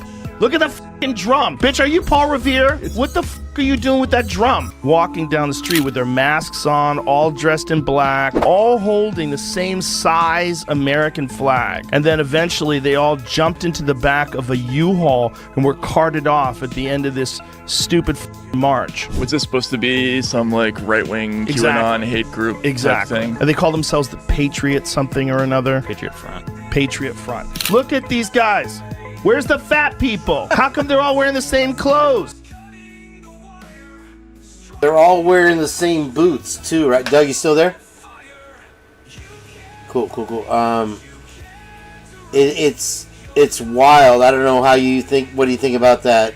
And I didn't think much of that video when I first saw it, but then I watched. I once I got towards the end, I'm not big on the conspiracies about January 6th, but seeing that was part of it. I'm trying to get back to you, Doug. Here, hold on, I can't find my thing. I have to say that Trump brings a lot of it out. I know that. What do you mean? Now, just people are just so much behind Trump about especially the militia guys. They're behind Trump and showing what it's really about. Let's take America back and be great. And but let's not forget this. Our government's got to also fall in line with making us be great, but not sit here and lie about how we decide to judge and say, well, you're guilty before innocent. Guarantee you that. But that should be looked at differently. Whether you take Europe's standards of being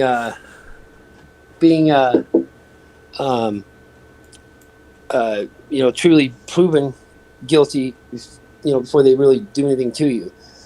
I don't understand why our government feels that they got to show that we're guilty. The justice system is definitely broken, but OCD Shaggy asked if Fry was driving the U-Haul that those guys got in. And I'm like, here it is, a U-Haul again. How many times is the U-Haul going to come into play? But yeah, the justice system is something I can't get over how broken it is. Hey, I gotta get out of here, but I will take off for a minute, and at least say goodbye to you guys. All right.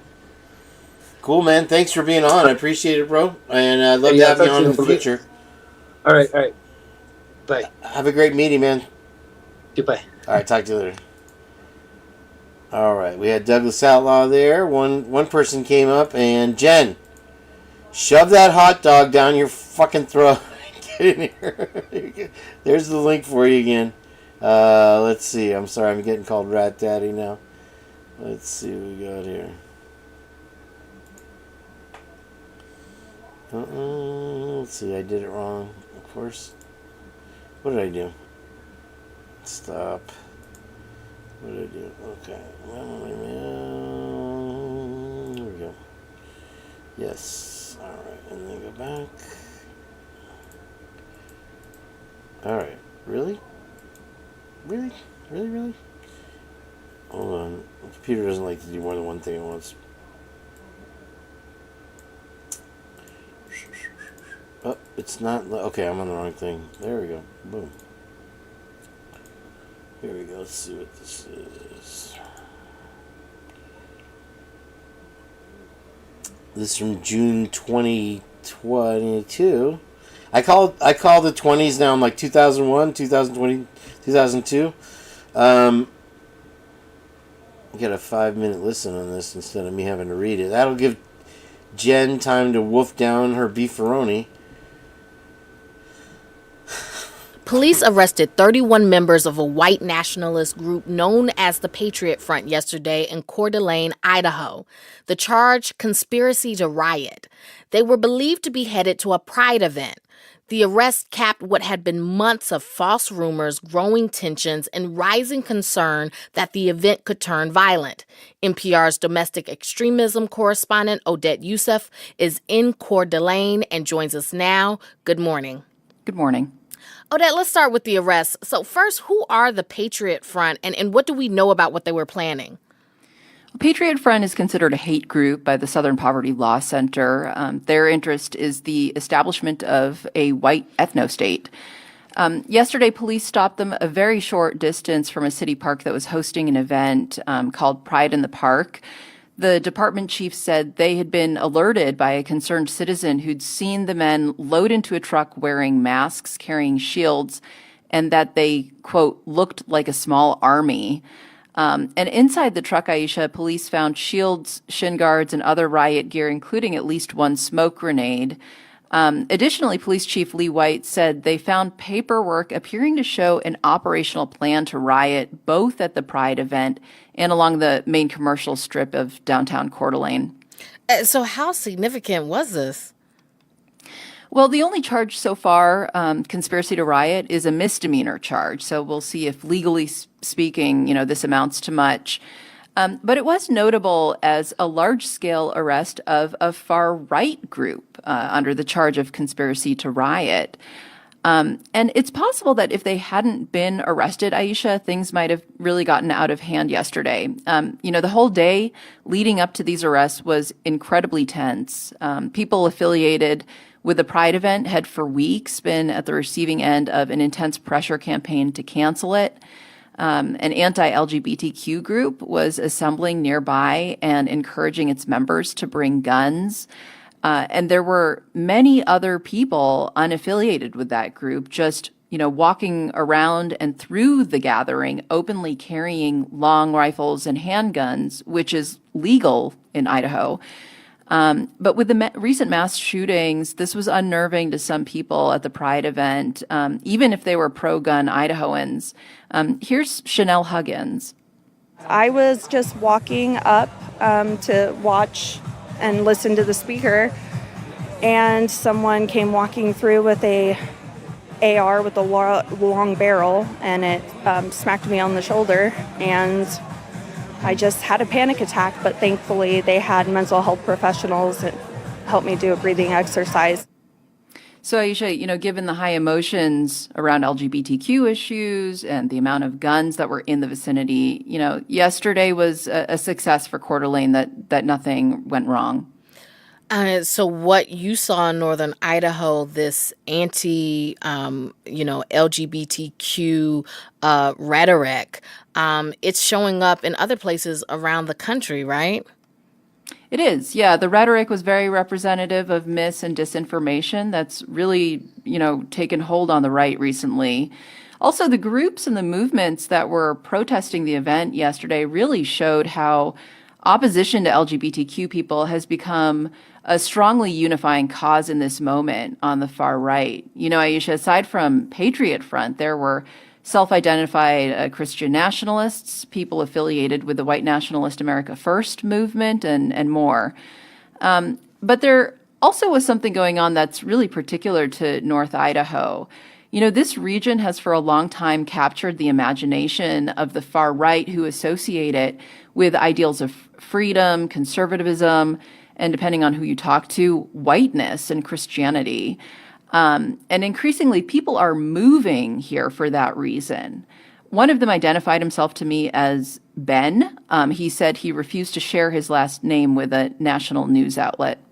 I moved up here about 3 years ago, and there's a lot of conservative right-wing refugees who moved up here because the rest of the country is just becoming, not only left, but communist and fundamentally degenerate.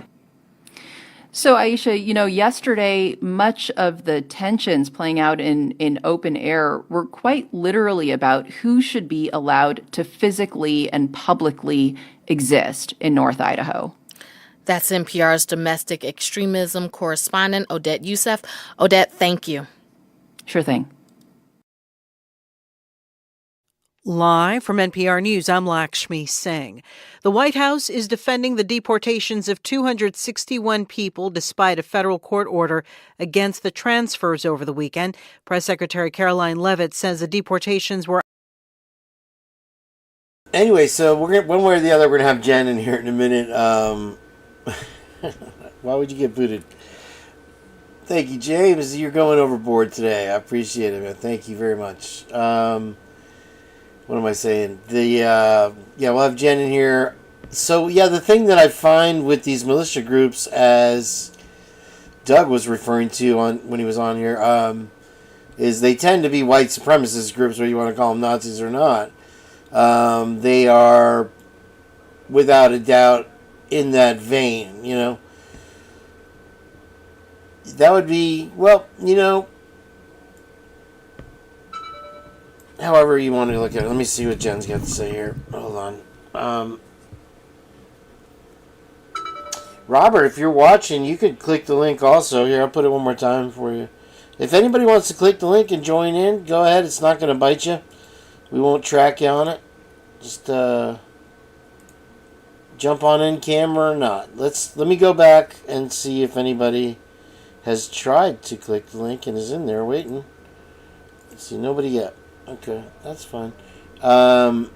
Maybe Jenn will try. She's trying to do her privacy settings, whatever that involves. I don't know. So there's the link if Robert's watching. Jenn, Heather, why don't you click it? Permissions denied. Well, okay. Here we go. Alright. Hold on, sorry. Hello? Hi, Jenn. Hi. I can't figure out the settings. Like, my privacy settings have everything blocked. I don't know how to do that. So You're good. No worries. We tried. We'll do it later. Wow, you're huge there. You know how I feel about this anyway. I understand. It's not going to hurt you. I mean, you tried. I appreciate that. That's enough for me. So how are you? I'm good. How are you? I'm fine, thank you. Doing a daytime live today. Something different. I know, right? Got a lot of interesting people in the chat today. I left the chat open. If you're new to the Purge, please hit the subscribe button. It doesn't cost you a thing, and we won't track you, I promise. And Meanie doesn't buy it. I know you're bursting at the seams right now. What's going on with you? That interview that Steve did really irked me. What interview is that? The one where he was talking about the profile being sadistic, and he said something about a kill kit. Like, he was all over the place. Okay, that was, I remember that was like midway through, right? That came out? Just recently. Recently? And he was talking about Hunter, how Hunter was protecting the girls. Bullshit. Like, Hunter literally got on the call for like 1 second and said, I don't want to talk to them, you talk to them. Like, what the fuck? Heather, could you please post the link to that? I have not seen that interview yet. I'll post it. Yeah, it's the one cool. where he talks about Hunter. It just came out yesterday. Really? Hold on. Oh, cool. Yeah, There's something it's some new. bullshit. Let me get out of this and get into the other one. Hold on, I'm finding it right now.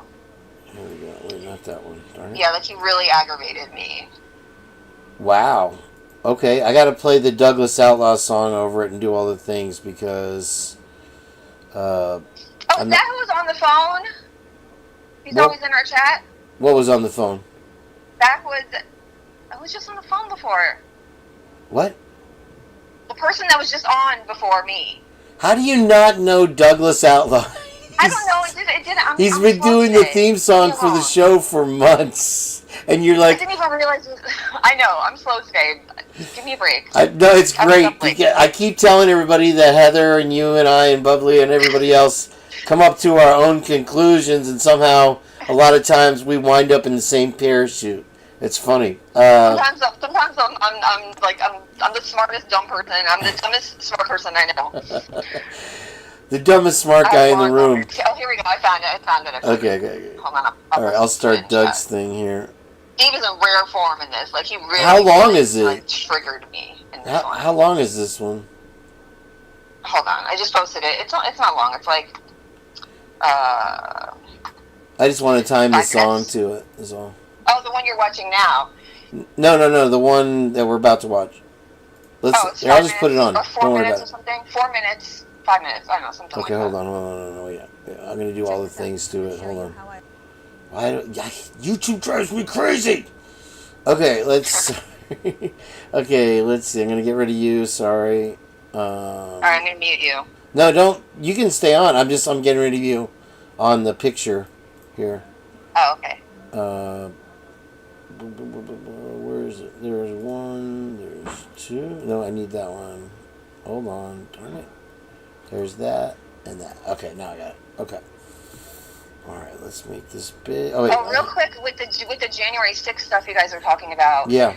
I know Heather did a video about like the white supremacist links and all that, but like also Jack D's aunt, Brooke Miller, who lives in Coeur d'Alene, she's the one who like did the GoFundMe and all that. She is like heavily involved with like organizing like protests or whatever you want to call them with Patriot Front of North Idaho. She was actually in DC for on January 6th. Was that the group that was just arrested on a misdemeanor? I think they were Patriot Front. I don't really. I think that was remember exactly Patriot the group. Front. I'm not. Let me. I'm pretty sure before they I were, make an ass but, out of myself. You know, she's very into these conspiracies and anti-vax and all that. And you know, Steve had said that Kaylee was, you know, into conspiracy theories and all that.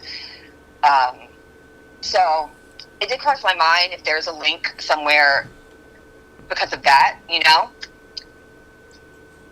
Yeah. Did you catch the psychic reading that we played earlier? Did you catch any of that? No, I was up late, so I was sleeping, probably.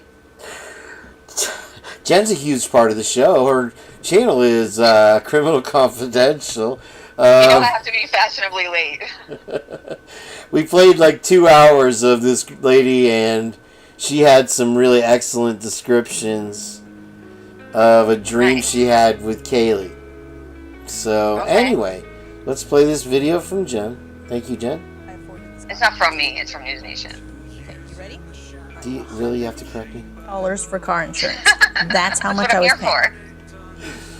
I'm joined now by Steve Gonzalez. Hold on. Wait, I haven't done all the things yet. Wait, where is it? Ah, there we go. Wait, is that it? Yeah, that's it. I want to know how everybody remembers their dreams, because first of all, I rarely dream to begin with, and I definitely don't remember them. Okay, I'll answer that. I kept having lucid dreams, really vivid dreams, and one of them was in 2001 when the 9/11 happened. There was some lady with the backdrop of New York City before it happened, and she was on this jetty, you know, a rocky jet thing that juts out into a... I know what jetties are, yeah? Well, not everybody does. I'm just explaining. And so she was at the end screaming something at me, and the only thing I could remember her saying when I woke up was, "You've got to do something." And then 9/11 was the next day, or that day. My mom called me at 10 o'clock and said they blew up the towers or whatever. And so anyway, that's where I started, and I started writing stuff down. But then I found that if I just went over it in my head, it all kind of comes flooding back, and then I remember. But I do lose details over time, so it'd be a better idea just to write it down as you wake up. I keep a notepad somewhere, right here, that I use to write shit down. You can see. Diary. You have a diary? That's cute. Dear Diary, today Jenn was on the show. Jen was mean today. Jen, everybody was mean. You missed the whole battle between Twizzle Biscuit and Black Hawk Magnum. They were calling each other pussies and threatening to come each other's towns and beat each other up. So I don't know. For real or playing around? I don't know. I think Black Hawk had too many blue moons last night or something. So. Oof. Twiz, you want me to cut a bitch? Because I'll cut a bitch. Well, he insulted Miss Potts. How do you insult Miss Potts? I'll cut a bitch then. I'll really cut a bitch. So yeah, shit had to be... I was putting up with it for a long time, but... You know, you're gonna go play there. the video now. Yes, ma'am. You got it.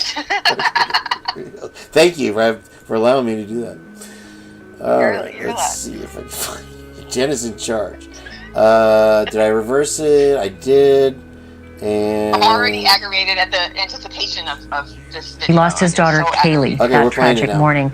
Steve, I know that mercifully that the authorities gave you that tape before the rest of us. You've had some time. But beyond that, I don't know how, after 2.5 years of gag order, this landed with you. I don't know if this was more painful, more elucidating, a bitter pill. Tell me how you're coping with this at this point. I'm a father, so it's not, my emotions are really my children and my wife. So I would say that they feel like they're slowly drowning, and I'm the guy that's trying to help them stay from drowning. And these slow leaks, this torturous process that we're going through, they've done a better job. They've responded to our feedback. We have said, hey, the 911 call is not something that we want to turn on TV and actually see. So they have responded. They have done a better job of, this is a community that doesn't know what murder is. They don't have any clue how to handle, public relations. It just doesn't really exist. So we're getting through it together, and it's hard to say it's getting better, but they are communicating, and we're trying to protect our children and protect all the families and protect the survivors to make sure that we don't have these trolls that are attacking them for no reason. Did you get any clarity? Did you learn anything or any epiphanies when you listened to the call? Yes. I mean, I always wanted it to make more sense. Like any murder, your brain wants to gravitate towards make this make sense.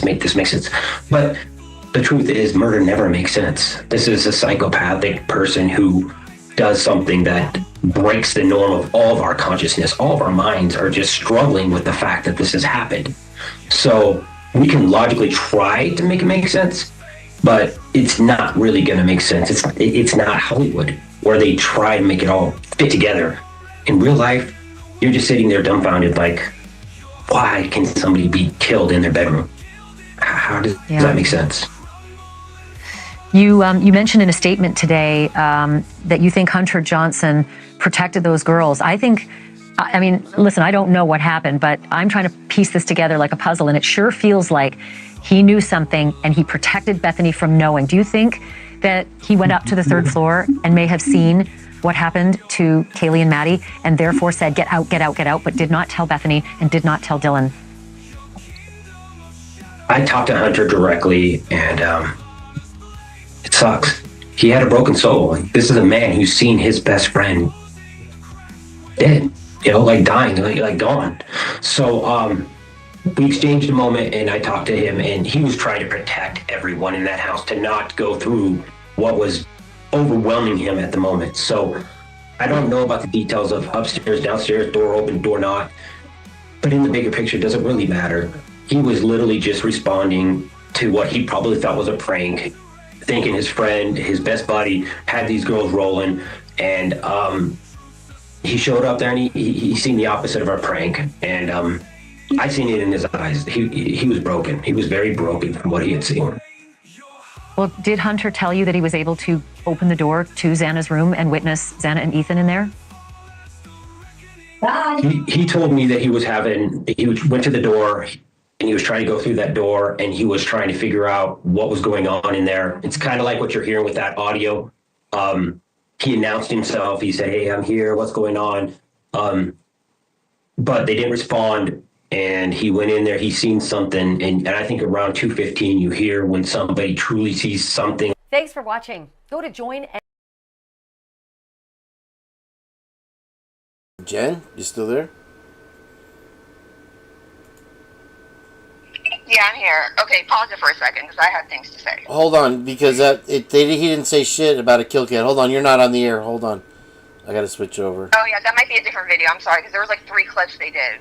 Do you have another one? Do you have the other link? Yeah, I have the other ones. Okay. But hold on, wait, don't talk yet because you're not on. Hold on, let me switch you over. There you go. Okay, you're back. Oh wait, you're not on. You're on the phone, so yeah, they can hear you. Shit, I forgot. I was switching. Hold on. I'm gonna find it. NN.com. Yeah, put the link. I appreciate it. Let's see the cover. Make sure the cover is totally covering. Well, yeah, it's probably my watch. Ooh, the cover wasn't totally covering. First of all, she's a dumbass because the doors were open, right? Is she even watching the court hearings? And he's a dumbass because, first of all, Hunter didn't even make the call. It was Dylan. He got on the phone literally for, what? He said, I can't talk to them. Bethany and Dylan, you talk to them. Let's watch the language on the description of the families, though, Jen, please.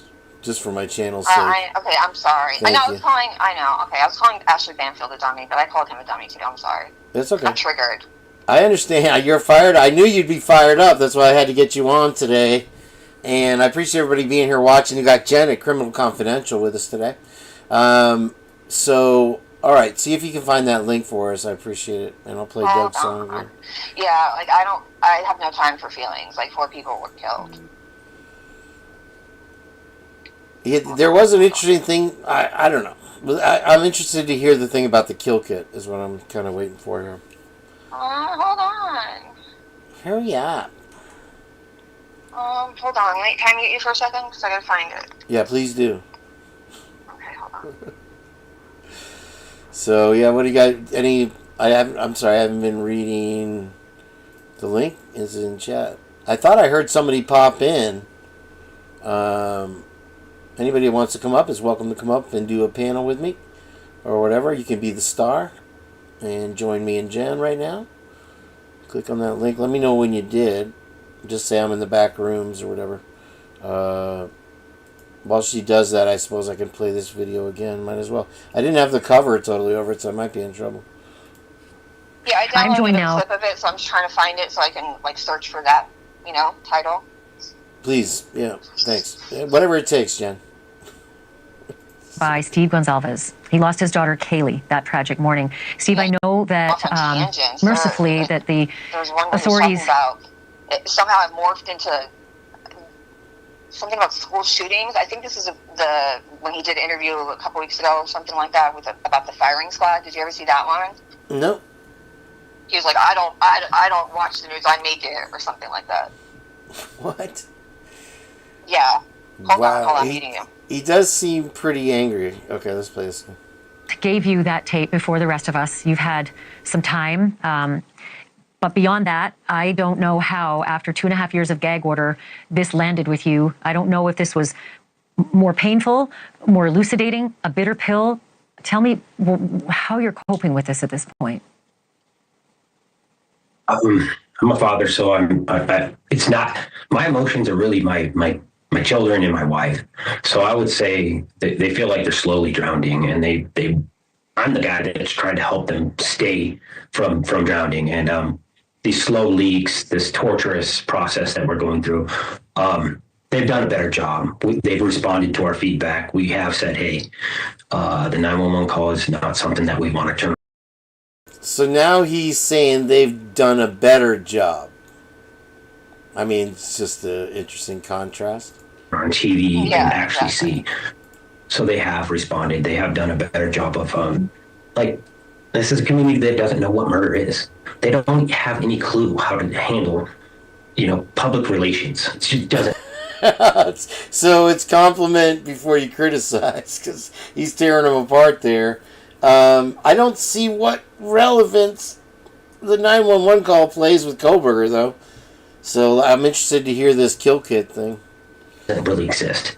So we're getting through it together, and it's hard to say it's getting better, but they are communicating, and we're trying to protect our children and protect all the families and protect the survivors to make sure that we don't have these trolls that are attacking them for no reason. I think that's it, the one I just posted. Did you get any clarity? Okay. Yeah, we've already watched that, so that's fine. Go to the next one here. Watch this before eating cheese. Number 1. God, YouTube just does not cooperate with anything. Sorry. His lawyers say the way that the cops tracked him down They could be real. was flawed. That the DNA tracing that led directly to him, that was an invasion of privacy, and that everything cops found after that should be thrown out. Again, which is pretty much the entire case against him. Yeah, what's the problem, Ashley?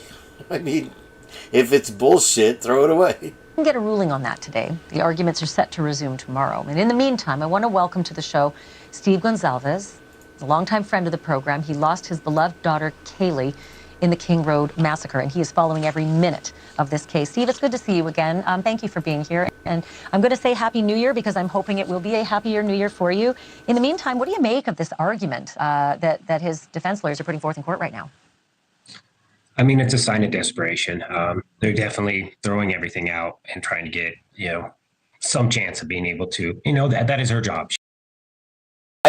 Jen, I want to pause it there because it's so ironic that they say that the defense is showing signs of desperation by putting all the facts and analyzing the facts out there, trying to analyze the facts, when it's clear that the prosecution is doing that. I just can't... How are you not mad, at the very least, about them not testing blood? Like, this is crazy. And yeah, as well, it seems that there is some anger there. He hints that they're doing better, but at the same time he says they have no idea how to handle the media. So in the same sentence, more or less, he's saying that they're fucking up. Right. That's why I feel like the 911 call is bullshit. I don't think it's real. It doesn't even sound like Dylan's voice, if we want to compare it after this, with the the TikTok where they're all pretending to be each other. Yeah. Well, we You can played hear Dylan's voice. It sounds like nothing like the 911 call. I think he released it as a distraction. Well, we played the 911 call cleaned up earlier, and the voices are real. I don't know if they're the real people that are alleged to be, that we assume they are, but one of the things I noticed I heard was when one of the guys was talking, whoever it was Hunter or whatever, that there was an echo. And so at that point they were inside, but it didn't sound like they'd been asked to go back inside yet. So that I found that weird. So A, there's the one thing that they're inside. B, it would show you that there's a huge echo in that house, even with the furniture and rugs and all that stuff in there. It also sounded to me like they were walking over the rocks or something outside, so that makes me feel like I was right and that the call was not made from inside the house to begin with. Like, I don't think they went to sleep in Bethany's room. I think they went immediately next door to Hunter, and those 8 hours were spent contacting risk management and figuring out what the story was. Well, get this. Check this out. So it was Trish from Criminal Confidential, and Trish from Criminal Confidential. What? You mean Trish from Echoes of Clarity? I'm sorry. Do you always have to correct me? She's part of you too, so shush. Anyway, so one of the revelations from her dream that she had with allegedly Katie, like my dreams, was that... Oh, shit. You made me forget. Let's play this video. She has to do everything. She has to exhaust every avenue that she possibly has. Muted. I got his between muted. the second and third. That was between the second. Going Jen. Upstairs, I guess. Jen is So New York wound there up. was blood on that stair Jen, rail. you were muted. Start over. Sorry. Oh. I was trying to play the video. A lot of people think the blood that was on the stair rail was going between the second and third, but it's not. If you read the documents, it's between the first and second. So that means someone had blood on them and went downstairs or upstairs. So ask yourself that. Okay, while we watch this video, let's rewind to where Steve G starts in, and let's see what he has to say. Okay, here we go. Elvis, a longtime friend of the program. He lost his beloved daughter, Kaylee, in the King Road massacre, and he is following every minute of this case. Steve, it's good to see you again. Thank you for being here, and I'm going to say Happy New Year because I'm hoping it will be a happier New Year for you. In the meantime, what do you make of this argument that his defense lawyers are putting forth in court right now? I mean, it's a sign of desperation. They're definitely throwing everything out and trying to get, some chance of being able to, that is her job. She has to do everything. She has to exhaust every avenue that she possibly has. So we don't take it personal. But today was probably a hard blow for her. She's probably going to have a hard time sleeping tonight because, what happened today in the courtroom was very, very strong for prosecution. I was going to ask you about that. Did you get a sense? I mean, as a non-lawyer, sometimes that's the best sense to get, right? Because that's what juries are. They're the non-lawyers. Did you get a sense one way or another from that judge? Because he's been tough all the way along since he got this case. Did you feel that he was giving her a run for her money? I think he gave both sides a run for their money. I think he has a clear vision of where the day's hearing is going to go. And then he tries to keep that discussion close to those issues that need to be resolved during that day, during that session. So, yeah, we talked with some of the lawyers today. We get a good sense that, he's keeping things on a tight rail. And we have a summer trial, and we're not going to get there unless we have the right leadership that can keep everybody on the same path and communicating and getting things done in an orderly fashion. And I really feel like that's what he was doing today.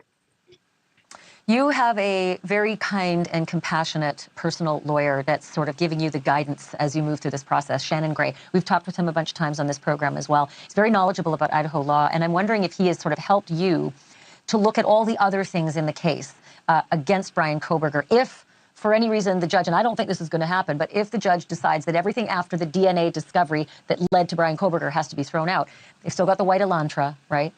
They've still got perhaps even phone records, because maybe the white Elantra would lead them to the phone if the DNA didn't. Does Shannon Gray, your lawyer, give you a good feel for the rest of the evidence in the case leading to a conviction? Yes, he does. And we do communicate, and we try to work with the prosecution to make sure that we're all on the same page. And yeah, I think they have a strong case. Obviously, you want to have the strongest case possible, and having DNA, there's nothing stronger than that. And it's not going to be taken out of the court. So even if it was, yeah, there is still, I mean, there's still the Amazon order. They talked about that today. You know, when you start seeing the things all add up, you can tell that this individual has had a history and was building up to this. It wasn't just some type of a crime of passion. I am praying for you and your family and the other family. Okay, what the freaking lickadicka. First of all, Ashley Banfield is a brown-nosing, let Sergeant Friday say that word. Shannon, calling Shannon this what did she say? The compassionate. Yeah, it's oh, man. That almost floored me right there. And then she's, yeah, I think they do have a pretty strong case. What case do they have, bro? What case? Right? Where's the case? Kane, can I just send you the clip of this? Because I can't find the link again. You can send the clip. Can I That's email fine. it to you? Yeah, that's All right, fine. hold on. I'm muting you. So, and here, let's listen to it. To make sure that we're all on the same page. And yeah. Okay, so if he's in communication with the prosecution and they're so fucking tight, how are they? How is there a motion in limine to get them banned from the courtroom?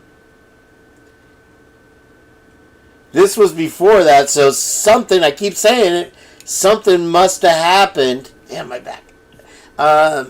In between that got the families, and I'm assuming that it's specifically, Wayne D, how you doing?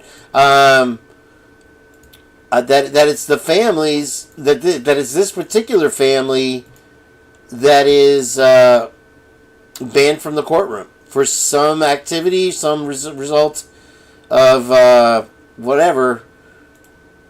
Yeah, I think they have a strong case.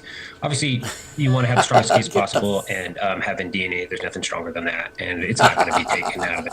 There's nothing stronger than that portable DNA on a portable object. Nothing stronger. Man, that there's no record of them taking into evidence who took it in, when it was taken in, and why the sample doubled on the way to the lab. Who knows? We don't know, and you don't seem to care, Mr. G. Put a thumbs down for me, Steve G. Just so I know you're listening, because I know you're listening. Court. So even if it was, yeah, there is still, I mean, there's still the Amazon order. They talked about that today. Oh, come on. No. You know, when you start seeing the things all add up, you can tell that this individual has had a history and was building up to this. He's had a history and it was building up to this. What exactly is the history that was building up with that? I'd love to see those bullet points as well. Jen. Hold on, I found one of them. I found the one about the firing squad. I just put the link. I will crush you. I'll play that for now. There we go. Okay. Peanut butter, good source of protein. Hold on, I gotta mute this thing. YouTube is so weird. I love how he's got like that. We're just looking at the pictures of the people we should be talking about tonight. Your daughter, Kaylee, her best friend, Maddie, Xana in the far right there on the bottom right, and Ethan, her boyfriend. Jen, one of the things that they talked about in the dream that this Sue lady had, what is it, whatever her channel was, some kind of tarot card thing, was that Maddie, that Dylan insisted on taking this picture, and she said, "This might be our last time all together." Wow. And then she says, when Kaylee walked in the house, because they told Kaylee that Murphy was missing. And so just as she was asked in this dream, just as she was asked where Murphy was, she saw Dylan with this smirk, and then somebody came up behind her, put their hand over her mouth, and slit her throat, and she choked on the blood. Isn't that wild? Yeah, that's... And then she heard somebody scream her name. You'd have to hear it. I mean, I could play that part again. But we watched it twice, so 2 hours of the show was just watching that. Here, I'm going to go back to the video unless you want to say something. No, go ahead and play it. Okay.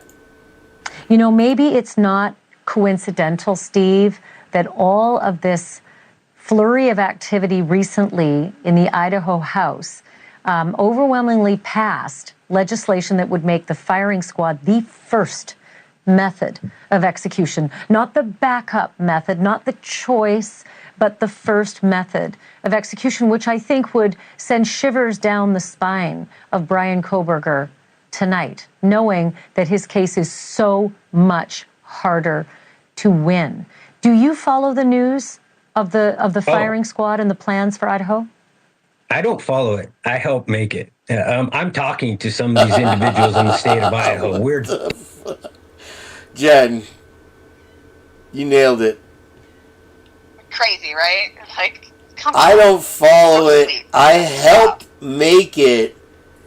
And so here we have, is it an admission of the deception right there? I don't follow it. I help make it. Oh man. Wild. Wild. All right. What do you think about that? My back's killing me. Crazy. Insane. Here, I'll go back to the video. Okay. Definitely being out there. If they need somebody to sit in front of a camera and take a little bit of time to help identify what, I hate to say a victim, but somebody going through this and to rally support around a law. And you don't know it until you go through it, man. This is real and it's ugly. And when somebody kills you while you're in your bed, you haven't done anything to deserve it. And I'll be that person. I'll be that person to stand. When are they going to get anything right?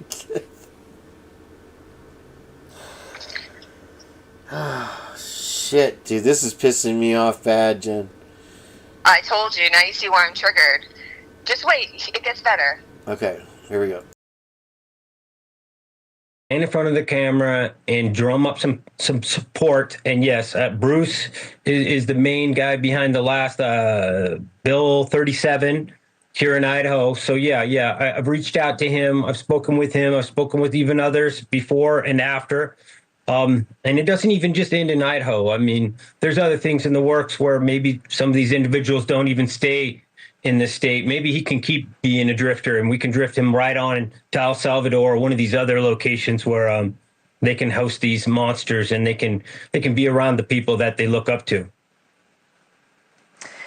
Steve, I'm happy for you and your family that you got this news today. You deserve good news. You've been waiting a long time. You've been patient. This is nothing anyone can imagine if they're not walking in your shoes. So thank you for joining me tonight. Thank you. And thank you. And keep me posted on your efforts. As you said, you're speaking to politicians and those who are making this change.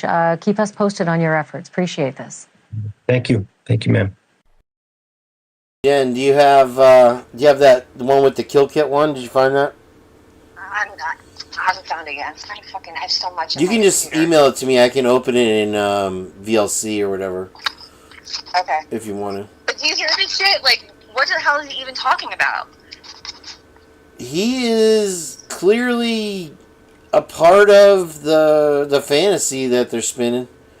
Did you see the post I put in my community page the other day with the Facebook comments from their group? I might have. I don't know. About the firing squad. It's just, like, real classy. I can pull that up while you go look for that video. Alright, I'm gonna mute you again. Fine.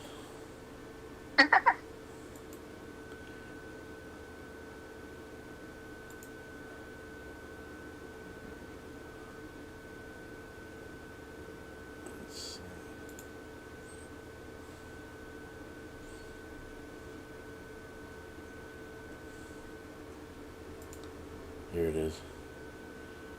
Okay, so this first one, let me zoom this up so you guys can see better. This is from the Gonzalez page. Stay classy, San Diego. The Gonzalez family page. If he gets off, I'm sure your husband will deal with BK. The Gonzalez family page. I agree, and I do not want to hear from him when he's convicted either, like Lori Daybell. Tammy, agree. 1 foot, other foot, 1 leg, other leg, 1 arm, other arm.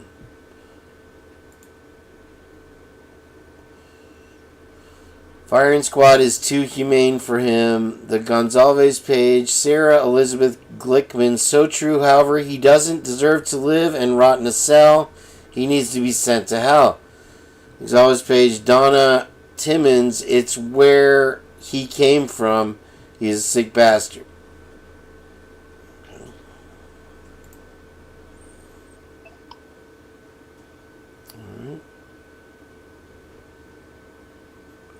This is the Sherlock Holmes DNA one. That one's pretty good.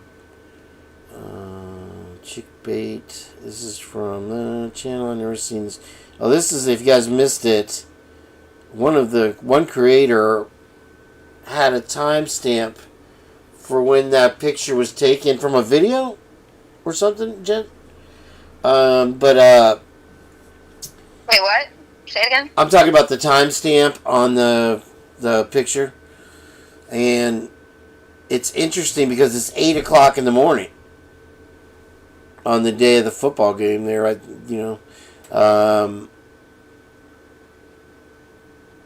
timestamp on the group picture. Yeah. Did you find that video? Hold on. Now on my desk. I'll give you $100 for it. Pressure.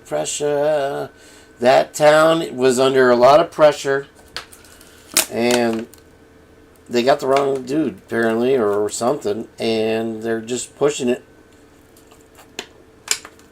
I think that at this point, he's given up, and he wants somebody to go down for it, but... Yeah, that's something I've always thought to Nell Ray, for sure. That, well, he shared an office in Coeur d'Alene with his brother, and his brother was in one of those organization groups or whatever.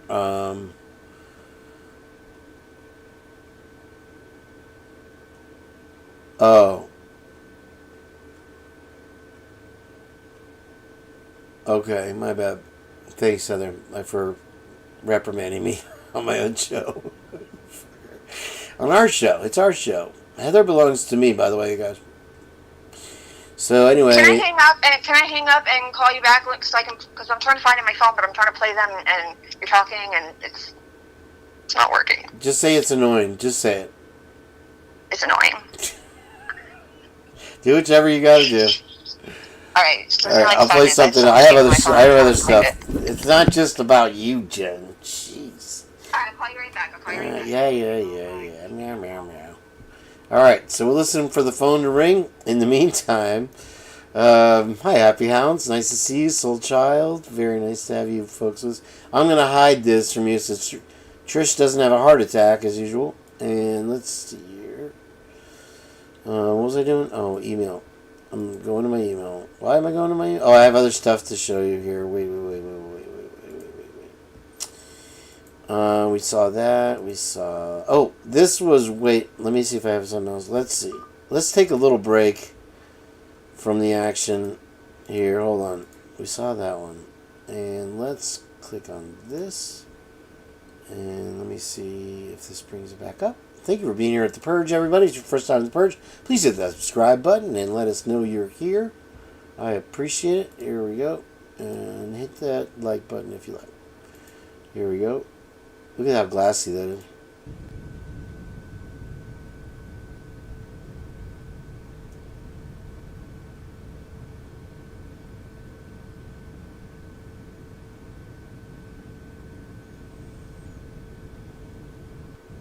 Amazing, right?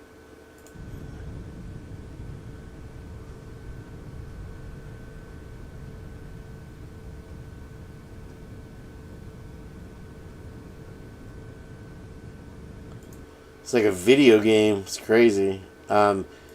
Echoes, I'm giving you credit. What are you yelling? I can't do anything. Can I do anything right with you ladies? Okay, let's see here. What's the next one?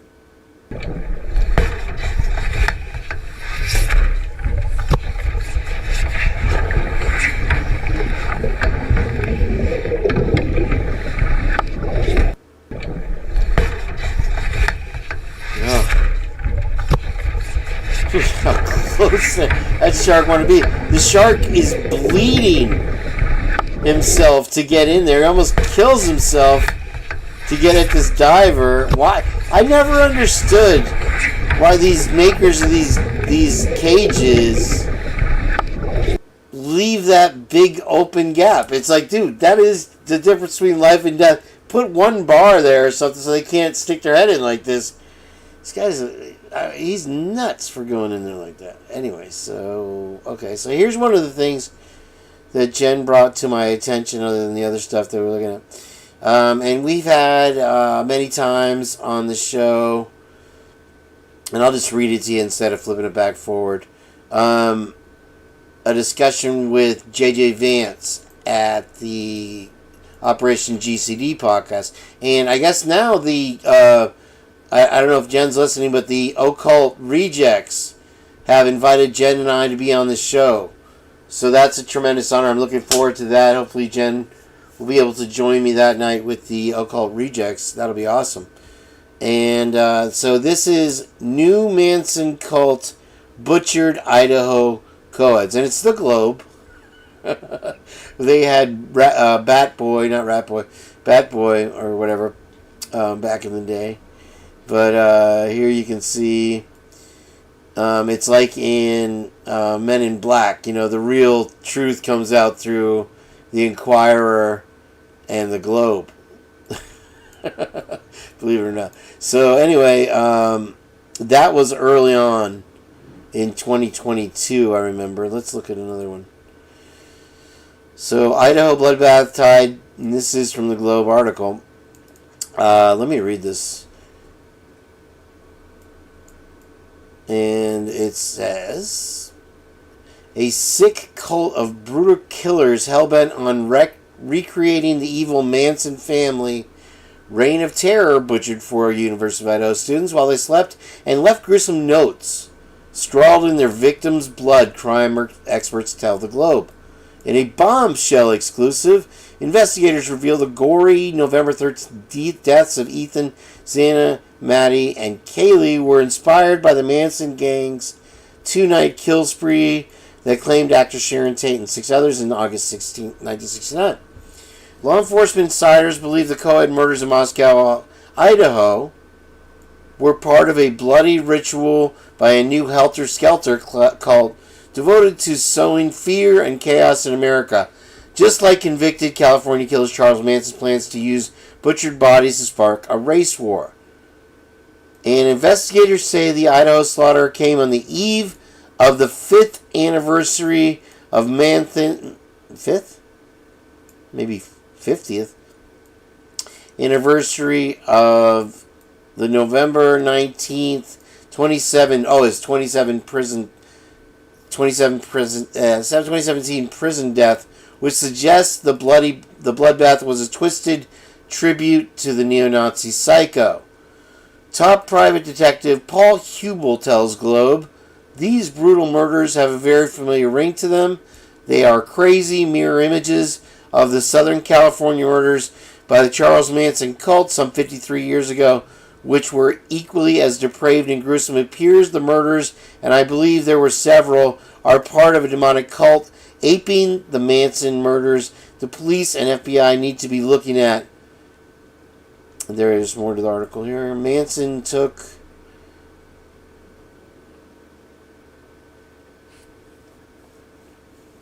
Globe published a headline that the four students were the victims of a Manson-like cult. Scott recounted, "We learned of the story through a few alums and a relative of the Chapin family who saw the cover with the photos of the..." Oh, it doesn't finish. So this is Vicky Gooch, the former ISP trafficking detective who came out of retirement to work this I-4 case. She grew up in San Francisco. Her father was an Army intelligence bigwig turned Fed missile silo inspector. In Athens, Greece, he was working for Colonel Tate, Sharon's dad, and followed him to Chicago Army intelligence job through retirement out in San Francisco Bay Area. Gooch went to Boise State and mastered at U of I. She teaches at night the College of Western Idaho and Boise State, as well as forensics at the local Catholic high school. In 2013, she taught at the University of Phoenix. Her daughter is also U of I alum. She was living in a dorm, and Vicky sent her back after Thanksgiving with a hand fund. Dorm rules be damned, she said. I don't know what a hand fund is. She has a twin sister. There's a woman in Moscow named Becky Gooch. But Vicky has two brothers, two sisters in Idaho, so I don't know. Holy smokes, that is very interesting. Okay, that's the last one she sent. Okay, I'm waiting. No worries. Don't yell at me anymore. You and Trish have been beating me up all day. Okay, here we go. Let's see here. I'll check my emails. Oh, boy, it's been a long heck of a day. I hope we haven't gone more than 2 hours today. I haven't gotten it yet. Jenn, are you sending it to the Kane B one? Make sure you send it to Kane B. Let's see if we got it yet here.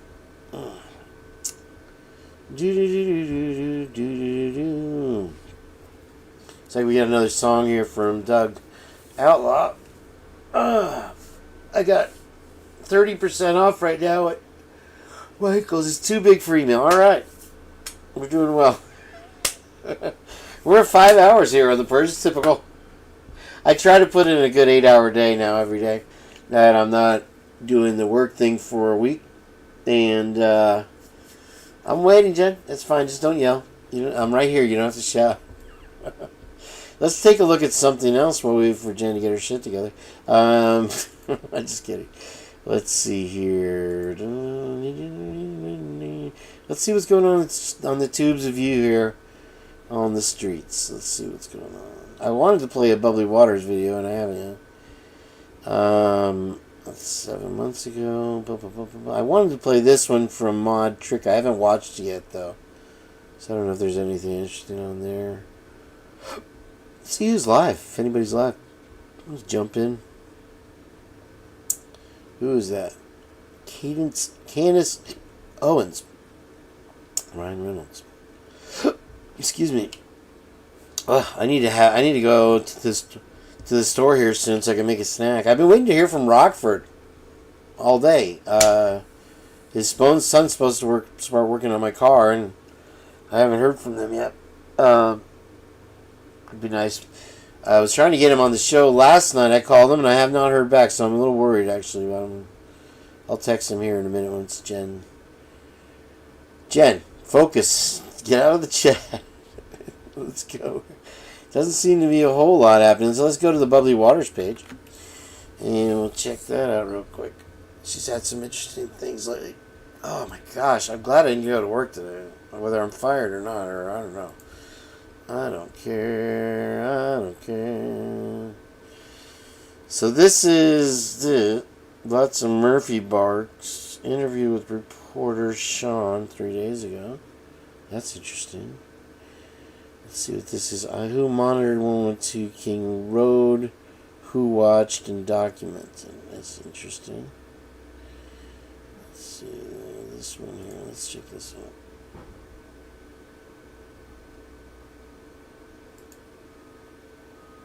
In just weeks, you may not know. Ready or not, here I come now. Let's play hide and seek. Prepare to be caught. Here I come now. Let's play hide and seek. Riding on the playground. No more days to make a sound. Round and round and round and round. No one wants to be first found.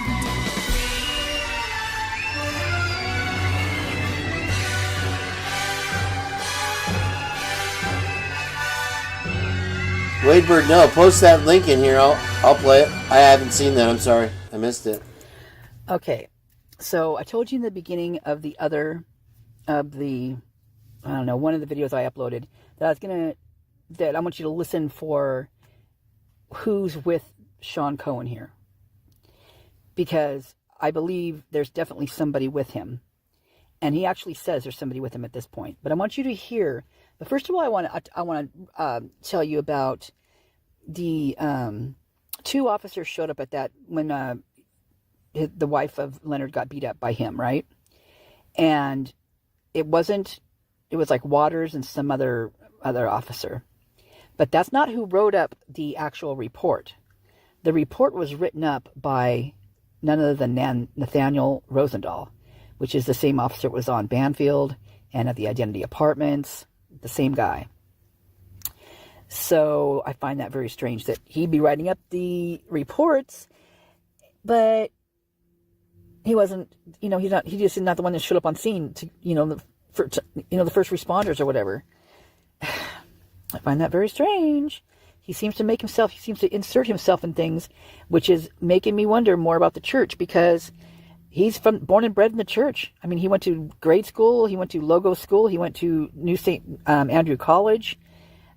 Yeah. And prior to him working at MPD here in this college town, he worked in another college town, which was Western Washington University, and that is in Bellingham. And I believe he was only there for about a year, so I'm not sure quite what happened there. Or maybe they're just going around setting places up in these colleges. I mean, maybe I don't know. Something's going on. Okay, this is going to be Sean. This is when the reporter just starts out, gets his his little apparatus that he's going to be recording on, and he's testing it. So listen really carefully, okay? Please listen very carefully. Testing this beautiful device with my friend Nathaniel. The fucker.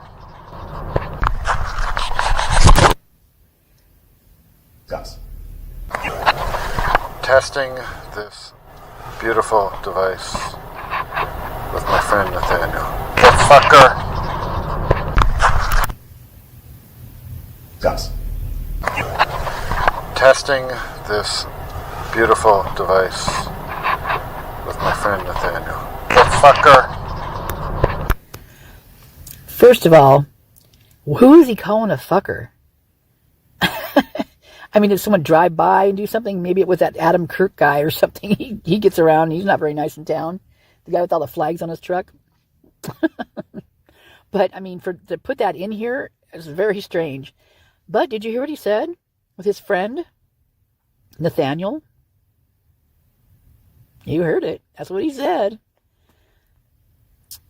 So was Nathan, shotgunning with Sean Cohen there, the reporter from New York? You tell me. Oh, boy. I'm going to change the photo that we're visualizing right now, or maybe you're not ever going to see this, because I'm going to change the picture, because I don't like this picture of Brian. This one's not as bad as most of them, but they put on pictures, they alter them. So I'm going to alter them too, but I'm going to alter them the other way from what they alter them. Because Brian's got great facial structure. I mean, he's the first one that I've ever put in this app that I have, that pretty much all of his photos come out just beautiful. I mean, they're just amazing. So there's got to be something for that, right? Okay, there you have it. So that right there is, I think, who... I'm going to call Jenn back now, and we'll get to this next video here. Hopefully I didn't lose it. Thank you all for being in chat today. I appreciate it. I love having you here, all my fam. And Let's click on this video, get it ready here, and I'll call Jenn. Hold on. Gosh, dog, why is it not working? There we go. All right.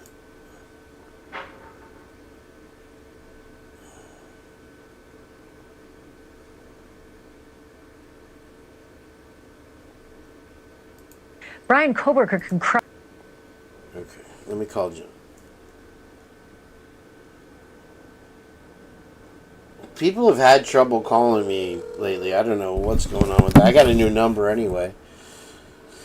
FBI usually hacked my phone or something. No, it's me.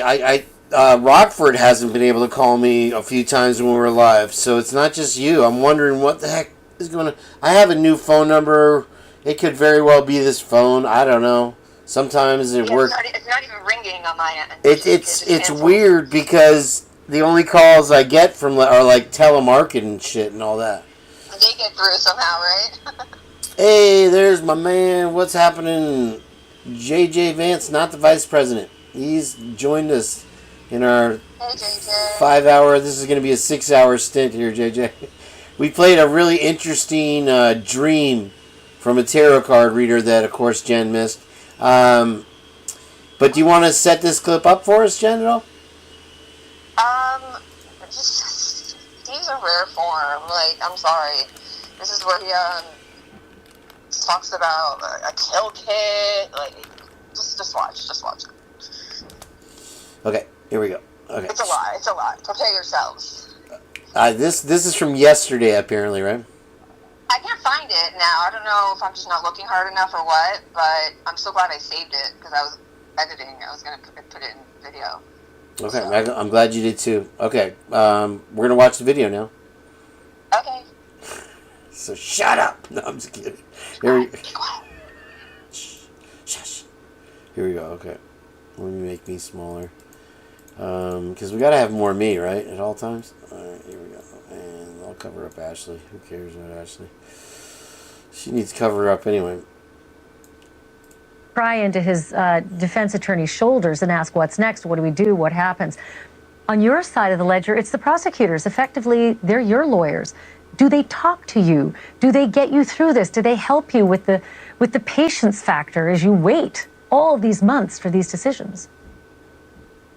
The communication, it comes and goes. I mean, I try to assume that they're just super, super busy, but I'm an active person, so I went and found my own lawyer. I found my own prosecutor, my own person who understands law to an extent that they do, even better than some of the people that are in that courtroom. So I feel like we're pretty much informed, and we're prepared for what's going to happen, and we're all working as one unit, and it's good to have days like this. You know, it took a long time, but you know, and people like Payne and Moyer, who literally were dragged through the mud, and people accuse those guys of lying or misrepresenting. You know, it's a great day for them. These are men that dedicated their lives to our community, and today is a day for us to all embrace that everybody's seen them doing a good job, and everything that they did will be part of the case. And all right, Jenn, I'm already pissed off. He's been proven a liar. Steve, he's getting cocky. I gotta ask you, don't contact me. I don't want anything to do with you. I don't want any contact or whatsoever. But dude, what case are you following, bro? Right. I have to ask that, just rhetorically ask you, what is going on in your feckin' head here, bro? Exactly. Here we go. All those challenges were invalid. The challenges were invalid. Well, I guess he's got a point. The judge shot him down, and this is where I say that Ann's a sucky lawyer, because she left enough holes in those arguments for that to be shot down. It should have been rock solid, delivered with passion. But we'll move on and we'll see how she does. She has played it and set them up to purge themselves. So we'll see if that matters in court. Because you remember, the only thing in the world is DNA. Whether it's transferable on a transferable object or not. Here we go. If We're you compare referencing this to like the Steve from the beginning, where he's like, just show the evidence. You know, like what do we hide? I just want to see the evidence. I want to make sure this is the right person. It's like night and day. It's sad. It's so disrespectful to the victims' memories, honestly. I agree. You need to be louder when we come back, but I'm going to go to the video now. Just saying. Anyway, I'm going to play the video. Here we go. Those challenges were invalid. You were referencing that you went and got your own lawyer, that Shannon Gray. We've spoken to him a lot. He seems very invested and certainly very caring when it comes to yours and your family's benefit here. And Jen, I was going to say that he shows glimpses of the old Steve in these interviews, doesn't he? He says that they're terrible at media.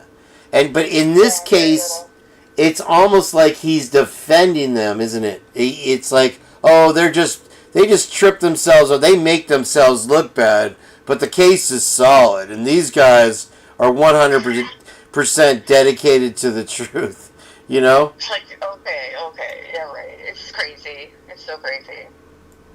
All right, I'm going to play it again. Okay. Yeah. And, you know, it's like you still want to know what else, like what still worries you? This is a great day. Obviously, this is the best day. But what still worries you ahead? There's little pieces. If you read all through all the documentation, there's a lot of paperwork that came out today, a lot of details that weren't out.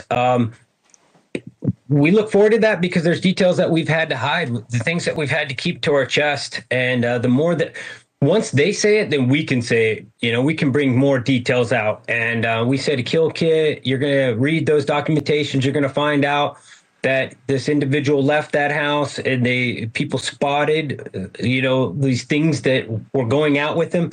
And we bring that up because people, please don't forget, this guy was not a part of our community. He was not a part of North Idaho. He's not even a citizen of Idaho.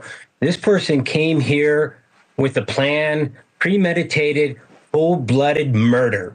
And he wanted to be a successful murderer, like a serial killer, somebody he studied. This is a sick individual that killed people sleeping in their beds. And there is... Jen? Yeah. This is from yesterday? I found it yesterday. I don't remember when it was recorded. I can't find it again. I don't know. Did he really just reiterate that they were in their beds? That's what I'm saying. He's literally, like, not even making sense. And I'm just talking about his argument. His argument is downhill piss water swill. It's literally idiot up and dummy down.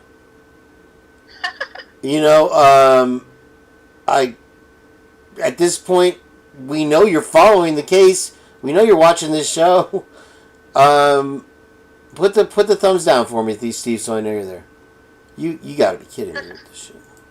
There's no reason to have capital punishment if this isn't the case for it. So we're going to rely on all... If you're going to follow there's no reason to have capital punishment argument. Let's look at was it Skylar Meade was the guy that escaped from prison and killed the guy and all that stuff? Is that Skylar Meade? Yeah. So where's the treachery over that? I don't know. I don't know if that bothers him, but you know, for some reason, Kohlberger's got to die, even though there's no evidence. You know. Literally, I feel like this is his mission, and it's really disgusting. That's why, like, I'm sorry. I don't feel bad for talking about. I don't feel bad. I don't have time for feelings. Like, this is wrong. Like, period. This is wrong. You need to be louder. Trying to spin the narrative now about not being a Idaho citizen. Like, I don't know if you played that part yet because there's a delay, but this is gross. No, I haven't played it. I'm going to play it now. Okay. All the people in the true crime community, all the people watching this, because it's gonna get rough. We're gonna have to put somebody all the way to the very ends of justice, but I think that's necessary. I feel like some of the reasons we have these mass shootings, school shootings and things, it's because we don't do a good job of showing the very end of how this ends. And once kids see the full picture of what these disastrous behaviors are, maybe that puts a little bit in their head to slow down, think it through, talk to a friend, talk to a counselor, go to your school, communicate with somebody. Don't do this. Don't make one of these decisions where you take a bunch of people along with you. Thanks for watching. He didn't talk about the kill kit in that one, Jen. Yes, he did. You missed it. Rewind it. Rewind it? Yeah, I must have missed it. Why does she always have to say thanks for watching? I can't stand that. Alright, let's see. Here we go again. Brian Koberger can cry into his defense attorney's shoulders and ask what's next. What is her fucking problem? I'm sorry, kids, go to bed. But Jiminy Joseph, he can cry to his defense attorney? Rewind it like, I don't know, like a minute. Oh, let me listen again. Here we go. Brian Koberger can cry into his defense attorney's shoulders and ask what's next, what do we do, what happens. On your side of the ledger, it's the prosecutors. Effectively, they're your lawyers. Do they talk to you? Do they get you through this? Do they help you with the patience factor as you wait all these months for these decisions? The communication, it comes and goes. I mean, I try to assume that they're just super, super busy, but I'm an active person, so I wouldn't find my own lawyer. I found my own prosecutor, my own person who understands law to an extent that they do, even better than some of the people that are in that courtroom. So he is the news, and he is the prosecutor, right, Jen? Is that what I'm getting from his thingy so far? I guess. Wow. Okay, here we go. I feel like we're pretty much informed, and we're prepared for what's going to happen, and we're all working as one unit. And are you really not allowed in the courtroom like this? You're working as one unit, and you're not allowed in the courtroom? How does that work? Wouldn't you say, Jen? I mean, that's... Yeah, I agree. Is everything okay? You okay? Jen? Are you okay? Yeah, I'm okay. I just have you muted. Okay, I'm sorry. Okay, I'm going to go back to the video. Here we go. Okay. You know, it took a long time, but, you know, and people like Payne and Moyer, who literally were dragged through the mud, and people accuse those guys of lying or misrepresenting, you know, it's a great day for them. These are men that dedicated their lives to... What is the great... Should we make this a national holiday? What great Pain Day did we have? Does anybody... I don't... National Pain Day? Brett Pain Day. Yeah, let's everybody get your... Cut half your legs off and walk around town. Fucking what the fuck? Our community, and today is a day for us to all embrace that everybody's seen them doing a good job. Everybody celebrate. Get your kazoos out. Hold on, let me grab my guitar and play a song. And I don't know who Moyer is. He says the name Moyer. I never heard that name. Is that one of the detectives? You know, I never heard that name, so I don't know. I think it went past 5 o'clock. I was going to call a detective here in Clearwater to set up an appointment with her for a case that's going on in Clearwater here that was in the neighborhood I grew up in, Morningside. I'll have to do that tomorrow. I wanted to do it live. Maybe I'll try, but we're going to get through this and what Wadebird has so we can get to the bottom of this. Let's go. And everything that they did will be part of the case, and all those challenges were invalid. Seen them doing a good job, and everything that they did will be part of the case, and all those challenges were invalid. It's true. You were referencing that you went and got your own lawyer, that Shannon Gray. We've spoken to him a lot. He seems very invested, and certainly... She wants to marry or fuck him. I don't know what's with Ashley Banfield, but Lord have mercy, dude. She is straight up Shannon Gray's ass. Here, this is insane. Oh, shit. I might need you to post that link again. I lost it in the chat, I think. Here, hold on, wait. Wade Bird for Lana. I appreciate there's echoes. Okay, I found it again. You're good. Okay, there we go. Very caring when it comes to your yours and your family's benefit here. And it's like you still want to know what else. Like, what still worries you? This is a great day. Obviously, this is the best day. But what still worries you ahead? First off, I have to say, the buttoned-up shirt with no tie, to me, Jen, has very, if not right-wing, beyond that, appearance to it. It reminds me of the brown shirts. Anyone else out there? And that's reminds me of like I don't know, like he has like these like people in California, like that's how it's like it's like a skater, but not a skater. I don't know how to explain it. It's a Nazi look. That's what I'm saying. No, but that's like the style, like in the West Coast, like they wear like those shirts. I don't know how to explain it. You've been in New York too long. That's not a style. Probably. That's not a style. Maybe a Vato style. Yeah, like that. That's what I was trying to think of. Maybe he's trying to be Vato because he's a cholo. I don't know if that was rude from Puerto Rico. Anyway, all right, let's go. There's little pieces, if you read all through all the documentation, there's a lot of paperwork that came out today, a lot of details that weren't out. We look forward to that because there's details that we've had to hide, the things that we've had to keep to our chest. And the more that, once they say it, then we can say it. We can bring more details out. And we say to Kill Kit, you're going to read those documentations, you're going to find out that this individual left that house and people spotted, these things that were going out with him. And we bring that up because these people. Did we get those documents yet? Is Miss Potts in here? Who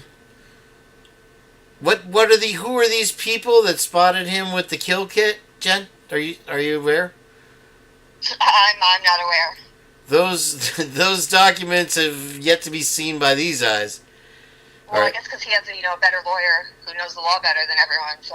Well, and yeah, he's beautiful and wonderful, and everybody wants to bang him. All right, let's finish this one more time. Please don't forget, this guy was not a part of our community. He was not a part of North Idaho. Oh, isn't that very important? Isn't that very important, Jen, that he wasn't a part of their community? Guilty. Yeah, he's trying to push that whole angle, and he says Idaho citizen. I'm like, is that a thing? He wasn't an Idaho citizen. Well, he didn't live in Idaho. Meaning Mr. Kilkin comment again. Did you? I'll put it back for her. It goes by quick. Watch. Oh, what else? Like, what still worries you? This is a great day. Obviously, this is the best day. But what still worries you ahead? How is this the best day? What is it? Oh, fuck. Oh. Yay! It's Detective Payne Day. It's the best day ever. St. Patty's Day. Head. There's little pieces. She's asking him what goes on in his head, and I'd also like to know. Here we go. I'm going back. If you read all through all the documentation, there's a lot of paperwork that came out today, a lot of details that weren't out. We look forward to that because there's details that we've had to hide, the things that we've had to keep. He's alleging that he's so much more informed than all of us, and he's had to hide stuff up till now. He says that they don't really communicate with him consistently. They're banning him from the courtroom. Right, and he spent $5,000 on, a middle of the week 2-day trip. Like, how? I don't even know. I'm speechless. I can't even say what I want to say. That's another whole thing. Damn. All right, here we go. I'm going back. To our chest, and the more that, once they say it, then we can say it. We can bring more details out. And we say to Kill Kit, you're going to read those documentations. You're going to find out that this individual left that house, and Let's make sure Meanie heard that. Meanie, did you catch it there? I mean, all he says was, like I said, there was a kill kit. He's fascinated by this kill kit thing. So I'm interested as well to hear the documentation on that, because everything else has been so legit and spot on. I'm sure that's 100%. And all the individuals that saw him leaving the house that we haven't heard of until now, magically, they shared with him long, long ago in a land far away. All right, here we go back. People spotted, these things that were going out with him. And we bring that up because people, please don't forget, this guy was not a part of our community. He was not a part of North Idaho. He wasn't. How in the feck is that even important? What does that have to do? Please keep in mind that that's why we hate him, because he wasn't a part of our community. Keep that in mind. Why? He's trying to appeal to the jury, the future jury members, because Idaho, native Idahoans or Idaho citizens, as he calls them, it's a very you can't play in our sandbox kind of thing. Well, okay, Jen, let me ask you this. Let me ask you this, Jen. If Koberger was born and raised 6th generation Idaho and he did this, would that be okay? Exactly. I don't follow the logic there, Steve. Once again, please don't contact him. This is so desperate. This is definitely desperation on his end, I feel like. He wants to keep this thing alive, hell or high water. It's gross. This is messed up, and this is so disrespectful to the victims, and that's all I care about. I don't care about, anyone else's feelings. I'm sorry. All right, we're going back. He's not even a citizen of Idaho. This person came here with a plan, premeditated, full-blooded murder. And he wanted to be a successful murderer, like a serial killer, somebody he studied. This is a sick individual that killed people sleeping in their beds, and there is no reason to have capital. Literally says sleeping in their beds. And somebody put a $5 thing I can hit I can't. Okay, Motomax. Motoman Max. Thank you. I understand the 911 call doesn't contain anything to do with the murders. There are no nuggets at all in it, and there's no mention of blood, right? Thank you very much for that. I'm holding on Wade Bird's link so she doesn't have to, so they don't have to post it again. But let's finish this out. Nobody even talks about. I'm sorry. Go ahead. No, go ahead. No, nobody even talks about another lie to add to the list that we were told that it was one of the friends that was called over that made the call from inside the house from one of the 2 unharmed roommates' phones, right? We were told specifically that. But Dylan is clearly the one that made the call. Why would they lie about that tidbit is what I'm trying to figure out. Because they lie about every tidbit. I'm going to get a drink out of the freezer. You keep talking. Entertain the folks, Jen. Yeah, everyone thought it was Hunter that made the call from one of their phones, but it's Dylan, and all she clearly cares about is talking about who she saw at 4 a.m. Why are you so thirsty to tell that story now, but 8 hours ago you didn't care, you just went to sleep? Come on. Why is that not, being brought up? Oh, thank you, Leslie and Billy. I'm trying to read the chat. Exactly. Okay. Why aren't they screaming the roommates' names? Also, you know what? I want to go back and find another 911 call just to compare it, because it was weird to me that they didn't even say can you do CPR or something? Nothing. They didn't mention CPR, just the defibrillator or however you say it. We played one the other day, Jen. You did? And did they say can you do CPR or anything like that? Well, what we noticed was there was no sense of urgency are supposed to be in the same horror. room, right? So how do you see Xana but not Ethan? None of it makes sense. It's gross. A creator checked on it. Keep talking. I'll be right there. Yeah. See, no, I was just reading Ray's comment So the creator checked while on live the call to the courthouse, and she said that the 911 call hasn't been released. They're lying for distraction. Exactly. Like, all of a sudden, the timing is just suspicious to me. Like, all of a sudden, you have the 911 call. Everything is a distraction, and if you look back to the beginning of the case, it was the same thing. The tip about the Elantra, when they asked the public for help, it was like the same day that they were taking the belongings out of the house, remember? Yep. And then Brian got arrested, like, was it the same day or the day after they were going to clean up the crime scene, remember? Yeah, we do. It's all distractions. So much of it, and I realized that why. You remember my first Hitler thumbnail?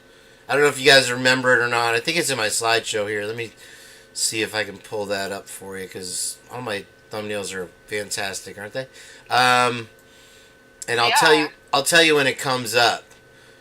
But the masses are uninformed. They're ignorant because either they don't follow the news, B, they do follow the news and believe everything they hear, or just, they figure that that's the story. And they feel like the police are still honest, that the judicial system is still incorruptible. Okay, that's the wrong slideshow. Hold on.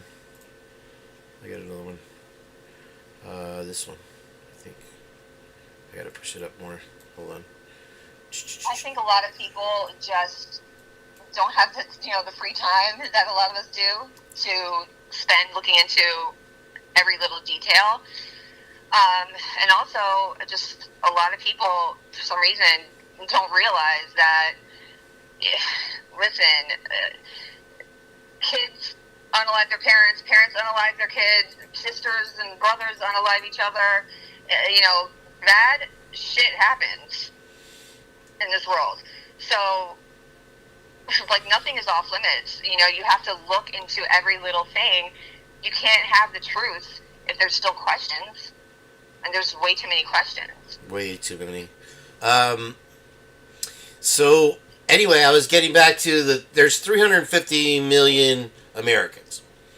Oh, real quick, Leslie and Billy gave a super chat, I think. Was it Leslie and Billy? Oh, Leslie and Billy. Thank you, Leslie and Billy. I'm still hanging on Wade Bird's thing, so right now I'm not looking at chat. I apologize. Thank you, Jen, for pointing that out. But You're welcome. I appreciate it, and also... Oh, I said thank you, whoever. I'm sorry, the previous one. Who was that? Did you notice? That was Moto Man. Moto Man Max. Moto Man MX. Thank you very much. Very appreciate it right now. I'm okay, but I'm between jobs, so it's a nervous little time in my life. So, but it's all part of the plan. It's working out. I turned in my razor. I think. I don't think I still have a job, I think, but anyway. So anyway, how's your back, by the way? It's hurting. It's I thought I woke up and it was gone. I've been stretching, I've been hot padding, I've been cracking backs, and fat guy in a little If it's like a pulled muscle, you got to be careful not to further inflame it. That's why hot and cold. That's why I haven't been going to work, and I called in up until today, but she told me that she was going to have to give my hours to somebody else, so I assumed that meant I didn't work today. So I am not on the schedule again until Saturday, so I'm hoping by then I've recovered. I don't want to aggravate it and then have to do workers' comp and all that crap when I got stuff in the works. I would go and get it documented just in case, honestly.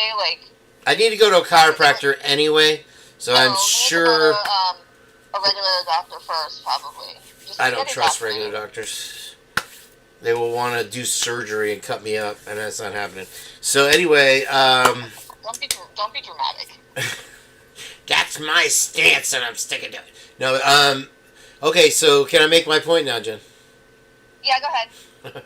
I'm beating you up today. I'm just teasing you, but Oh, I wanted to know if you have a Cash App. I do have a Cash App. Not, it is. I have one that I can.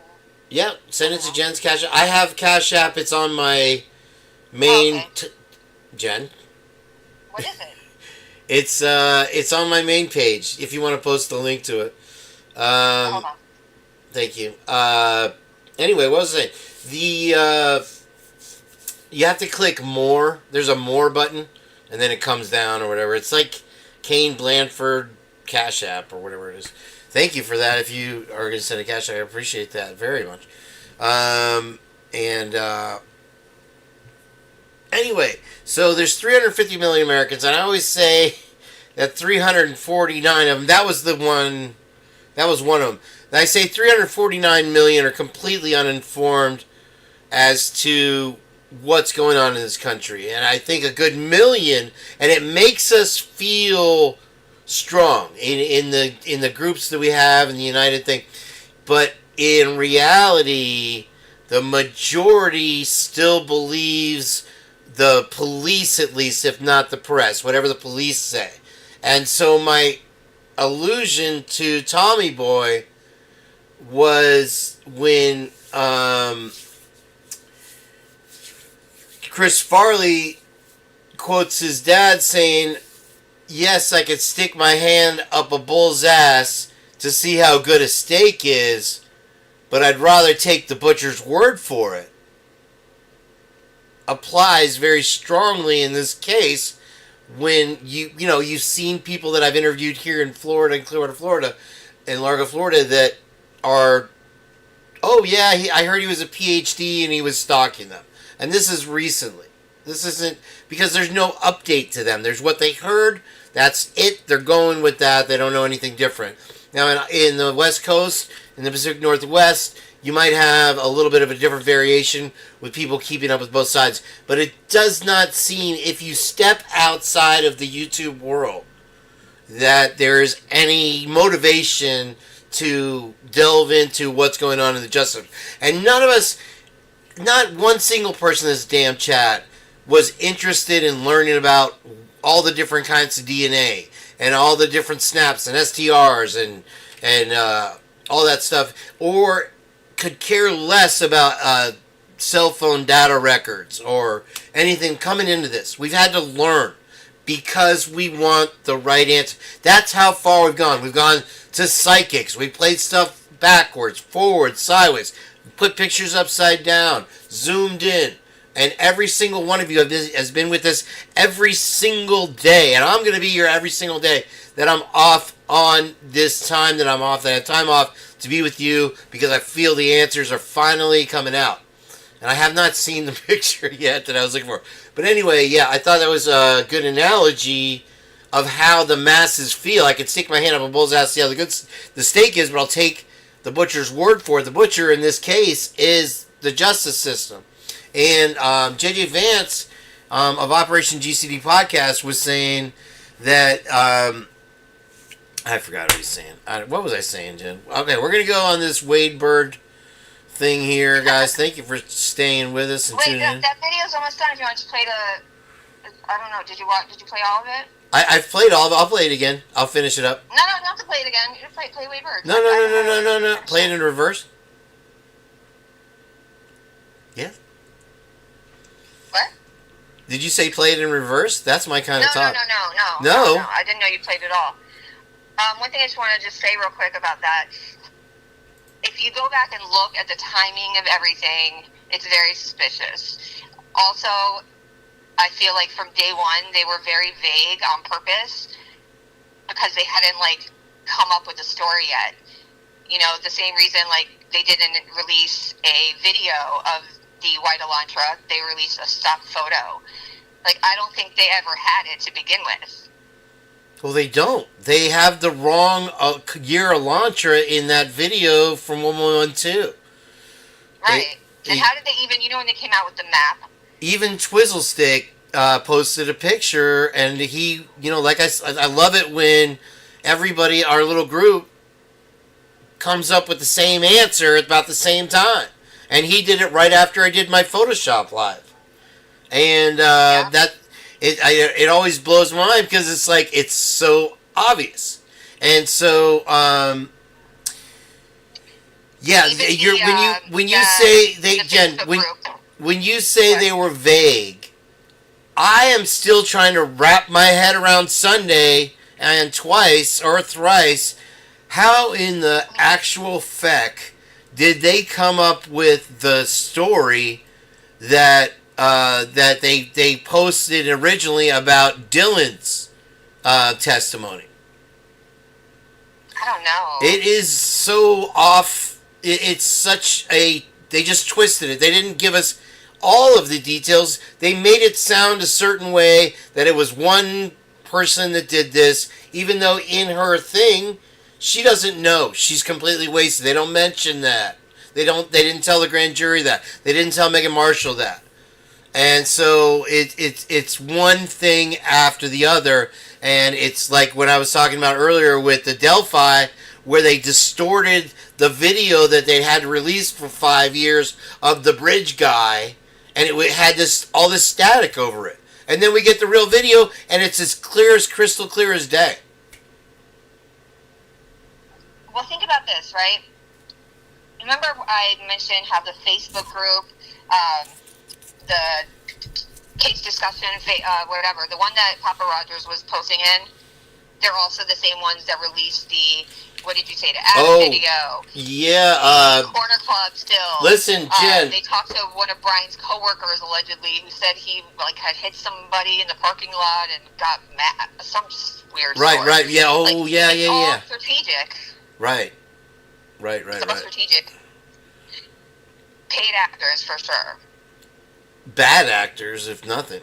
And even if, you know how they're saying, they're surprised they didn't get Brian's name till the 19th, right? So if you go back to the press releases, the 19th is the last time that anything was mentioned on the press releases about the roommates being asleep and not waking up till the next morning. And there's a couple other ones. I don't remember off the top of my head. I have it written down. But the press releases drastically change on the 19th to the 20th. Well, them being asleep is the perfect cover for them not calling 911. And Bubbly Waters was raving hell over it. About a 5-year-old can call 911 and get help.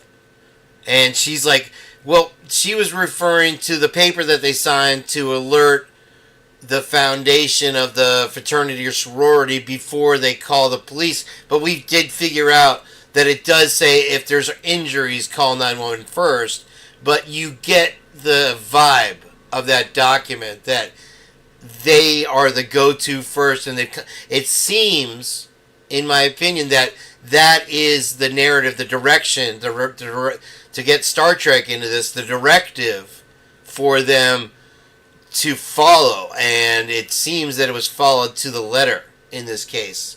Don't you think? I feel like they were covering for the school and the frats from day one, and it started with that 911 call.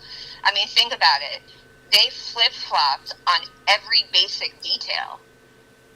First it was Kaylee and Maddie got home 1:45. Then it was 1:56. First it was, everything happened between 3 and 4. Then they changed it. First they were asleep on the first floor. Then they were, now one of them's awake on the second floor. First it was a 2011 to 2013. Then that changed too. I know I'm missing some, but literally everything changed. Oh, and then they didn't know where Ethan and Xander were for 5 hours, and all of a sudden they did. How is that not obvious to every freaking person in this planet? Like, I don't get it. Operation GCD. You guys need to be on at the same time next podcast because he has a lot to talk to you about, and you've missed the last couple lives being on.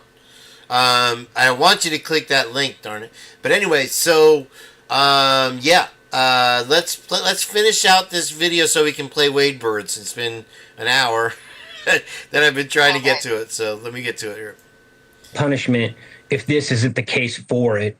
So we're going to rely on all the people in the true crime community, all the people watching this, because it's going to get rough. We're going to have. Here's another thing I don't understand, Jen. What part of the true crime community are they relying on? Which is it? Is it the Purge? Are they counting on the Purge getting that message out there for them? They think that's going to happen with Operation Dinky and Truth Nation Uncensored. Are we going to get his message out to the masses for him?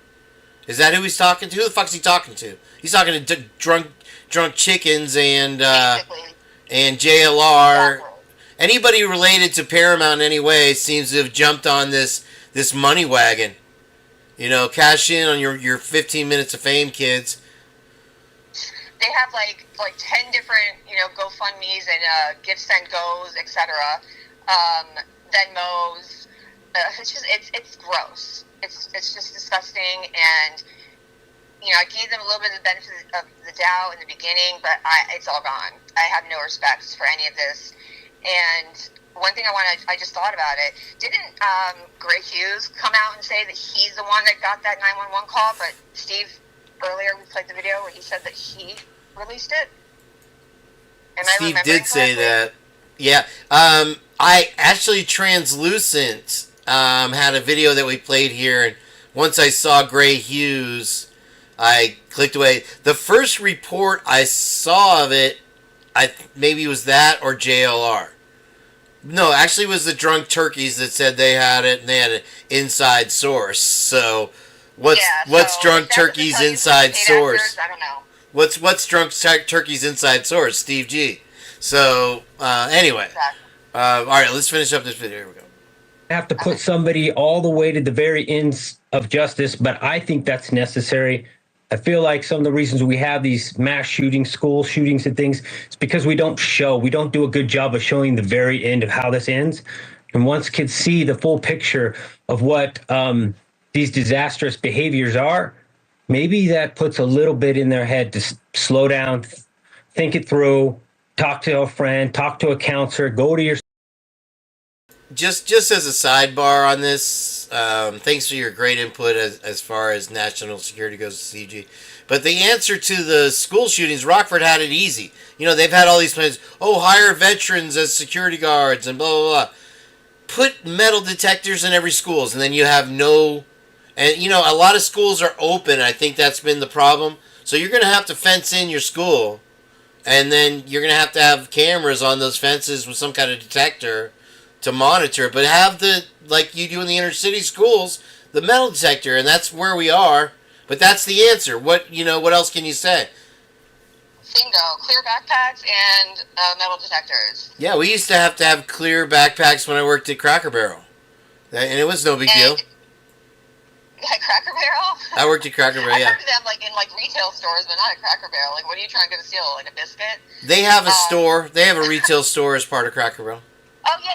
Okay, I'm sorry. That's why, yeah. No, it was a great job. I liked working there. I love Cracker Barrel. I found out how racist their logo is, though, recently by watching a YouTube thing. Maybe I watched too much YouTube. I don't know. Anyway, did you find the Cash App thing for me? Yeah, I posted it. That it was just your name. I didn't have to go find that. Put yours up there, too, Jen. I did. Good, okay. I did. So thank you for doing that. I expect a lot out of my guests. You can't just be a guest. You got to work here. Okay, so, all right, we're going to play Wade Birds. That's enough out of Steve G for one day. Let's see here. Erase wrinkles and eye bags in seconds with this new $59 facelift device. It uses Nobel Prize-winning technology to stimulate... Completely obvious as hell to me is that if Dylan saw something and was scared enough to run down, and neither her nor Bethany left the house, right? They weren't scared enough to leave the house. That tells me that they knew that they were going to be okay as long as they just stayed in the room. Why did she call Eric Gower? Yes, exactly. What other reason would you call for than for a ride? And she was supposed to be asleep, allegedly. Oh, but she was asleep. Yeah, that little excuse makes everything okay. Oh, because she went back to bed after the horrible tragedy. No, I'm sorry. You don't want me to beat up on Dylan, but she's put herself here. But I don't care. I will say what I want to say when it comes to that, because who cares? 4 people died. That's all that matters. And they should be standing on top of the rooftop with what they know and remember, with everything, whether, even the police said it. If you were doing drugs or fucking around, whatever, we don't care. We just want answers to this crime. Apparently they don't, but anyway, so this is Lana Orlani from Truth and Transparency, and I'll put all the links to everything I played today. We got carried away with a lot of the stuff, but it just keeps popping up, and I thank everybody in the chat. That's why I love the chat. It is so much a part of the show here that I wouldn't even have seen this. So thank you, WadeBird77, for that. And do you want to watch this, Jen? Yeah. Okay, here we go.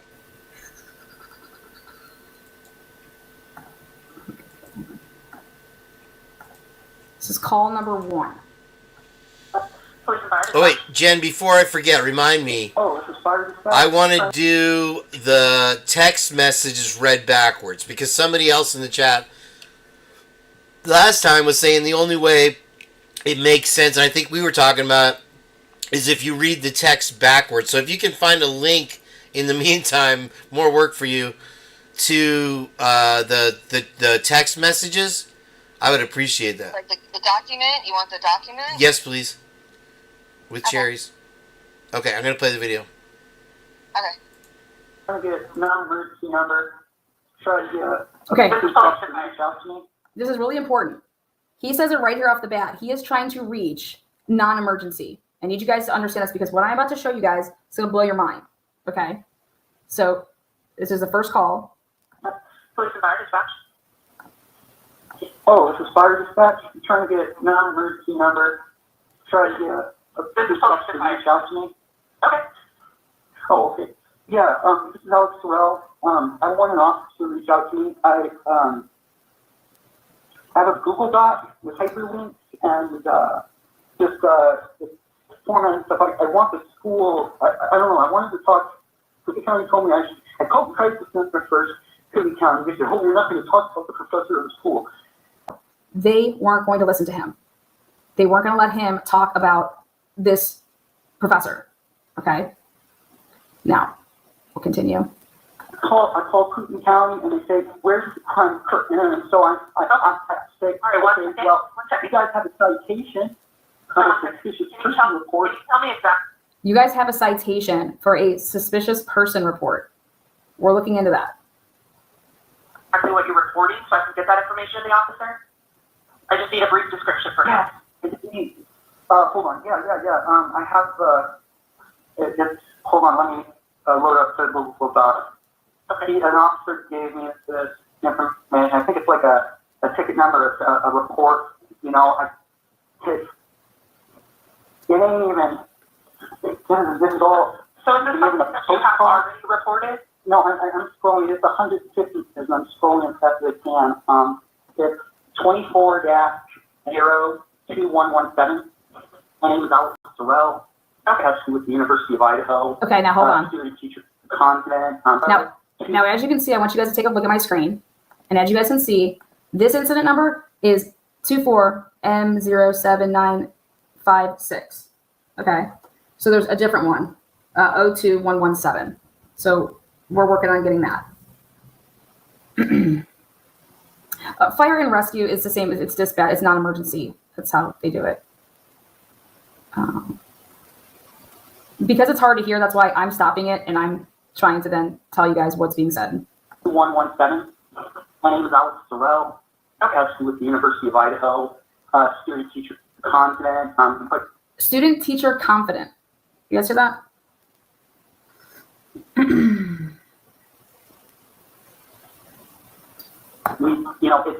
It got hacked. In the document, Okay, so this is something you've already talked to an officer about and made a police report, correct? No, I never was able to make a police report. Very difficult for me to call myself a victim in this situation. Because and it's sick. It's sick what this monster has done. Can I just interrupt for a second? What exactly happened? He calls him the Zodiac Killer or something. He's like, it is sick what this monster has done. He's like the Zodiac Killer or something. Okay. To you that you were wanting to report today? On the 25th of October, 2022. is when he made his emotional attack. Okay, listen. October 25th, 2022. This is when he makes his emotional. Have you ever felt God? Yeah, I'm at past 12 minutes I'm calling now. you to Sorry about the blast if it blasted you there. I'm trying to get through this quickly. I think he says the word attack, but I'm just going to let you guys hear it here. On the 25th of October 2022 is when he made his emotional attack. Thanks for sticking around, Squishy Bum. Ever since, shortly after the things clicked in my head, shortly after the 13th, okay, meaning November 13th, that's the day of the murders.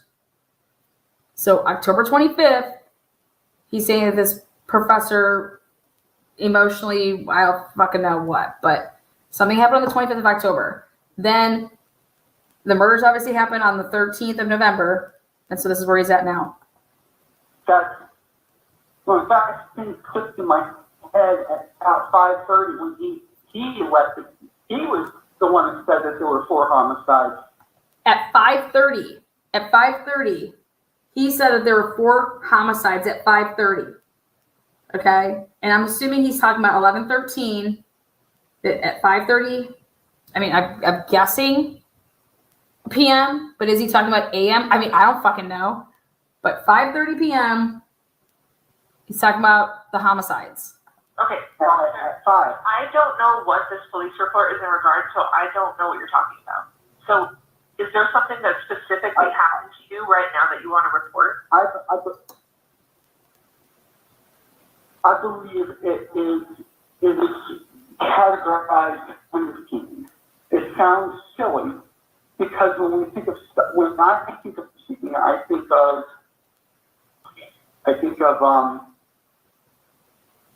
the average person thinks of the beat.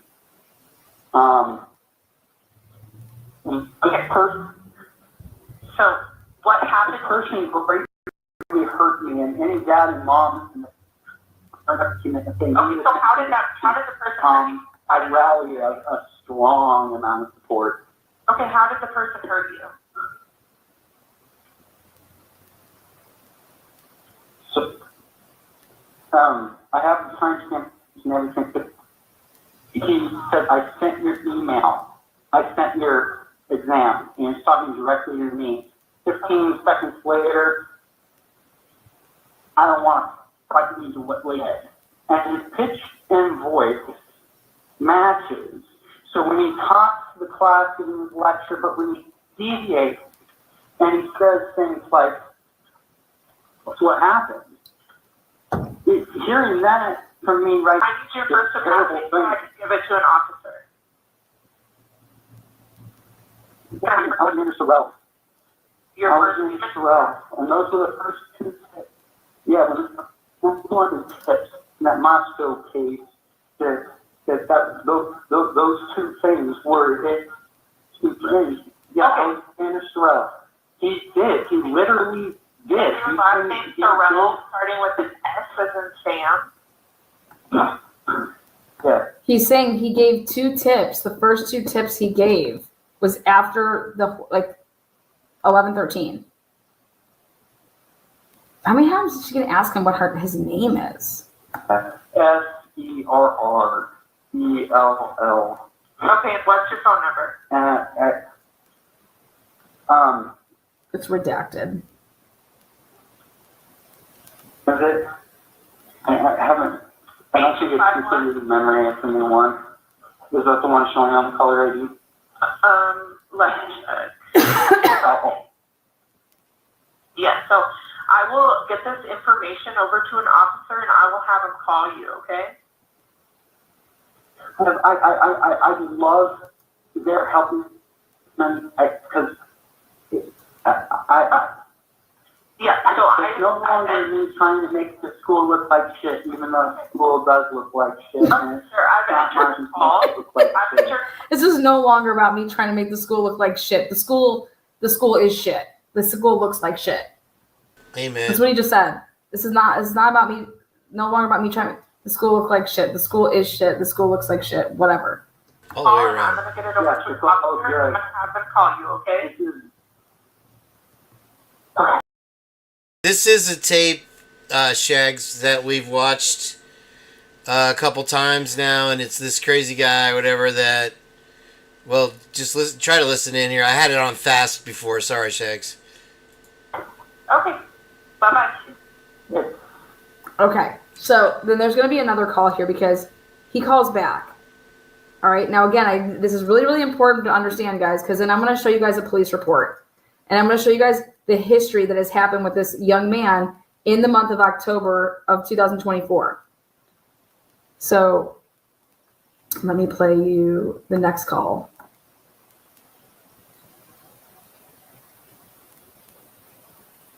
Okay, so I'm glad we have some of our British cousins.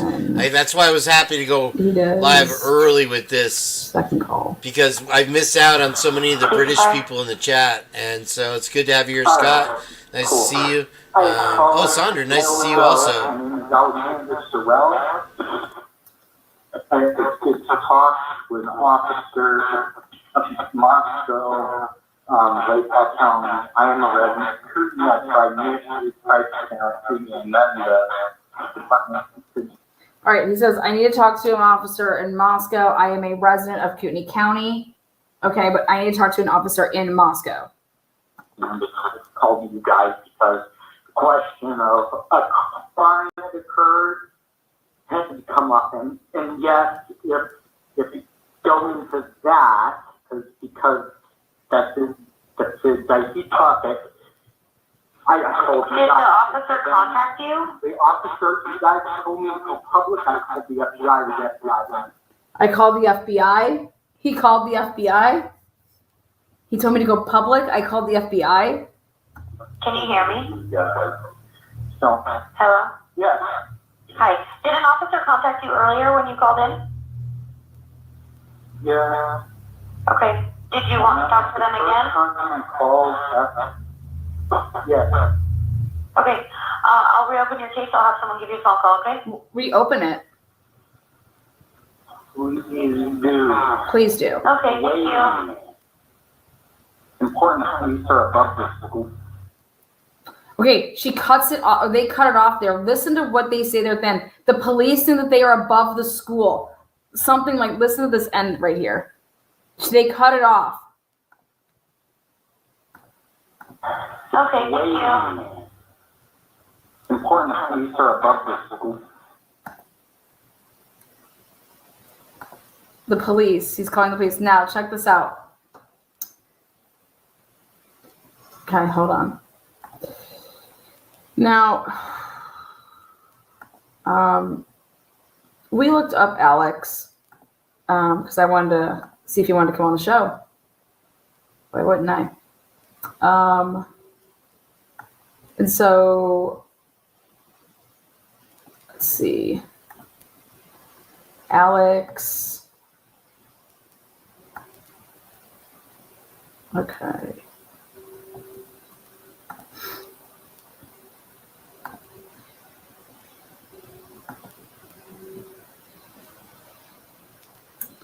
Let me just send this.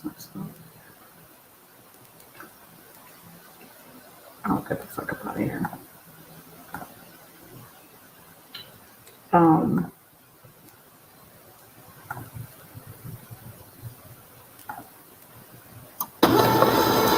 Okay, so on 10/15. So again, this is really important, these dates. So on 10/9, this all happens on 10/9. Then check this out. 10/9 this happens, and then on 10/15, the professor does a PRR. It's a request, like a FOIA request, same thing. But also on 10/15, the same day that the, let's see what time it was.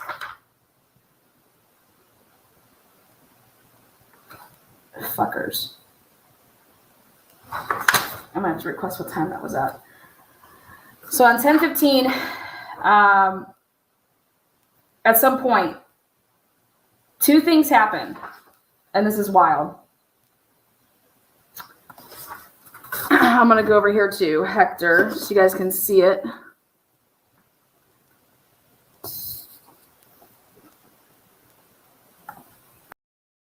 Tear up your car and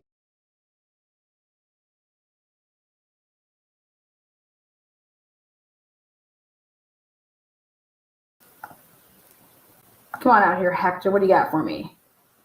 All right.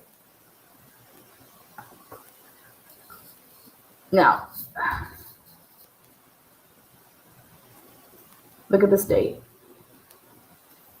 Okay. At 7:50, there's an alleged robbery and aggravated assault with deadly weapon. Okay. Look at this. 10:15. The same damn day. So this would be allegedly. So 10:09 is the calls, MPD calls. Okay. 10:09. Then on 10:15, they arrest him for, this is alleged, robbery and aggravated assault with a deadly weapon. Okay. But also on that day,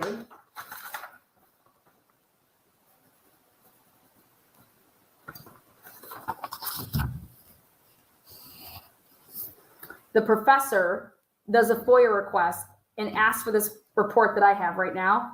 And that's the same day that there's this alleged he gets picked up for a robbery and aggravated assault. Okay. Then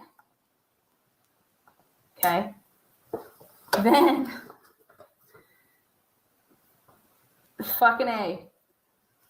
Then we do a FOIA for this on 10/21. That's our FOIA. Okay? 10/21 is our FOIA. I even hit it in the Then shower. all of a It wasn't sudden, me. they say that on 10/23, Moscow Police Department or somebody, see this right here? They are saying that on 10/23/2024, 2 days after we asked for this FOIA, that he is charged with abuse of 911.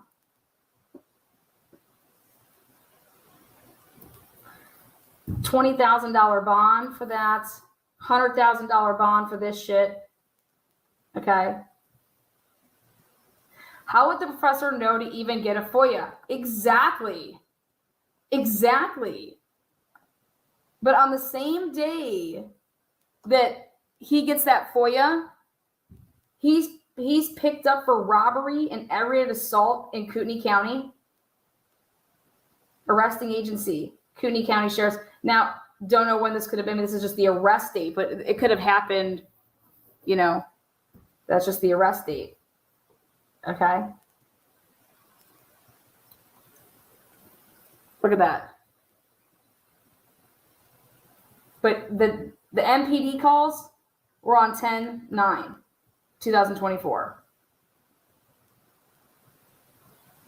All right. So then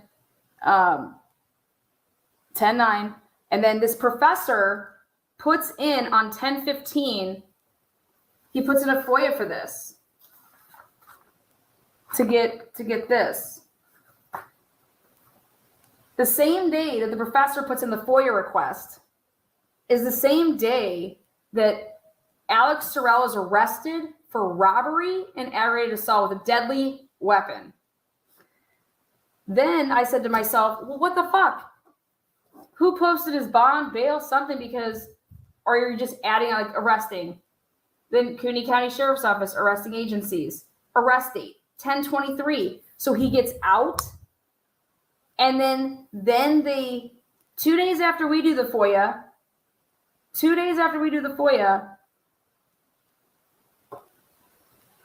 it is for a completely different, what's this fucking incident number again?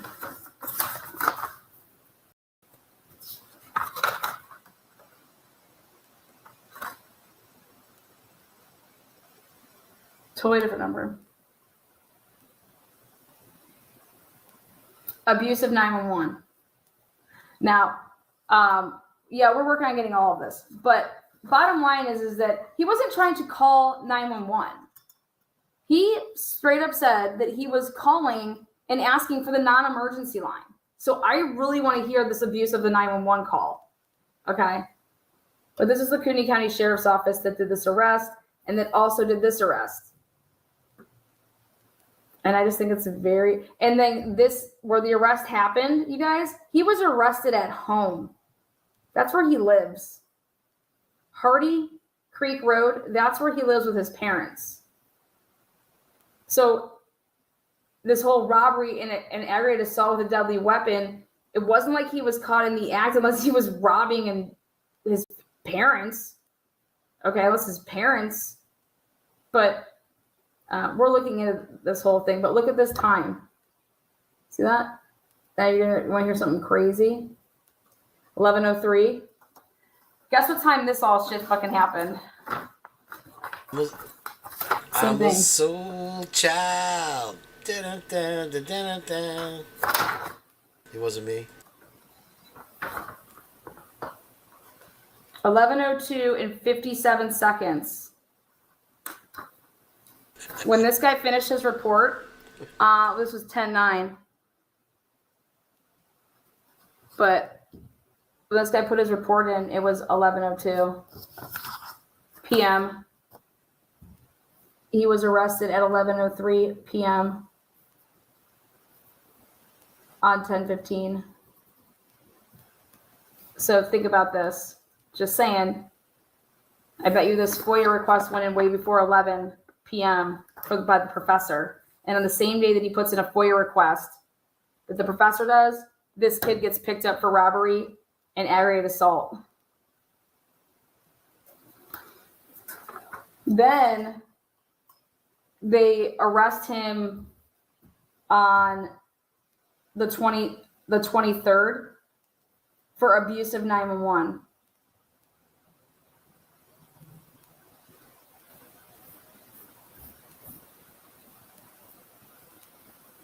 And this is about a guy that is calling to talk about making comments about the police and making comments about professors.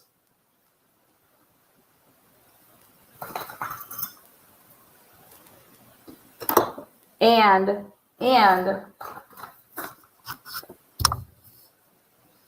Alexander Sorrell called to continue to report he believed his forensics professor perpetuated the University of Idaho murders. Sorrell did not have any incriminating information and continued. Now, when you say he didn't have any incriminating information, by whose standards? You guys? Moscow Police Department? Nah, I want to take a look at that. We'll take that whole Google Drive. I want to get Alex's Google Drive.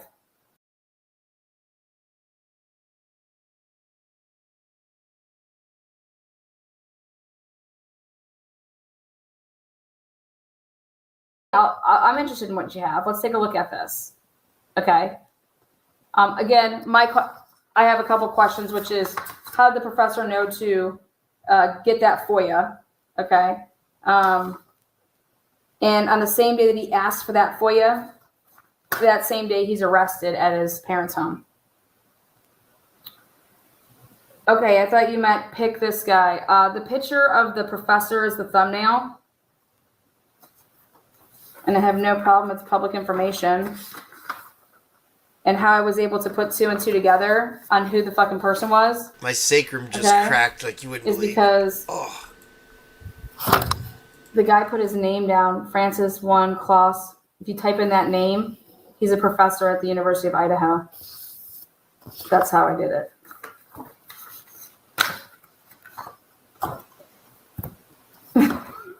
God, they're fucking clowns, man. It's unreal. Time in Moscow. Moscow police said the 4 found are homicide victims.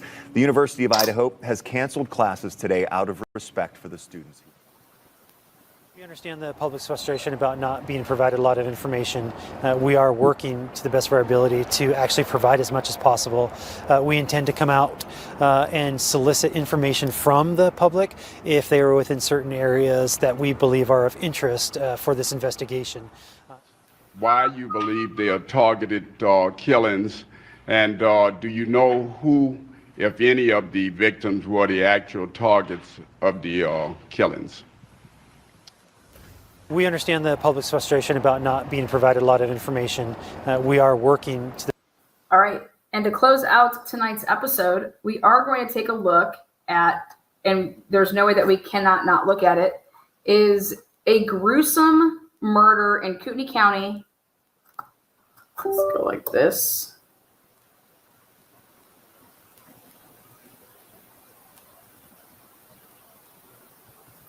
We're going to take a look at, there was a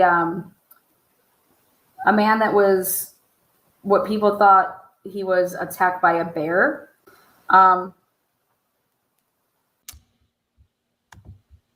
it wasn't a bear. Okay. And it was knives, like gouges, like basically how I believe the coroner and the families of the 4 slain students have more or less described wounds that these 4 have suffered. the best of our ability to actually provide as much as possible. We intend to come out and solicit information.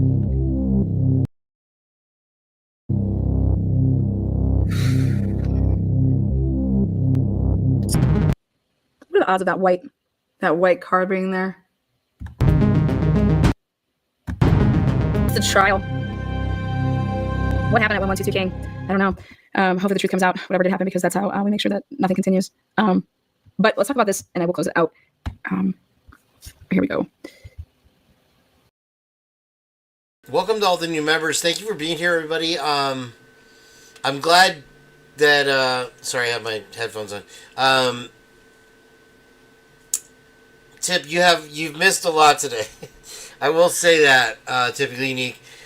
You and Carlos maybe want to do, you can't rewind my lives for some reason, but we did a dream that a psychic had and a conversation she had with Kaylee. And anyway, the long and short of it is, Kaylee describes what she knows to the psychic in this dream, or whatever it was, and she's writing it down. And what it was, she walked into the house because somebody told her they had lost, at 1:30, I believe, was the time she estimated, that they'd lost Murphy. And so as she was going to ask if they'd found Murphy, somebody put their hand over her mouth, slit her throat, and she drowns in her own blood. And so allegedly in this person's dream. And one of the things that she saw when she walked in was Dylan and Xana or Ethan laying on the ground. And then Dylan standing over them with a smirk. And then the hand comes over and cuts her throat. And so it was very compelling to me, the way she described how Kaylee communicates with her. And Jenn missed it also. Jenn, I hope you go back and watch it, or somebody put a link to the tarot card reader lady, Revolutions Tarot, I think it was. Anyway, so I'm glad that I forgot who posted the link for this. Wade Bird. If you're still here, I'm glad I got to see Lana's live, because I've been missing them lately. I've been working so much, and yeah, that was, I just wanted to get you caught up. And then Jenn had a few things, if you want to, it's a 6-hour live, so if you want to take it in bits and pieces, whatever, there's always some entertainment thing going on. Oh, thank you all. It's very nice to see you in here. I have a link that I was going to show you where the mayor, he's talking to a reporter, but they mute him at one point, but you could still see his, moving around, his gestures, and it looks like he's telling something about someone being handcuffed. Let me show you. Hold on. Before the what was that first link you posted, Jenn? I didn't. I just posted it again. Okay, thank you. Going around 4 minutes and 20 seconds. Okay, let's get back onto that.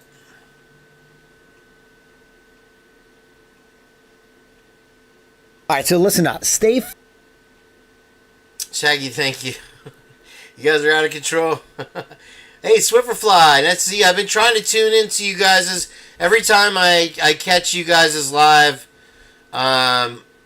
with Salty Sleuth there, it's always a replay, and I never get to enjoy the chats in there. It's a restream, I guess you guys do. But Swifferfly has a great panel that she does, so check that out. If somebody will post a link to Salty Sleuth here. Sorry. He's the kind of kid that everybody wanted to be around. Small communities where things like this have never happened. He says drop-in counseling is available to students at any time, but he recognizes that many students have already returned home early for the upcoming holiday. People need to navigate through this situation in the way that best suits them. If students need to go home, be closer with their families, want to return home, I support them in doing that. We're going to support them in doing that. Support for U of I goes beyond the university campus. Businesses throughout the city of Moscow are offering prayers and thoughts for the Vandal community. And because Moscow is a tight-knit community with a strong relationship with the university, this response isn't a surprise to Mayor Art Bettage. I feel very badly for them, and not just for the victims, but everybody else who's a friend and associate with those people. He told me he was shocked by the news about what he's calling a senseless act of violence. This is stuff that shouldn't happen, especially in a small, quiet town like Moscow is, where we're heavily involved with the university. And these are things that affect not just town, but the university, the students, lends everybody to a sense of insecurity about what's going on here and why. And it's a very tragic and sad situation all around. In speaking with Kaylee Gonzalez's mother and sister, they tell me Kaylee was a strong and passionate go-getter. She even already had a job lined up in the tech industry after graduation.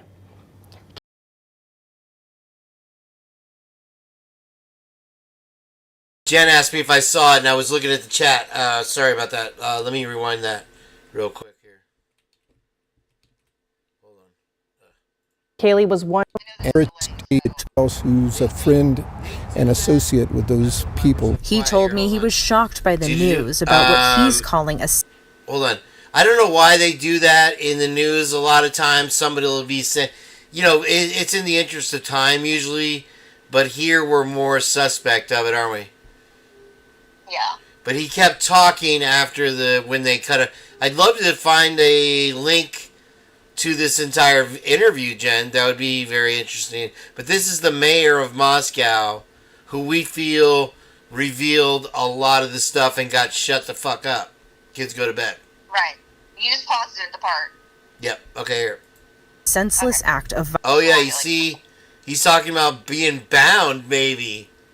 Right. Oh, shit. Ligature marks. Wow. Yeah. With the university, this response isn't a surprise to Mayor Art Bettage. I feel very badly for them. Kaylee... Yeah. Olivia and Jack both don't follow Kaylee on Instagram, right? Not even posthumously. So what that tells me is they're probably blocked. Because, listen, Olivia even follows Jasmine Coronado. Why wouldn't she follow her own sister? So I've always been suspicious about the Olivia story. Well, also, don't you think you would still be Instagram friends with someone that's your future? They were going to get married and they were going to grow up and have kids together. Exactly. And so no way would a young girl in love that's happy would leave her boyfriend to begin with. I'm sorry. Typically unique. One of the images that the lady described, her name is Sue, I believe, in the dream, was that Jack was apologetic, like just all night. Because, I forgot to tell you the big bombshell. Sorry. He was drunk all night, and at the corner club, he was apologizing to her over and over because allegedly Dylan had started a rumor that Kaylee slept with Adam. And so Jack D allegedly got drunk and slept with Bethany Funk and got her pregnant. And so that night, it had all come out. And that's what Maddie had told Adam. And so... I that there's distress in Kaylee's voice when she says that, if that clip is real, But also, don't forget that video that Maddie posted on her TikTok of Dylan where, it seems like she's making fun of her. That was the last TikTok she posted, and then it's just, I don't know, something about that just seems wrong. Like, it seems like it, like, passive-aggressive, like, mean girl vibes from it, like something you would post if you really didn't like someone. I don't find anything funny about it. People are trying to say it's just a TikTok trend. No. You know what I'm talking about, right?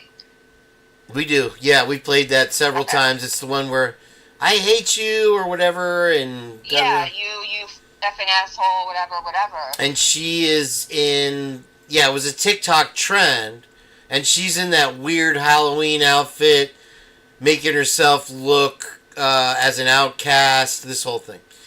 It was filmed like on the down low. Like, whoever was filming it, Dylan didn't know she was being filmed. Right. You could tell, like, so it wasn't done, And it was done to make fun of her, I believe. Just to add insult to injury, let's look at the drunken post where they're rapping to some murder song or whatever. But let me finish telling Tip what else there was. So I forgot now. So anyway, okay, the last thing. So allegedly, that's what she told Adam, that Dylan had started a rumor that they'd slept together, and this is what drove Jack to sleep with Bethany. He felt guilty over it. And then the psychic lady says that that Kaylee sent her an image of Jack D standing in front of the house, like with the million-mile stare, and that's as it was happening. It's like he was watching a fire burn or something like that, and he just had this faraway stare, not moving.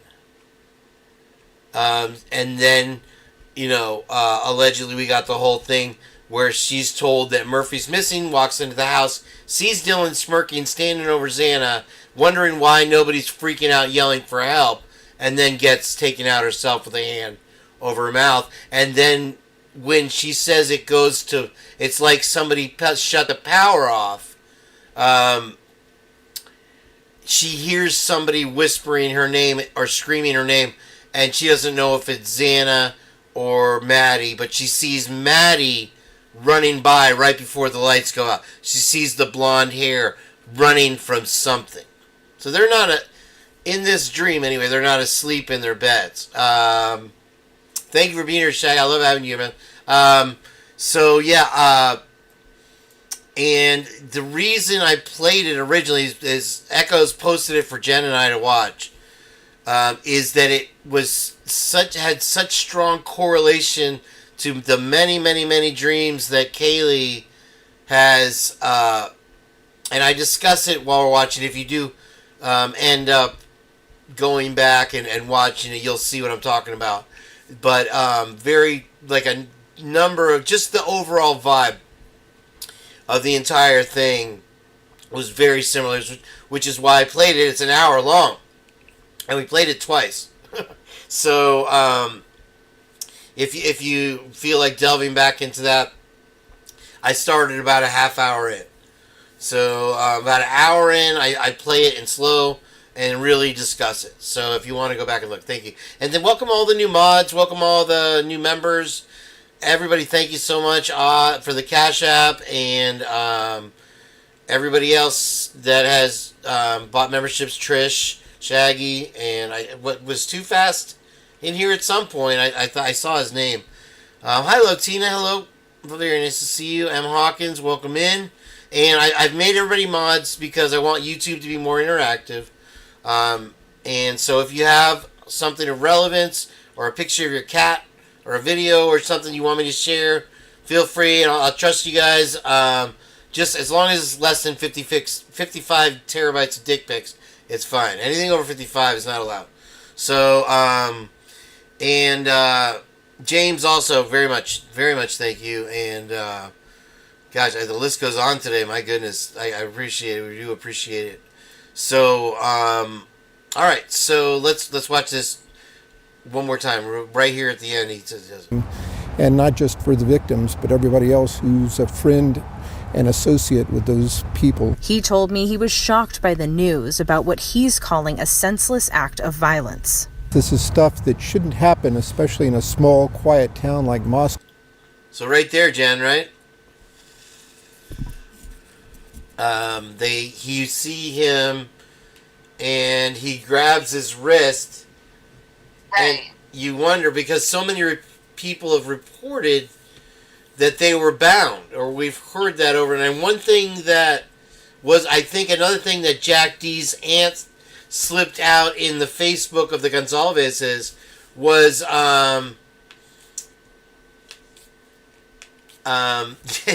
happens, bro. People, yeah, we get happy trigger fingers there. Anyway, was that Kaylee was punched, stabbed, and choked, and that was on the Gonzalez's page from Adam's aunt.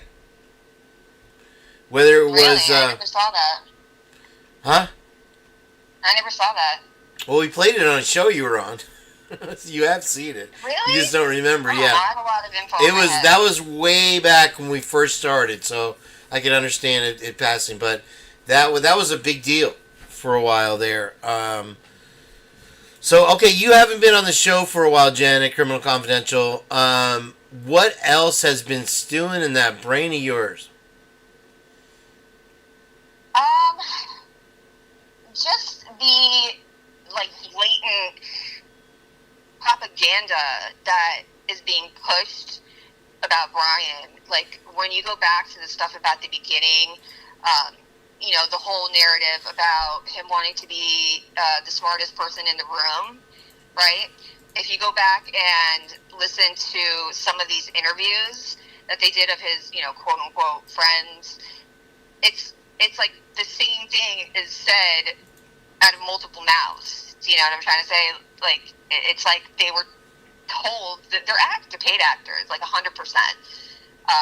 Even another thing that's annoyed me going back to the beginning, remember that girl with like the orange or red hair that went on a date with the birthing hips? That girl? Yeah. Going back, I don't know if you want to watch it again, but that whole story bothered me too. And I'm not trying to nothing against her, but it's so easy to twist stories around, like him wanting to walk her, assisting on walking her to her dorm room or whatever, or going up to her dorm room. It could have been very innocent. Him waiting for outside the bathroom, it could have been one of those shared bathrooms like in dorms, he could have just been being, a gentleman.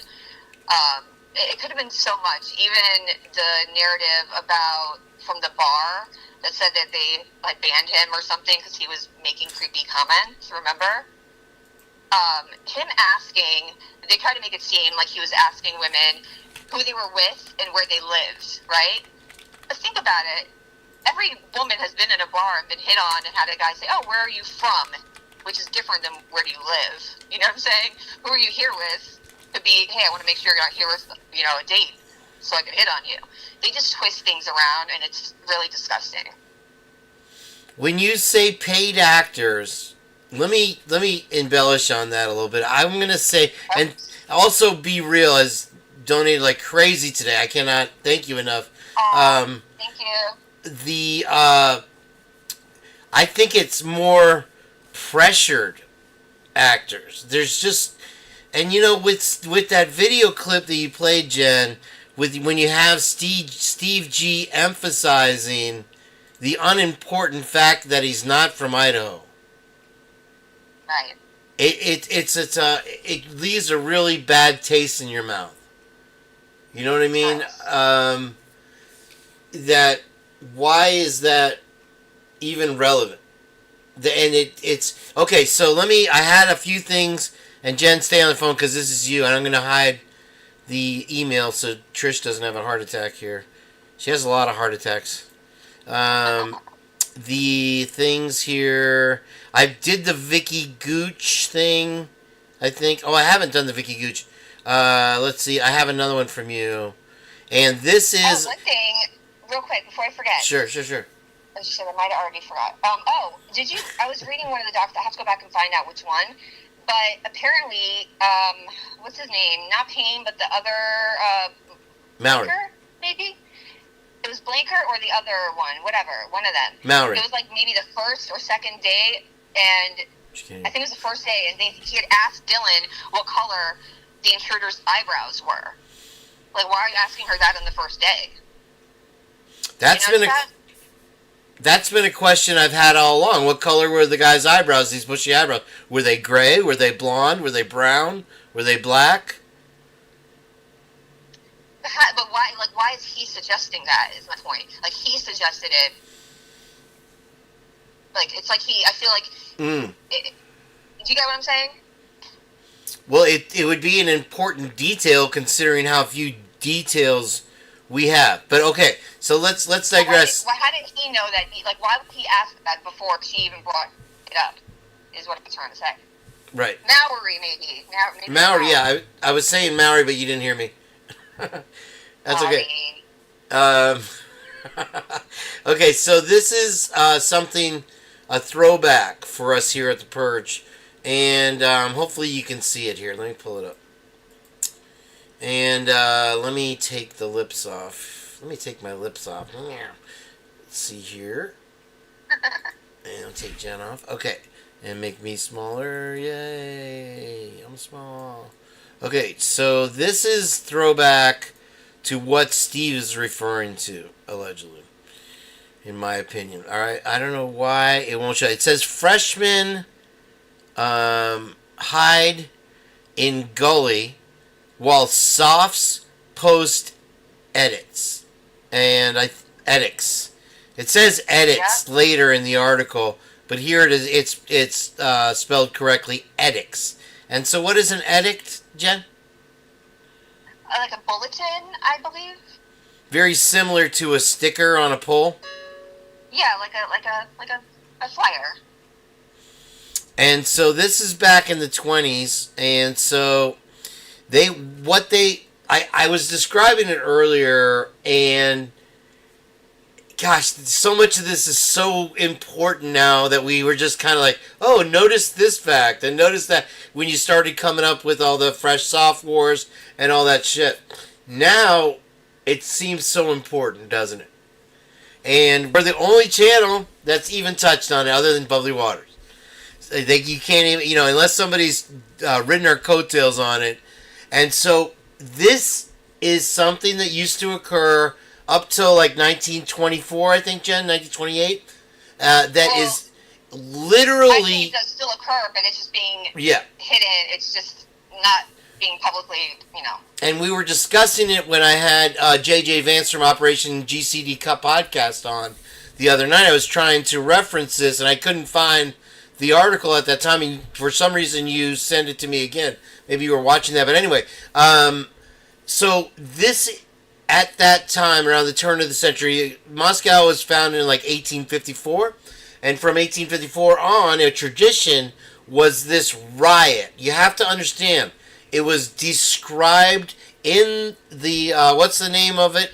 Of the Vandal Press? What's it called? The Argonaut. The Argonaut.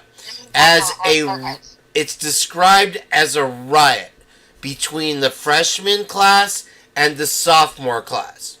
And we have pictures of them literally beating on top of each other, surrounded by the entire class, beating the living tar out of each other, right? And so... Hey, what's that? Real quick. And anyone that thinks that this is like, oh no, that type of stuff, it couldn't happen. Listen, this is back in the times where they would do vigilante justice and go and hang somebody and lock the sheriff in his own jail cell and just be like, hey, you just sit there for now, we'll take care of it. Like, things were crazy back then in the West. Okay, so up till 1924, 1928, it was this just melee for 2 weeks, and no women were allowed on campus. The women were sent away from campus for this 2 weeks when this melee and so let me read the article in a second, while this was happening. Although you do see women in the picture, so I don't know. But anyway, that's besides the point. In 1924, 28, ironically... Well, I want to clarify, the picture is when they decided to somewhat organize it. Right, that's what I was getting to.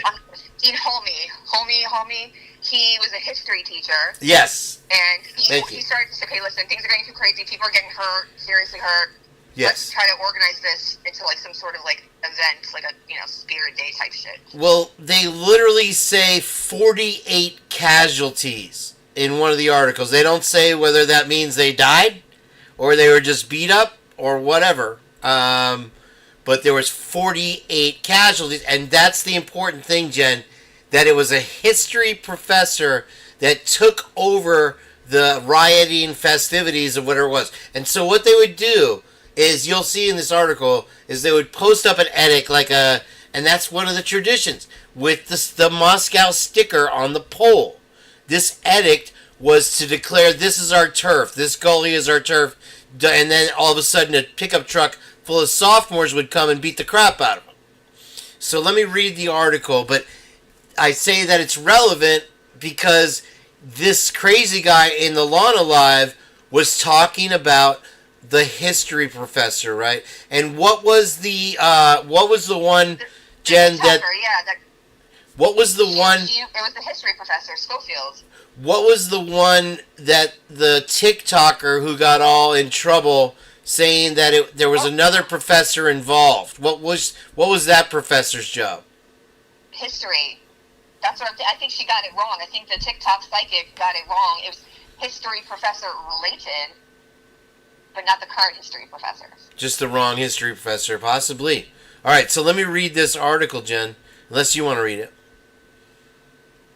Because my voice is going, though, please. I've talked enough. You can read it.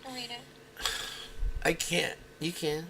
Just read it, Kane. You read it. If anybody asked the Frosh, they won, despite the fact that they ducked themselves in the firehouse and chased all over town. But nobody asked the Frosh. As a matter of fact, ingenuity has once more triumphed over numbers, and yesterday's freshmen have become today's tacticians. The annual freshman rebellion has passed, and the insurgents have become subdued in their proper place in the cosmos. At 11 o'clock on a dark and stormy night, which was Wednesday night and neither dark nor stormy, the young wearers of the green began their one-night struggle for recognition, which ended in dismal failure to the victorious standards of tacticians. Fresh go wild. Wow, that's long before the Girls Gone Wild. While the class of 1927 was electing its officers, an excited member rushed in with the news that a large body of Sophs was lying in ambush outside the assembly hall for their victims. Whereat the ingenious president-elect suggested that women be removed to safety with as many of the males as they could protect without arousing suspicion from the ingenious enemy. This having been accomplished, excited groups of newcomers to the campus stole across the green, as quietly as politician campaigning for the job of state treasurer. Nothing happened. One fearful Frosh gave his watch to a girl to hold on in case he should be figure as a piece de resistance in a mob scene. Now he can't remember who it was he gave it to. After changing into his old clothes, swallowing their Adam's apples so hard they nearly turned them into apple cider, they gathered and sailed forth while the Sophs hid in the athletic field. Listen to their council of war. Jen, in the meantime, will you try to find a link to the one that occurs today that was in front of Sigma Chi, please, if you can? Yes. Thank you. Yeah, I'll look for it. In fact, 5 of the Sophs had a hard time trying to keep from being elected leaders of the Frosh band. Then they ran all over town and got frightened by jumping out at themselves, which is ever the way of the young. 1927 holds up. Between 2 of the fraternity houses there is a hole, and they lay in the hole with 3 sophomores, passed up the edicts, and then sailed again from their hole, read the edicts, and started on the warpath. the enemy by appearing frequently a block in advance and then running lead into the fatal ambush. Fatal. Two firehouses turned square into their midst at close range. Then the Soths stole away and left the Frosh to fight ferociously among themselves and drown each other. Then, when they were all safely in bed at 5 p.m., thank you, Jen, at 5 a.m., the canny Soths stole into their rooms and tubbed each and every one of them. I don't know what tubbing is. Thursday night and tonight, the I Club is patrolling the town, and all underclassmen caught without a good excuse are to be manhandled in the order to present resumption of hostilities. This is in accordance with the agreement. The fight shall last only one night, and Saturday is the final Hulme night and the Hurry Hatchet Dance. The Hurry Hatchet Dance. Let's talk about that, Jen. The Bury the Hatchet Dance was after these, interclass wars. They would have a dance that allegedly was supposed to, bury the hatchet for the rest of the school year. Okay, this and just the I Club is. I don't know for a fact, but I think it's similar to like the ASUI, the students, whatever the rest of the letters stand for, something like that. Okay. So, all right. So these are the articles. It is wild. That first one was actually when the history professor took over and they tried to curtail the melee of it and just make it all in one night and get it over with. But for a long time, it was a 2-week struggle between the incoming classes of freshman and sophomore and battling for supremacy. Okay, so it's a tradition that has gone on and on and on. And you think I'm full of shit? Check this out for yourself. Trip out on this, as Rollo would say. Okay. Wait, this is... Okay.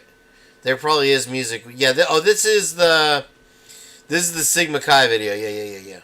And so they not only show, and I was discussing this with JJ Vance that's in here. Hey, JJ.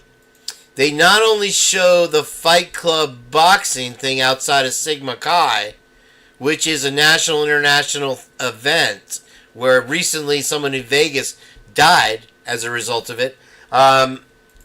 Here's the party, and here comes the melee. It still goes on. It's a tradition, and they will show that coming up, I think, here. It goes by really quick. Yeah. Well, there's actually a video of it that's like for a minute that Euphoric has, but good luck. Yeah, good luck trying to find anything on Euphoric's page. I think it's right after this. Sorry, I went ahead. This is the Sigma Chi pledge rush video to try to recruit new members. Okay, so there is the boxing, and he's getting ready to. And so one of the routines that they do for the boxing is to have one person in there that they think is going to be the alpha, and they'll fight one person. If they knock that person out, then they fight another person, and so on and so forth. Do you see? The closest thing about this rush video is that there's no mention of Ethan, but there's like a whole solo scene of Hunter. Like, that just gives me the ick. Well, and you could clearly see them with boxing gloves on. Like, it's clearly there.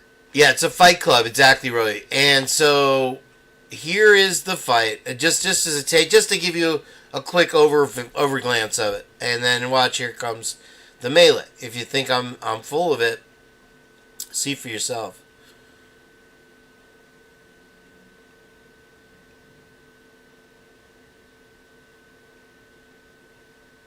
Oh, I went past it. Turn it, Jen.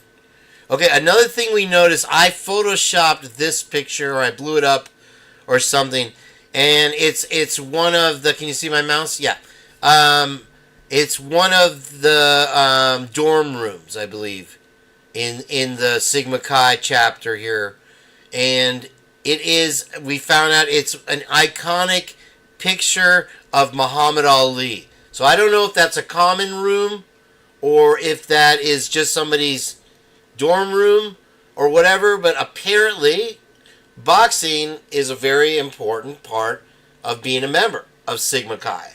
So that is what that is. We figured that out. And so let me see where I find the melee here.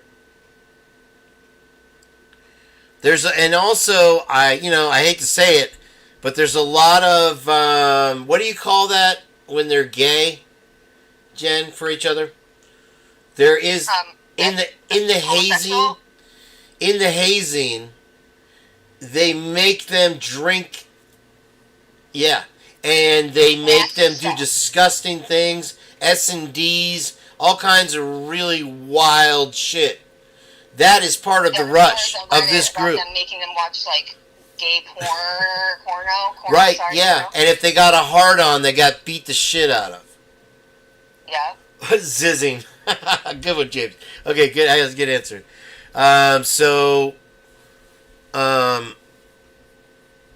This video is full of little like nuggets of like a middle finger to like the public. I feel like, because if you really like followed everything from the beginning, there's a lot of things in here that tie into like theories that were being talked about, like the guy grabbing his nuts is Loach. The guy who is with a dead deer is Kyle Fry, who people were talking about at one point. The number 13, the Banfield they show. Like, it's just like there's a lot of little things. If you don't, wait, what was I gonna say? If you think that they talk about what the requirements they put these kids through to get into the fraternity are on Parents' Day, you're spinning around on Saturn, because if I told you that your kid had S&D or drink somebody's jizz, and that's how they get into the fraternity, otherwise they don't, then yeah. So here is who they think they are, and in all reality, this is who they are. The successful tough guy in a suit, smoking a cigar. I'm a grown-up now. I'm 18 years old. I know everything. I'm a part of this organization, and the benefits of this organization are what draw them in, because down the road you can do the secret little handshake for Sigma Chi with your interviewer, and you got the job. You got the six-figure job. You're going down and you're getting employed. And that's why they tolerate what they have to go through. And that's why Jen says there's little tidbits of everything in here, but it's buried. Yeah, I feel like it's a big middle finger to, us. Not us in particular, but it's just, maybe I'm looking into it too much, but I see it. It's not obvious the first, watch, but it just, I feel like every little theory that was out there at one point is referenced in some way. Right, and Idaho is steeped in tradition, Jen. There it is. 100%. There's the melee. So you can see, and there's more to this video that we're not even talking about. Here's the prep for the melee. They're getting all crazy and ready, right? And there it is. And so what they do now is they run through the streets and they knock each other over, and whoever the toughest is. There is girls involved in this now, so it's somewhat more lighthearted, but it continues the tradition from 100 years back. They're very steeped in the traditions, and they keep them alive underground, literally underground, in the history of this fraternity. Scott Green, I'm sorry to cut you off, go ahead. You're okay. I was finished. Scott Green is a vandal, it's like a third-generation vandal. If anything's important, if traditions are important to anyone, it's going to be him. I don't know if you missed JJ's Vance from Operation GCD podcast talking about, and please somebody put a link for that, and please sub up to JJ. He's not the vice president. Is we were talking about the reasons that Scott Green moved back to the university in as the president's role, what were his aspirations? Why would you leave a well-paying job to come back to a university that you graduated from? And he has tied that in with, check this out, Jen. There is a group bank that was caught laundering money. And then there was a small bank, and what they do is when they get caught, they shut down the bank and open up, just like they do with the Lucifer Morningstar title companies. They do something nefarious, and then they close it and move on to another one and open another LLC somewhere else. And so in Moscow, one of the things that was going on in Coeur d'Alene was they were laundering money. So there's huge money laundering, and I'm going to have JJ on again here, hopefully tomorrow or the next day, and we'll discuss it further because he's so much more eloquent at describing. He does incredible research. I'm so honored to have him as part of the team here. And so, anyways, he was talking about the FTX is related to all these things with the money line, and the people involved all lost all that money. So when the time comes for the margin call, you have to pay. And so the FTX scandal, if you remember Little Sam there in the Bahamas, that happened on Friday the 12th. FTX crashed, and I believe it was the 11th. Friday the 11th. Thank you. So the 12th. What am I thinking? But anyway, yeah, it happened directly before the weekend, and it was a cryptocurrency. Okay? And then you have the rumors of Steve G involved with crypto and losing money, and then coming out with the hex hat. Okay? And then all of a sudden, he shifts the money side of him, and he's got a cross on his hat. It's all messages, you know? And so it's all tied together, why Scott Green is there, what they were doing, and he's even had excellent points about the University of Phoenix and the involvement in that. It's insane. And so it's, when you talk about, and I love that whoever it was talking about the senator, was that you, Jen? Rebel? The guy that told the Indian to the Native American to go back to where she came from. What's his name? I forgot already. I forgot his name. We've talked about it. You and I have talked about him. He's the one that's being hounded by, what is it, Labrador was the other, and for all kinds of nefarious shit. And he's all up in Scott Green. So Scott Green's name doesn't just pop in as the president that was the puppet master of this whole scenario. He's got his tentacles in every other single aspect. And now we find out the big deal is this Hadron Collider that they're going to build in Idaho, that the University of Idaho had to protect its reputation and have just enough grant money to be able to qualify to be, he is the charge of it. You have Boise State, you have University of Idaho, and one other university that are involved in this thing, and now it comes crashing down. But he somehow writes the book on how to handle a crisis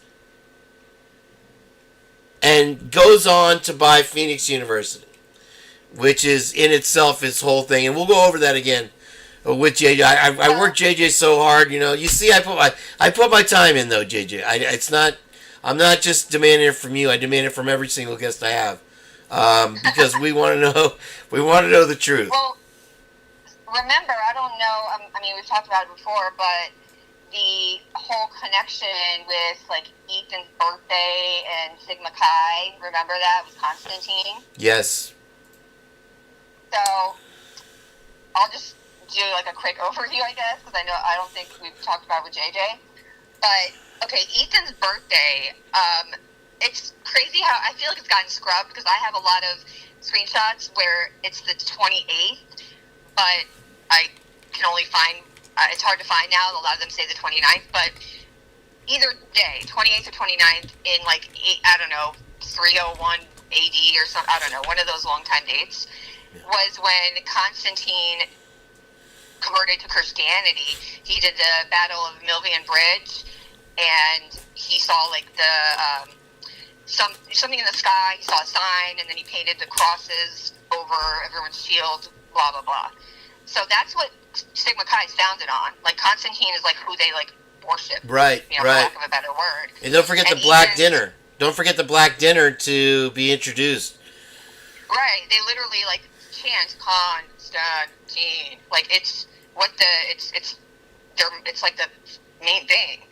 And Ethan's birthday, being either the day he saw the vision, which was the night before the battle, or the 29th, which is the day of the battle. Either way, it's relevant. And I just find that a really crazy coincidence. And then that Sunday, the 13th, was also the 33rd Sunday in Ordinary Time, which is like something in Christianity. And even the triplets, 3 babies in 3 minutes. Like, there's a lot of, a little too much to overlook when it comes to the coincidences, quote unquote. Listen, Jen, even your voice is going out. I got to run out and get some dinner. JJ, let me know while you're still in the chat here. I see you. You tried to hide from me, but I found you. If you'll do a live, maybe an hour or two tonight, I'll come back after I got to go to Publix real quick and grab some ground beef here and get my carnivore. Rockford's on the carnivore diet. He started that when his dad went back to Maine. I did a little interview with his dad, which was awesome the other day. I did that before. It's good. So yeah, I could probably shed a couple pounds with that. I did one time, and I got the best shape I've ever been in. Well, second best, but anyway, probably third best, fourth best. But just from eating chicken. But hey, Jen, if you would be willing to come back and join us again tonight for a follow-up live, I'd love to hear a little bit more detail on what I was talking about with FTX. If you guys aren't familiar with the FTX scandal, I think it was like a $500 billion loss all in one day on a cryptocurrency. Wow. Yeah, so heads rolled. And somehow there's ripple effects all through the country. And then, ironically, 2 days later, one of the biggest tragedies related to Scott Green happens. So we can get more into it then. Thank you, everybody, for being here now. I hope you can join us later tonight. Let's say, it's already 8 tonight. It's 7 o'clock. I know. I just realized how late it was. I got to go make dinner and stuff. Yeah, even your voice is sore. Let's, maybe we can do a late night or tomorrow. I might need a day to rest my voice. I did 7 hours now. Okay, that's cool. It always feels like I'm on an hour, because by the time I even do the introductions, we're at an hour and a half hour. I'm like, oh, hi, everybody, how you doing? Play my little reel or whatever, and then boom, it's an hour. I'm like, and now we're at 7. We had a lot to talk about, and I felt like, I'm not... Look, everybody called us the Crazy Conspiracy Channel, but I'm not going to say who's laughing now, but see, told you. I mean, how many conspiracies do you have to, see before you start saying, okay, maybe this is not a coincidence? All right, we're going to shut it down right there. Everybody, thank you so much for your contributions and helping the channel. You have no idea how much that means.